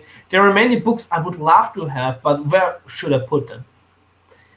So for me, it's basically like I'm collecting the books I really love and that I want to reread. And I'm reading a lot more comic books, but some books I'm gonna read I think the Basket Full of Heads. I really enjoyed that story. Cool. But I'm probably not gonna reread it, so I'm gonna sell it off again. Nice. But like my Conan books, like an older book like that, I'm keeping forever. Yeah, man. I got a quick question for you, because I don't really know much about Conan, and see like Sleepy Reader and Jackson Roy Kirk and you really do. Magic Lasso even. Okay, so is this taking place in Earth, or is this like some other place like He-Man and Eternia? That's it's technically it's Earth. It's Robert E. Howard basically created. He basically used like a lot of historian names, like there is a historic Cimmeria that was in the Crim area back in ancient times, and a lot of the stuff is really based like on Europe until Asia, but it was like before the writing of history, like after like Atlantis sank, like the Hyborian Age. So it really plays of history, and within Marvel, in the Marvel Conan, like things like this is like history of the of Marvel back before the Greeks were there, etc. So yeah, it's history. Like this is history before history. It takes part like in a time like we call in history, where there's a certain gap. When was this 800 years before Christ or something? Like there's a certain gap in European history. This was like I think with the Tapsos era with Castelluccio, and this plays like in this times we have no records of, except for like for some like the Nemedian Chronicles that are fictional that tell, of course, of the coming of Conan. So I think Robert E. Howard said that he has chosen this merging of actual like cultures that existed with fantasy, so that he's like freer to tell stories and is not bound by things that would be anachronistic. So he has like even Conan very much is like you have a lot of anachronisms in there, but it's completely fine because it's like a time we know nothing about. Yeah. Of course, the Turian Age with Kal, That was like when Atlantis was still there, before the sinking of Atlantis. It's very rich, and especially when you look within Marvel, and I love how Roy Thomas made it like sort of his own and wove it in webbed it in the Marvel history. Like, you know the Serpent Crown, Yep. of course, with Namor, and like it has also like thinking the Avengers story, and lately not a very good miniseries. But you can date the Serpent Crown back to the time of Lemuria, and then also in Turanian age with Karl the Conqueror. Wow. And then Karl and Prince Karl of Atlantis, and so you have like this very important part of Marvel history, which is also a very important part of Conan, especially like the comic part of Conan. Yeah. And this is also would have been the interesting part of bringing when Conan came back to Marvel, because Marvel was then again able to theoretically like tell the storylines. I totally wish they would have done this in Battle for the Serpent Crown, but sadly they made it like a story that didn't matter at all. And it's sad because there's such a rich history, and I also really like that you have the original Robert E. Howard novel stories that are basically closed off. Yeah. And then you have the different approaches of enriching them within the Marvel continuity. And then you also have a novel continuity by Lynn Carter and Sprague de Camp, which is like you also have like sort of a multiverse within Conan lore. That's cool. Yeah. So let me ask you this: when new stuff comes out, do you try to pick up everything Conan, or? I pick up everything Conan, but I'm also like at that point in my collecting, when a book is not good, I put it off my pull list. Okay. Because this is the only thing we have an influence, like we vote with our wallet. And I was not happy with Battle for the Serpent Crown, so I put it off after the second issue. Like a Conan book, I give at least 2 issues, and then I see it's going nowhere, or I don't like the way that Conan is interpreted in that way, I'm not going on Twitter and say, this is outrageous, this is not how you portray Conan. Just say, oh, this is not for me. Yeah. If you like it, it's fine for everybody else. Yeah. But I'm putting off my pull list because I'm not happy with this, and this. Mm-hmm. But it doesn't mean that the person that wrote it is horrible because he did it. Yeah. Did you pick up Dark Avengers with Savage Avengers? Or Savage Avengers, yeah. Savage Avengers is the best Marvel book that is out right now. It's That's awesome. fantastic. It shouldn't work. There's so many reasons why this premise should not work. Yeah. But Gary Duggan nailed it. It's right now is the best It's not only the best interpretation of Conan, but he put Conan first together like with the Punisher, with a symbiote, which was already fine. But this series truly, and this makes it for me, it's like already an instant classic. For me, putting Conan together with Doctor Strange and Doctor Doom, making them fight against Kulan Garth. Yeah. Amazing. The way Conan plays off with Doctor Doom, and Doctor Doom is my favorite Marvel character, so it's cool. Absolutely love this. And the Kulan Garth is also one of my favorite Marvel villains. I always compared like Doctor Doom and Kulan Garth because both characters are very famous for having like looming over heroes covers. Yeah. And it's also very interesting that through awesome members of the community, like I discovered books personally I had no idea existed because I never really like read like the Avengers and like the later Fantastic Four or like all these books. So there's like a lot of Kulan Garth story, or like the Grand Vizier, which is basically another version of Kulan Garth. Within the Avengers story, like there was like from Kurt Busiek a free run where the 3-issue run where the Avengers had to fight Kulan Gav, and there's also the Uncanny X-Men double story where they had to fight Kulan Gav. Yeah.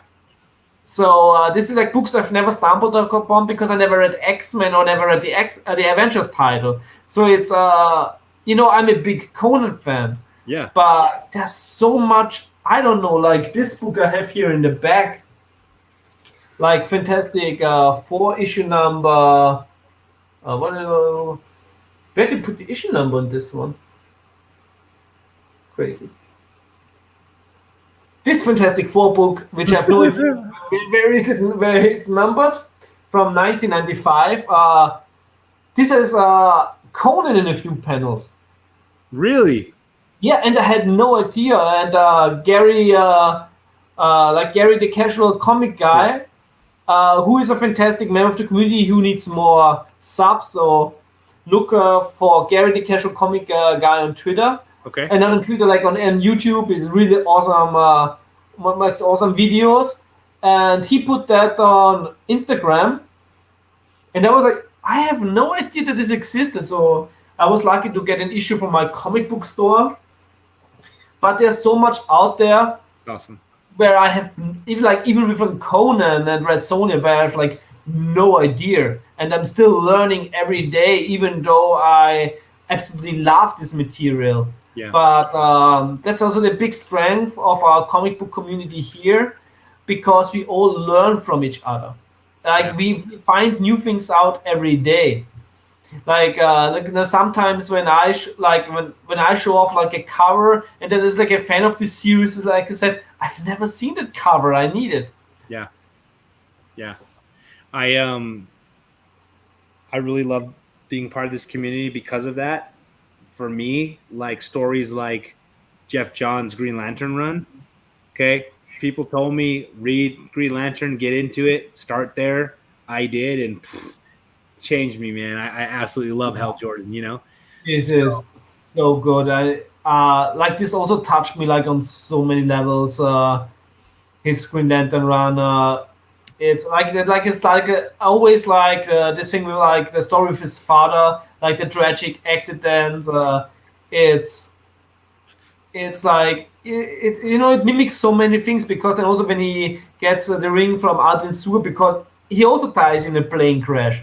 Yep. So and this rhymes so perfectly. And Jeff Johns he rebirthed, like he even wrote Green Lantern Rebirth. He rebirthed the character, and it's fantastic. Also, the art is amazing. This absolutely like. I also have the omnibus in trade. I don't have the single issues. Mm-hmm. Like with a lot of stories, I'm still buying the trade. I would have loved to have like all the Green Lantern books, obviously, but also like where to put them. And it's like there's like some stuff I want to have in single issues that really mean a lot to me. Yep. And other things, I'm very happy to have them in trade. This is also why. I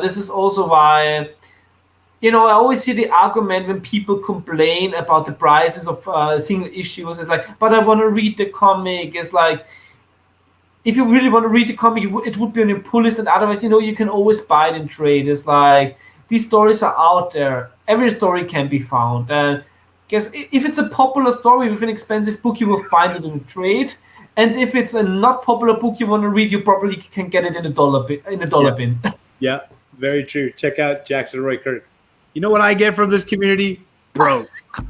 I go after books I wouldn't even know about. Okay, let me recommend a book. Have you read? I'm going to move these beauties over real quick. Mm-hmm. Have you read this story? Sentry? I have not read Sentry. Okay. I've heard about Sentry, like that he basically started as a Superman ripoff from... But I've never actually read a Sentry story. But I hear you talking good things about it. Please, especially as a historian, go read this story. A lot of people pass it up because it's newer. It didn't get a really big following. But that is one of the best Marvel stories I've ever read. I will read it. There should be a trade right now. Yeah, there should be. I mean, I read from Marvel Unlimited. It just recently blew up. The stuff's getting more expensive, but you could find it really cheap before. But I'm man, pretty sure that it should be like that's the good thing with trades. yeah. Like, Here's the you premise. get like $14 or something. Yeah, this character takes a super soldier serum like Captain America, but it's been tweaked by a couple different organizations like Weapon X, and it ends up becoming. It's like 1,000,000 times more powerful than what Captain America took. Okay, so there's this whole idea of him being a Superman ripoff. Totally not. Okay. It's this character.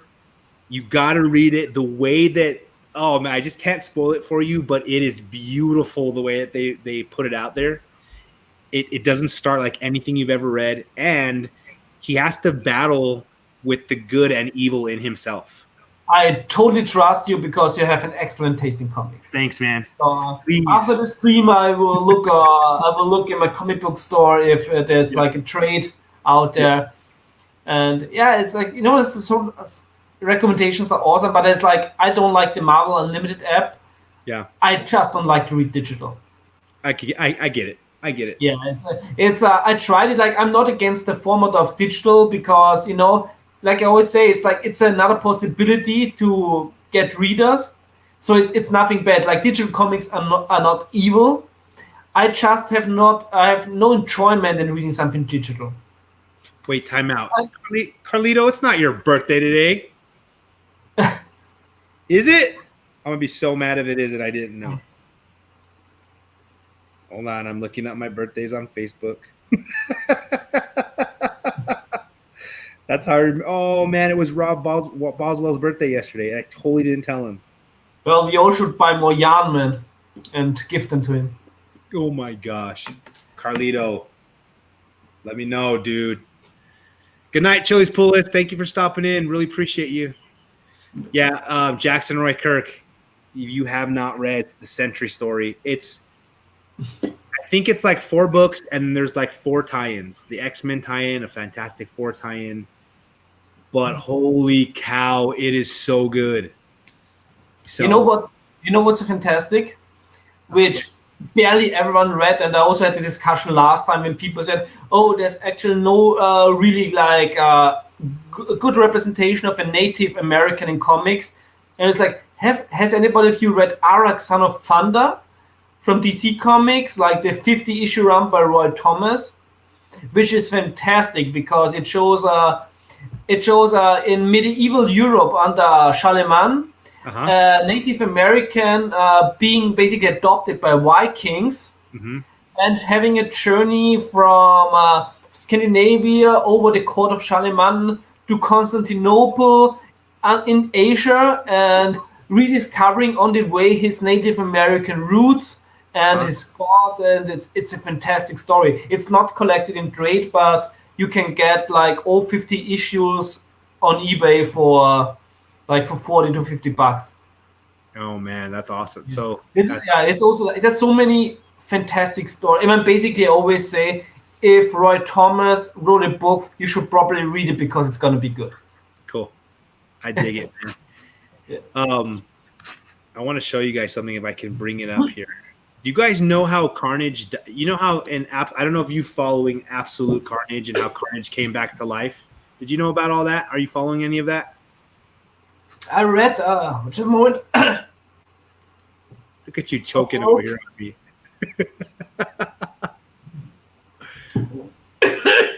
Carnage had been dead in the Marvel Universe for like a while. And I don't know if a lot of people realize that. And the guy that killed him, and I can't find it, is Sentry. Okay, so if you guys have ever read the new Avengers storyline that Bendis did, it is absolutely amazing. And my goodness, if you like Absolute Carnage, you will like the new Avengers by Bendis. Let me just tell you the story, okay? Because the Sentry deals with this split personality, he has exiled himself to prison because he thinks that he killed his wife. I won't go into any more detail on that. But he's in jail, and Daredevil comes over as his attorney with Foggy Nelson, Luke Cage, and Spider-Woman, and they're on, I think it's Rikers Island that they're on. And they go in to visit him to tell him, look, dude, you didn't kill your wife. Okay, you need to get out of jail. But when they get there, some villains attack the prison and release everybody from jail. So all of Spider-Man's villains and Daredevil's villains, they all are released from jail while these guys are on there. And all of a sudden, Carnage comes out of his Cletus Cassidy comes out, and he turns into Carnage, and he starts to fight Luke Cage, and he can't hurt Luke Cage because he can't pierce him or anything. So he starts trying to get to Foggy Nelson, and so they open up Sentry's door and throw Foggy in there and shut it. And so Foggy starts telling Sentry, like, we really need your help. You didn't kill your wife. Please, Carnage is going to kill them out there. You know, I mean, please help. My friend Matt Murdock is out there. And so finally he convinces Sentry. Sentry opens the door. Boom. He walks out, and Carnage looks at him and like tries to like turn his hands and his symbiote into like axes and stuff. And it just ding, ding, ding. And all of a sudden Sentry grabs him, flies into space, just boom. He's right there by the moon. He grabs Carnage and rips him into two pieces. Boom! And just lets him float into space. And then he flies back down. It is like the coolest thing ever. And so I read Absolute Carnage, like only the main book. Yeah. I really enjoyed it until the end. You know why? There's like one thing that I'm not very forgiving about. Okay. I didn't like that Cates concluded the story within the pages of Venom. When I buy like the main title of an event, I expected to have the conclusion at the end. I don't like it when I also would have to get like the Venom book. Yeah. That's what I'm not a fan of. Like you can do spin-offs, but I think it was a very good story. Because I really like the body horror elements of it, but it was also something I read and then I sold off because I didn't have place for it in my collection. Yeah. But I enjoyed reading it. So you know how his like acolytes brought him to life and they did all that like weird like cult stuff, and they had to get him in pieces. It's because Sentry had ripped him in half. Yeah, I didn't know this was Sentry. It's interesting. That's so cool, man. So cool. Yeah, this is the thing I like about Cates. Mm-hmm. He knows his Marvel history. Yeah. Like he's very knowledgeable about the history, and he evolves it very well in his stories. Mm-hmm. And I really hope that the Cates will have a grand finale, because I would really love to have like very fond memories of the things he has done, the cosmic things at Marvel in the end. Yeah. I'm just not completely sold yet of his place in Marvel history. Yeah.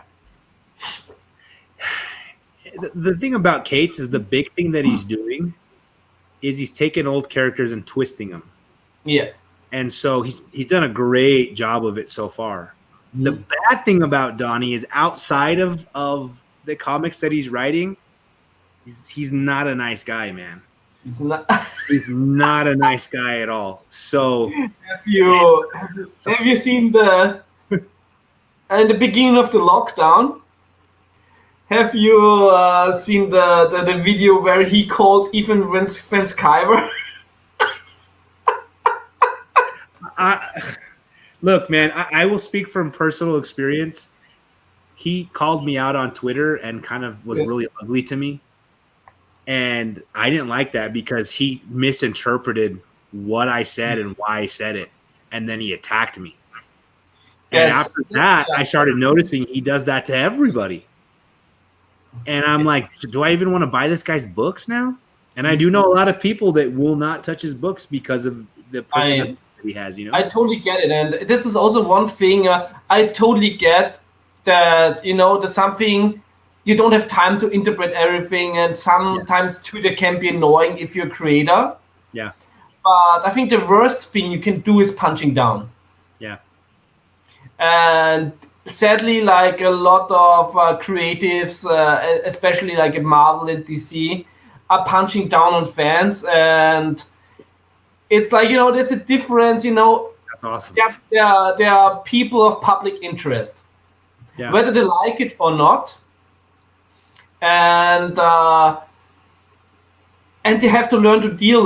They also have to learn to deal with things they don't like to read. And then they should just learn better to ignore it. But this punching down doesn't look good. No, it doesn't, man. And he's it done doesn't matter who does it, yeah. He's done it a lot, man. That's the problem. But Nicholas says he had a great time with him in PA, and I've heard about some of my other friends that have met him, and he's been nothing but amazing. So maybe I caught him on a bad day, maybe I didn't. But I'm still buying Thor and Venom, so I've been suckered in. But I also hear from a lot of creatives that they're way more chill when they're at a con in Europe. Yeah. I've heard that too. So, but man, I don't know. I will recommend Sentry. Pick it up. I think you'll really enjoy it, man. I will pick it up. And if you can't find it, let me know, because I know I could find it here, get it to you. Yeah.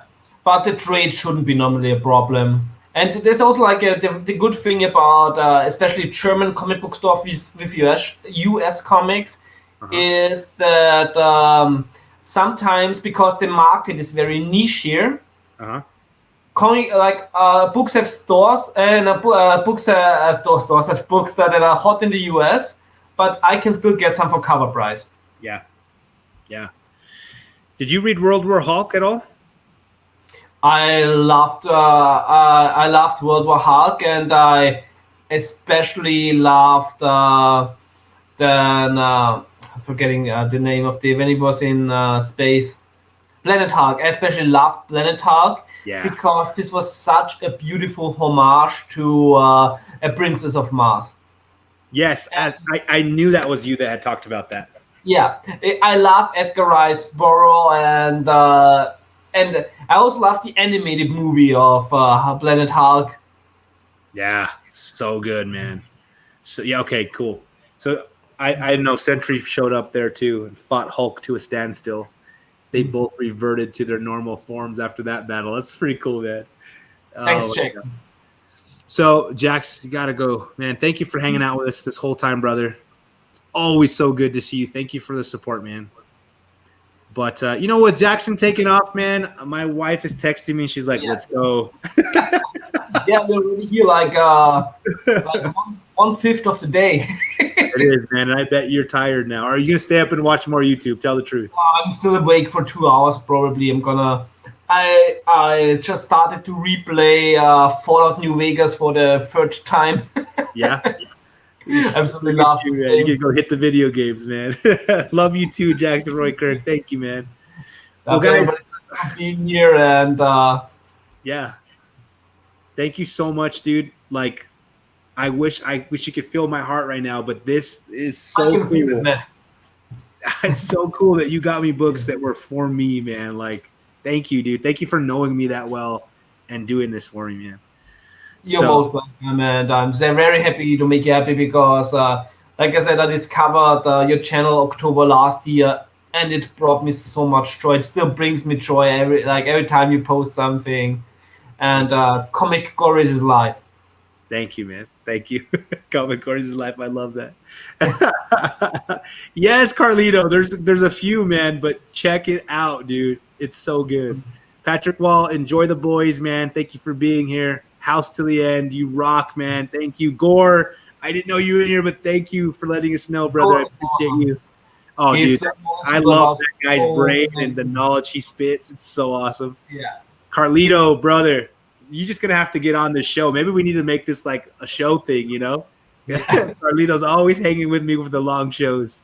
Love you, Carlito. Thank you. DJ Sick Rick, appreciate you, brother. Say bye to Martha. I hope you guys are doing well. Good to see you today. And Magic Lasso, man, yeah, we're wrapping up. We are wrapping up. I was supposed to go move from my own. But I have to ask Magic Lasso because I clearly think that he has more hours in the day than we all do. It's true. He's everywhere, man. He's everywhere. Love you, Magic Lasso. Yeah. Everybody else watching, if I didn't say your name, thanks for being here. If you're still here, Landon, thank you, brother. Sleepy Reader, Big Will, appreciate all of y'all. Again, thank you, Thorston, for this amazing AOK. You're most welcome. So awesome, man. So awesome. We're both here watching on the TV. Cool. Nicholas, thank you all the way from France. I bet it's super late over there too. But it's the same time zone. Cool. So it's late. All right, y'all. A lot of love for you. Thank you so much. Come hang out in Comic Gories on Monday. We'll be having that fun. Sub up this man right here. If you guys have not subbed him up yet, please do. One of the best guys in this community. Y'all hung out and saw it. You know it. So we're out of here. But we'll see you guys later.